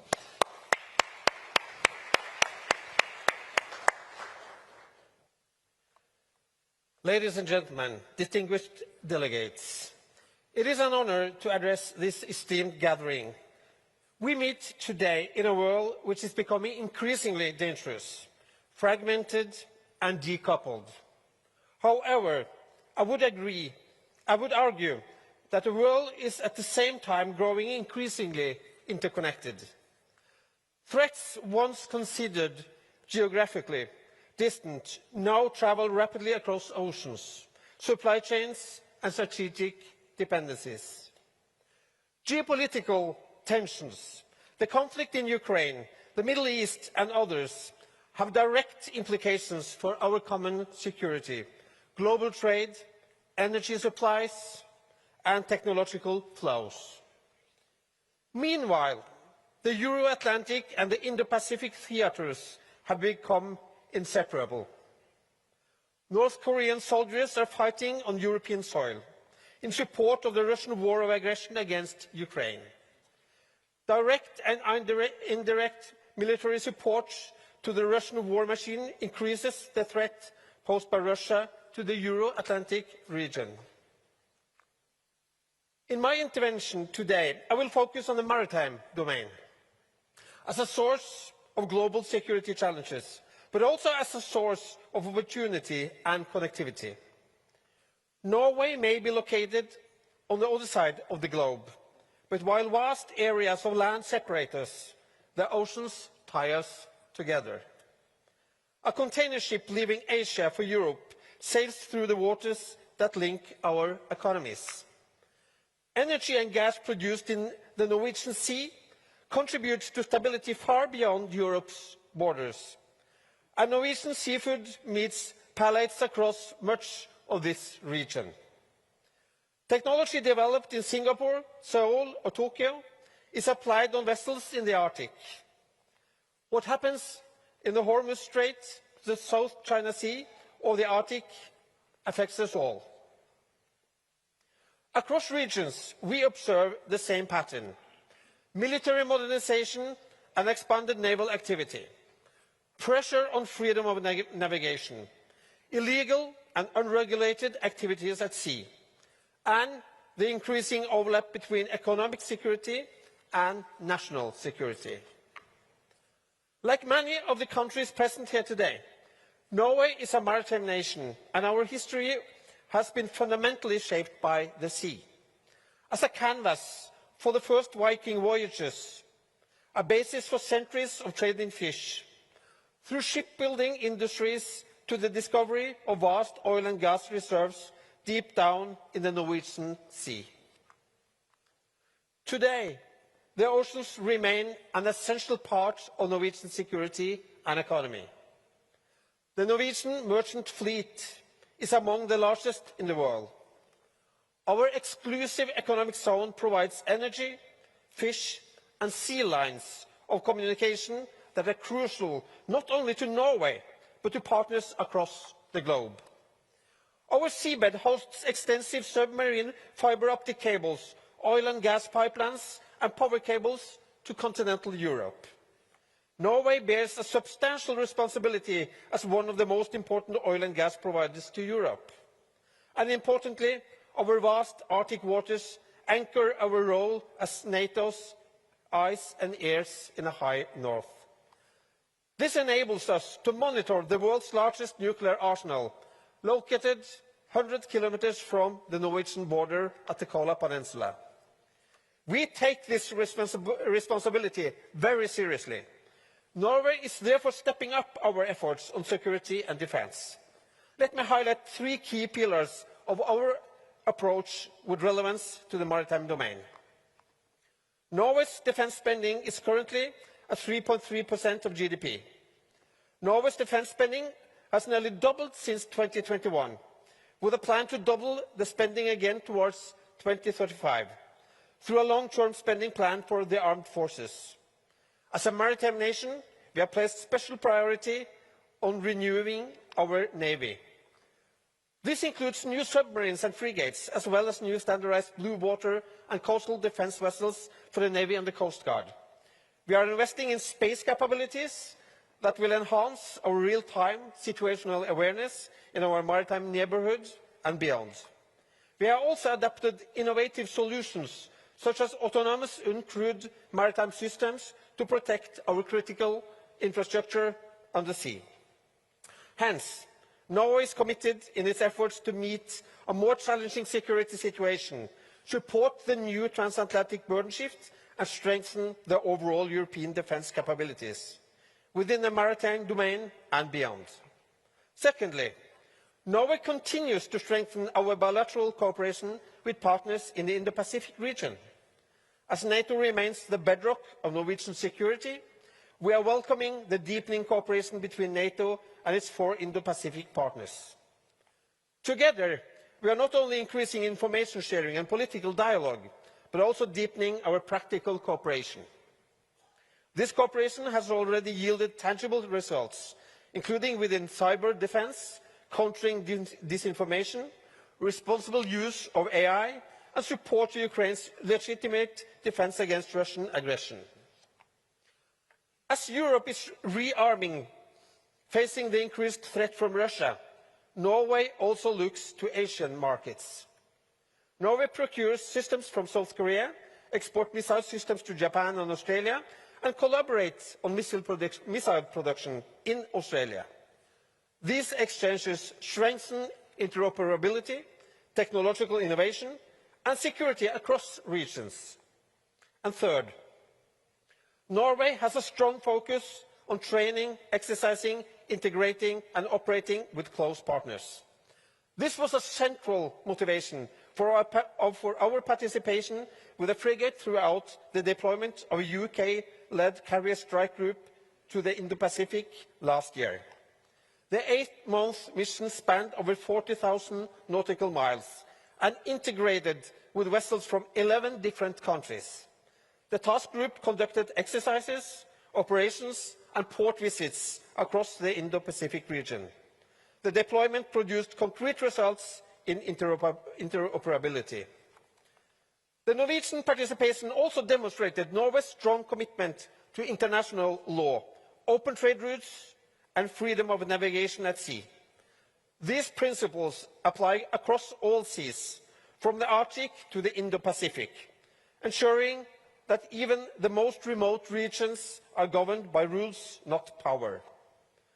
From the cold Arctic waters to the seas of the Indo-Pacific, the oceans form a vital artery of trade, transport, and energy and security. The challenges we face are complex, but the opportunities are equally immense.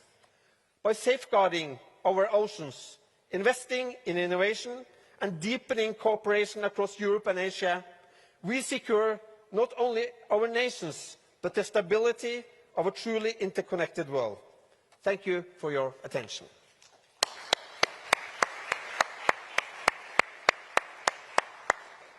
Minister, thank you very much for your remarks. We now have a good 40 minutes or so for debate. There's a long list of people who are now seeking the floor, so we will, like we have before, take a group of questions and then return to the panel for responses. And we'll start this round with Robert Ward from the United Kingdom. Robert.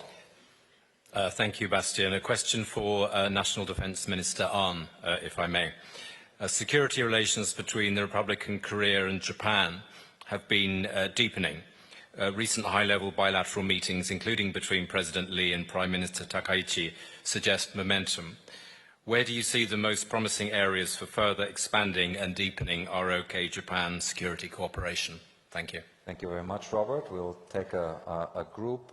Next question, please, from the Young Leaders Group and from Cambodia, Siriot Chen. My question is addressed to Minister An Gyu-baek. In your remarks, you mentioned that AI is now part of the process for decision-making in war. And as a Minister of National Defense, you do have a unique academic background in Eastern philosophy. So my question is, what can we learn from Eastern philosophy for global AI leadership in the context of security and defense? Thank you. Thank you very much. And we take from Germany, Tim Arnold de Almeida. Tim. Thank you very much. My question goes to Secretary General Yamakbayev. Thank you for outlining the noble principles of the SCO. Certainly, especially your own country and the countries of Central Asia can be bridge builders between different geographical and geopolitical influence spheres.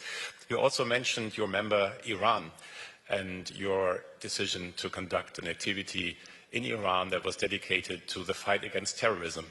What did you learn from Iran about the fight against terrorism, and what could maybe the world learn from Iran? Thank you very much.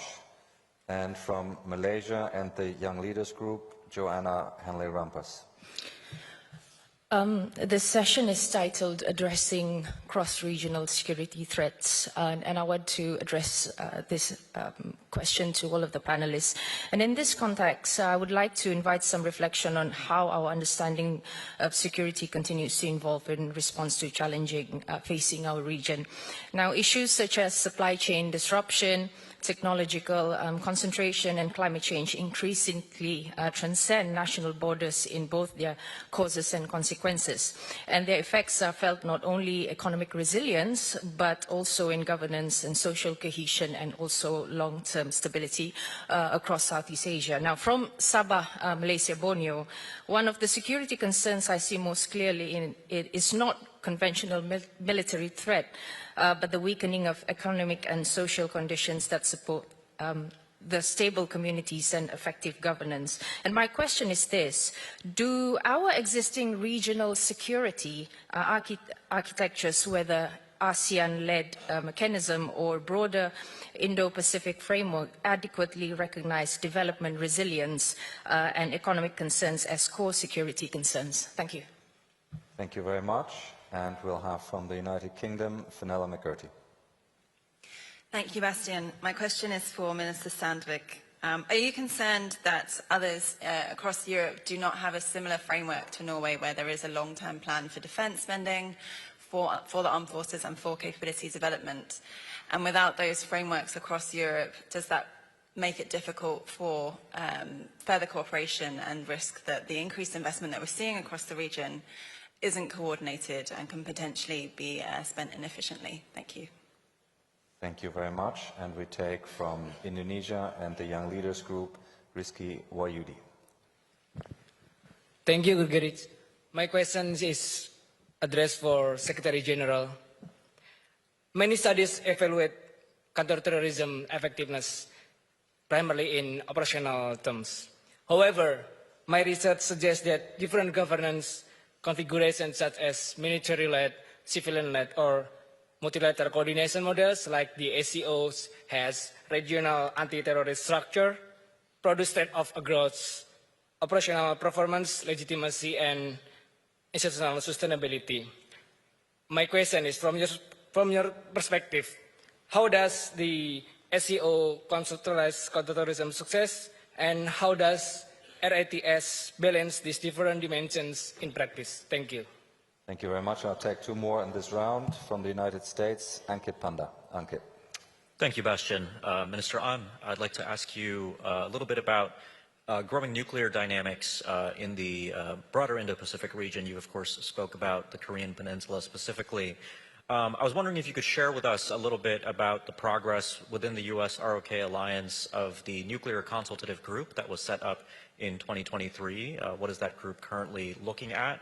And in more general terms, given that South Korea, Japan, Australia, our three major treaty allies of the United States in this region, would South Korea support greater minilateral conversations among the United States and our Indo-Pacific allies on broader questions pertaining to nuclear risks? Thank you.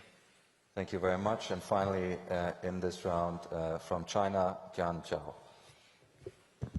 Thank you. My question towards Minister An of South Korea. You mentioned in your speech about full-scale application of AI in the military domain. As we are seeing more and more incidents caused by AI in warfare, either in Gaza or Ukraine, could you explain more on what South Korea has done and will be doing to ensure the responsible use of AI in the military domain? And also, do you have more plan to push forward the re-aim process after South Korea successfully hosted the re-aim summit in 2024? Thank you. Thank you very much. So we return to the panel. We go in reverse order. So, Minister Sandvik, I'll start with you. There are two themes for you, security architecture and European defense plans. If you could engage those and add any other points you'd like. Well, the questions from UK. Norway has a long-term defense plan going to 2036, and now we are rebalancing it for 2040. It's in the Parliament, and the discussion is going on right now. We don't see that as a challenge that other parties in Europe don't have the same length of their. A lot of them have long-term pledges, and we are engaged bilaterally with them and multilaterally with them. And all of us are in according to the NATO plan. So we are defending Europe according to NATO plans, and we are in Norway now. We have managed to make 3 bilateral defense agreements with UK, with Germany, and with France just lately. And we are developing this further. What we know is that we have to step up in Europe, and when Europe is spending more money, we have to not only spend more money, but spend it smarter. So we're integrating and we're standardizing and we're building industrial capacity. And as I also mentioned, we are also using the industrial capacity in the Indo-Pacífic, buying from South Korea in Norway, but also importing licenses to set up factories in Europe producing. And of course, we will still continue the close cooperation with US in these matters. Thank you very much. Secretary General, over to you. Thank you. I see that 3 questions are similar to each other, related nature, touching upon terrorism and counterterrorism activities of the SEO. I would like to say that in the SEO we have a specialized body, as I've said, anti-terrorist structure. It is quite autonomous, similar to specialized institutions of the United Nations. And that's why the main work on this track, anti-terrorist track, is done by a regional anti-terrorist structure. We just, the Secretariat of the whole SEO, we provide a general political coordination of these activities. But what is important that member states of the SCO come to common views on how to counter terrorism, and in the SCO we managed to work out a single common definition and understanding what is terrorism, which, as far as we know, no other international organization has managed to do. And that is a good foundation for cooperation between member states in terms of, first of all, exchange of information, coordination of their efforts and operations, and the anti-terror structure maintains a database on the criminal figures and personalities and those who may be linked to international terrorist groups and extremism. That enables a very operative exchange of information and well-coordinated operations by the member states in their national capacity. Because the major operative and practical work is done by national competent agencies. Also, it is worth mentioning that SCO is cooperating and in maintaining close contact with the United Nations Counterterrorism Department, exchanging views and holding joint events with the United Nations Office for Drugs and Crime, and we regularly hold anti-terrorist exercises, anti-drug exercises and operations, joint operations. And also member states noted coming to security, regional security issue, ASEAN, Indo-Pacific. Member states, the heads of member states noted initiatives of some of our member countries to establish a new Eurasian architecture of Eurasian security, which means that the most issues of security in Eurasia should be solved by Eurasian countries. And member states are now working on that and considering this initiative. That means that we are open to cooperation with ASEAN, with ESCAP, with other regional institutions and organizations. And the other important thing with counterterrorism is that all these events and structures which are in SCO, they enable quite different countries with different systems to work out common approaches to terrorism, to counterterrorism, and to have personal contacts between the competent agencies, which enable them to be more effective and to enhance their capacity. If I didn't answer all the questions, I can. We'll take a few more. So there's always another opportunity. Minister Ahn, if I may turn to you, you have received a number of questions directed to you. Please, over to you for your answers. Yeah, this is the MINDEF of the Republic of Korea, An Gyu-baek. I think I'm popular given that I've been given so many questions. First of all, regarding the issue of the Republic of Korea and Japan's development, I will give you an answer on how the potential of our relationship. With the powerful leadership of President Lee, the Republic of Korea and Japan have been going through a lot of exchanges in various domains, including our culture and others. And that has been fostered, that has been also contributed in the fostering the peace and stability in the Korean region. And I believe that the relationship between the two countries will further develop in the future.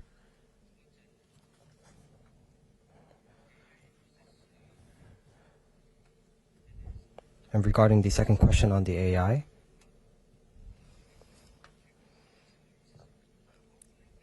I would like to answer the two questions on the AI altogether.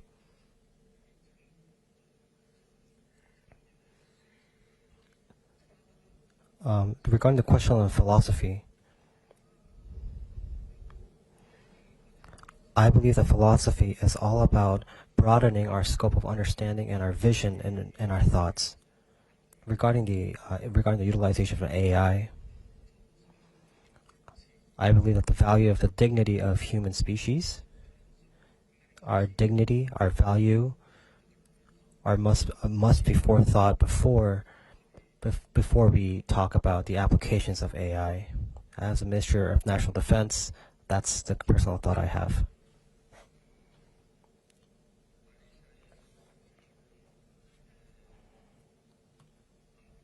And the next question from Malaysia.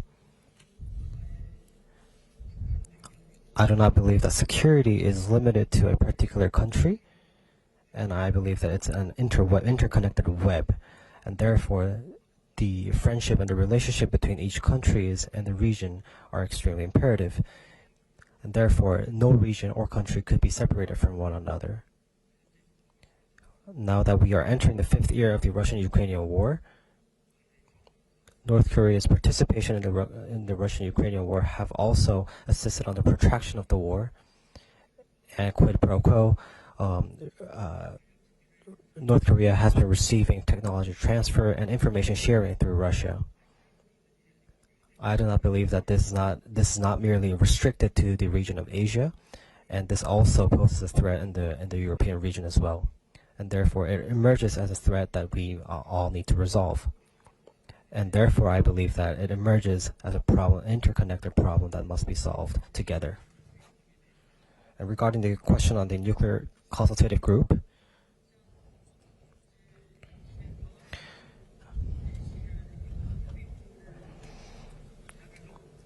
the NCG is operating on various domains in order for us to foster the extended deterrence between the ROC and US alliance. And the cooperation between the two countries are consolidating and improving. And through the conventional and nuclear integration of CNI, we are further improving the system and updating it. And through working group consultations, we're also developing improvements. We will collect a second round, and we'll start with Daniel Salisbury from the United Kingdom. Daniel. Thank you, Bastian. I have a question for Minister Ahn. You mentioned North Korean troops deployed to the battlefields of Europe. I wondered, could you share some of the most important lessons that the Republic of Korea has learned from observing this deployment? Thank you. Thank you very much. And we'll have from Japan, Wakana Asano. Thank you, Bastian. My question is to all of the panels, and I have two. One is that I've been hearing that there are a couple of threats that all of the panels share. For example, cyber, AI, supply chain disruption, and energy, space, technology. And my first question is that what are the challenges to seek for the cooperation, multilateral cooperation, cross-regional cooperation in these potential threats? And then what needs to be done? And then my second question is about Africa. I see a couple of delegations from African continent this year to this Shangri-La dialogue. And then given that this session is titled as Cross-Regional Security Threats, and then also you mentioned a couple of the potential maybe commonalities such as supply chain and whatever. So I'd like to hear what's your prospect for the relationship or engagement in terms of the security or non-traditional security issues with African region. Thank you. Thank you. Thank you so much. And we take from the Young Leaders Group and from Malaysia, Falina Said. Thank you. Thank you so much for the enlightening session. The first question I have is actually for Minister Ahn. It's on AI as well, and it's on the value chain. AI value chain is actually based on interdependence. So what is Korea's strategy to address dependence in this space? The second question I actually do have is in regards to terrorism, because there are, this is actually to the minister from SEO, because some parts of the terrorism trend has actually turned to disparate and is shaped by the information age, sometimes named the nihilistic form of terrorism. What are the challenges in collective action for this, and can I actually get your views on the way forward? Thank you so much. Thank you very much. From the Philippines, Dara Ioy. Thank you, Bastian. For Defense Minister Ann, sir, this is also a question related to AI. But how does the ROK intend to incorporate the use of AI in your multi-domain capabilities to pursue peace in the Korean Peninsula and the region as a whole? And this is for the SCO. How is the SCO leading in the efforts to make space a weapons-free zone? And what are the challenges that you have encountered so far in pursuit of your ongoing efforts to this goal? Thank you. Thank you very much. And from the Netherlands, Maya Nouwens. Thank you very much, Bastian. I promise that Dara and I didn't coordinate this, but my question is also about space. A lot of talk today has been about gray zone challenges in the maritime domain, but I also wonder whether the three speakers could speak to the challenges in the gray zone challenges, rather, in the outer space domain. Here, actors are inherently both civilian and state-led and military. Technology is inherently dual use, and this is a domain that all of us increasingly view as strategic and depend on. Thank you. Thank you very much. And from the Republic of Korea, Dong-Yun Cho. Thank you, Bastian. My question goes to two ministers. As cyber, artificial intelligence, and quantum capabilities increasingly cut across regions, so from your perspective, what level of practical information and standard sharing between Asian and European partners do you see as a realistic near-term goal? Thank you. Thank you very much. And from the Young Leaders Group and from Vietnam, Kak Yang Nguyen. Thank you, Bastian. I have a question for Secretary General Jeremy Bayev. How does the mechanism of conflict resolution work in practice for the SCO? Do you think that the SCO did enough in solving the conflict between two of its member states, India and Pakistan? Thank you. Thank you very much. And from China, Wanjia Liu. Thank you, Chair. My question is for Deputy Prime Minister. As transatlantic partnerships evolve, the United States has proposed reassessing NATO's role. What does this mean for the alliance? How do you see NATO's future development trends? Thank you. Thank you so much. And I'll take two more, and then we'll return to the panel. From the United Kingdom, John Rain. Thank you, Bastian. Given the challenges that all multilateral organisations now face in solving conflicts, could I ask members of the panel to comment whether they welcome the arrival of the Board of Peace, or whether they see that as multilateralism that we don't need? Thank you very much. And from India, Vipatrap Vikram Singh. Thank you, Bastian. My question is for the panel. Both South Korea and Norway have faced cyberspace incidents that have been claimed by hacktivist groups. Notably, Norway's critical infrastructure was disrupted by a hacktivist group. With these groups operating across borders, is there an opportunity for cross-regional collaboration to counter and combat them? And what role might international organizations like the SCO play in dealing with these threats? Thank you. Thank you very much. I'll take one more from the Young Leaders Group, and from Australia, Vanessa Wong.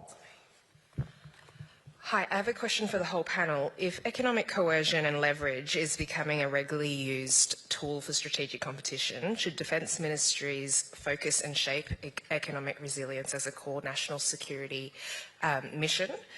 How do you balance that against the growing defence budgets, and are our institutions structured and equipped for that challenge? Thank you very much. So let's take these and return to the panel. Minister Sandvik, if I can ask you again to kick us off, and then we'll work our way through the panel. You have a bunch of issues that were put in front of you. Over to you. Well, thank you. A bunch of issues, yes. First of all, let me start from the last speaker. Energy is security policy. Food is security policy. Economics is security policy. So every aspect of society is a part of security policy. And that's why we also are here, because the butterfly effect not only affects weather conditions. We know that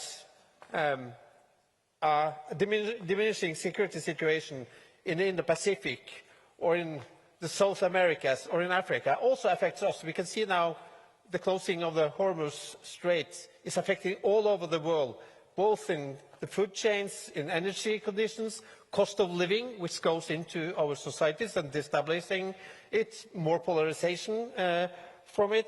So all this is a part of discussing security aspects. Therefore, also, we are engaged from the defense sector to stabilize the world order in a way that we can still prosper and have economic growth in the future. Thank you. Thank you very much. Secretary General, if I can turn to you next. There were a few points for you about how the SCO does conflict resolution, how the mechanisms in practice work. One question was specifically on India and Pakistan and SCO in that context. A second question was on whether the SCO is leading any efforts with regards to space and space as a weapons-free zone, and what challenges the SCO might feel it encounters there. And you were invited to also expand perhaps a little more on the counterterrorism element of your remarks. There were a few more, but maybe there's the Africa angle, and how far does that concern the SCO, and how do you engage? If you have thoughts on the Board of Peace, we're also happy to hear those. Well, as have been mentioned today and yesterday during bilateral meetings, and today during sessions, panel sessions, such challenges as terrorism, as drug trafficking and organized crime have become really transnational. That is the first point which we have agreed upon among member states. That's why multilateral coordination, multilateral cooperation is very important. And that is just what we are doing in the SCO. And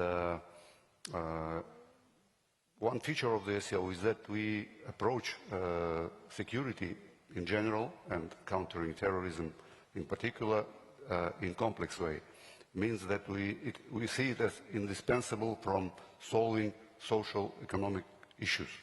That's why today, if we look at the number of events and activities, those in the sphere of economy, in the sphere of investment, transportation, employment, alleviating poverty, they may be even more numerous in numbers than those in counterterrorism sphere. It means complex approach to security, to countering terrorism. We see the threats of so-called non-traditional challenges. That is why, according to the decision of our heads of state, we are modernizing the overall system of countering challenges and threats, and the regional anti-terrorist structure will be a universal center for countering challenges and threats. The decision has been made, and now the procedural work is going on. It means that its mandate will be expanded and embrace not only terrorism, separatism and extremism, but also border control, also countering countering cybercrimes, countering transnational organized crime, and there is an independent specialized body, anti-drug center, which will be also working within the SEO framework. Regarding Africa, I would like to say that it's also regarding these bilateral conflicts among some countries or even some issues among member states. I would like to underline that we have a rule in the SEO that bilateral issues are not being discussed at the official meetings of the SEO. That's why such issues are not on the agenda of the SEO, as well as some issues concerning or regarding a relationship between member countries and the third countries, or conflicts of our member countries with the third countries. They are not disputed or discussed at the SEO platform unless there is a proposal by one of the member countries which is supported by all other member countries on the basis of consensus. That's why today African countries cooperate closely with the SEO member countries in bilateral way, but we do not yet cooperate with Africa as an organization. The same I can say about some conflicts which we have cited. Not only conflicts, but we should say issues which need solution.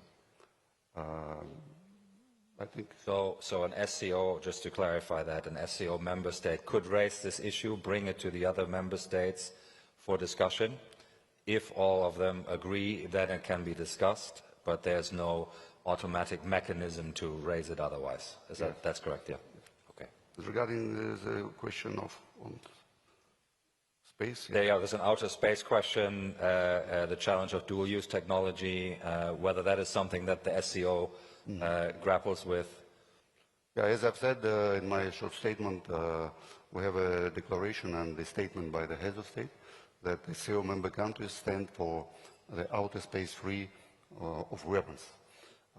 It is very important that our member countries, which may have different views on different international issues, they have come to this common view on outer space free of weapons. The further practical actions may be taken at the level of experts. It's subject to discussion, further discussion. We didn't take any practical measures in this direction yet. Thank you. Thank you very much. Mr. Ahn, you again got a large number of questions, so please work your way through responses to those questions. Over to you.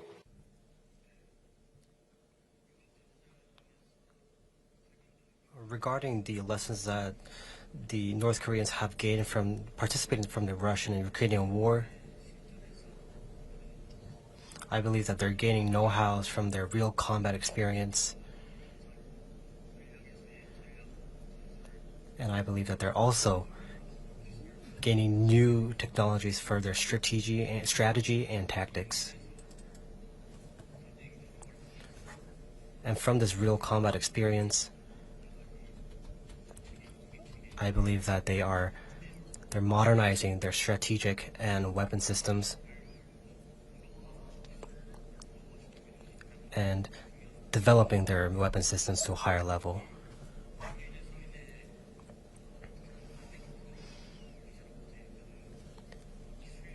And so they're getting technology transfer from Russia, and they're also receiving funds and technology, creating and formulating more weapon systems such as drones and submarines, and also gaining know-hows in terms of how to use them.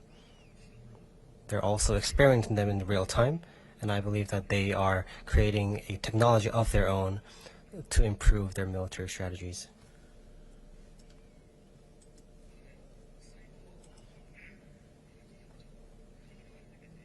And regarding the multinational cooperation for cyber energy,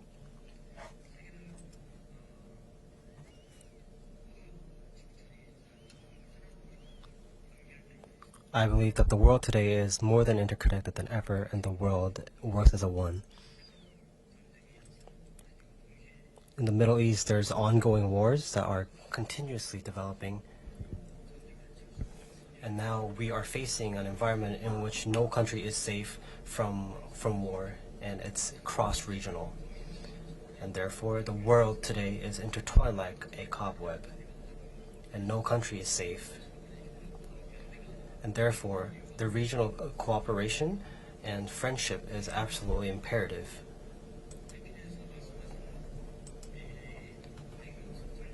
And regarding the AI question from the Philippines, I believe that we're transcending the traditional aspect of the AI, and we're now moving into a warfare in which it is not able to be thought through because of its sophisticated development of AI and cyberspace. And I believe that in such a country that values democracy and freedom, value of freedom, I believe that through mutual cooperation with our allies and partnership countries, we will be able to offset those ways to mitigate them. Regarding the question from India, you mentioned that cyberspace, there's been cross-regional collaboration. I agree with that. Again, I believe that this problem is not restricted to one country, and this must be overcome through mutual cooperation between countries who share the value of free democracy. And through these cooperations, we'll be gathering the power and strength that we need to overcome these weaknesses and problems. Thank you. Thank you very much, Minister. That takes us to the end of our session on cross-regional security threats. Thank you very much. I still had a number of people who were seeking the floor, and my apologies that we didn't get to everybody, but I do think we had a wide range of interventions and questions, so thank you very much. Let me invite you to thank our three excellent speakers for such engaging presentations, and after you've done that, I'll invite you to enjoy the coffee break before the special sessions start at 5 p.m. So let me invite you to thank our speakers, please.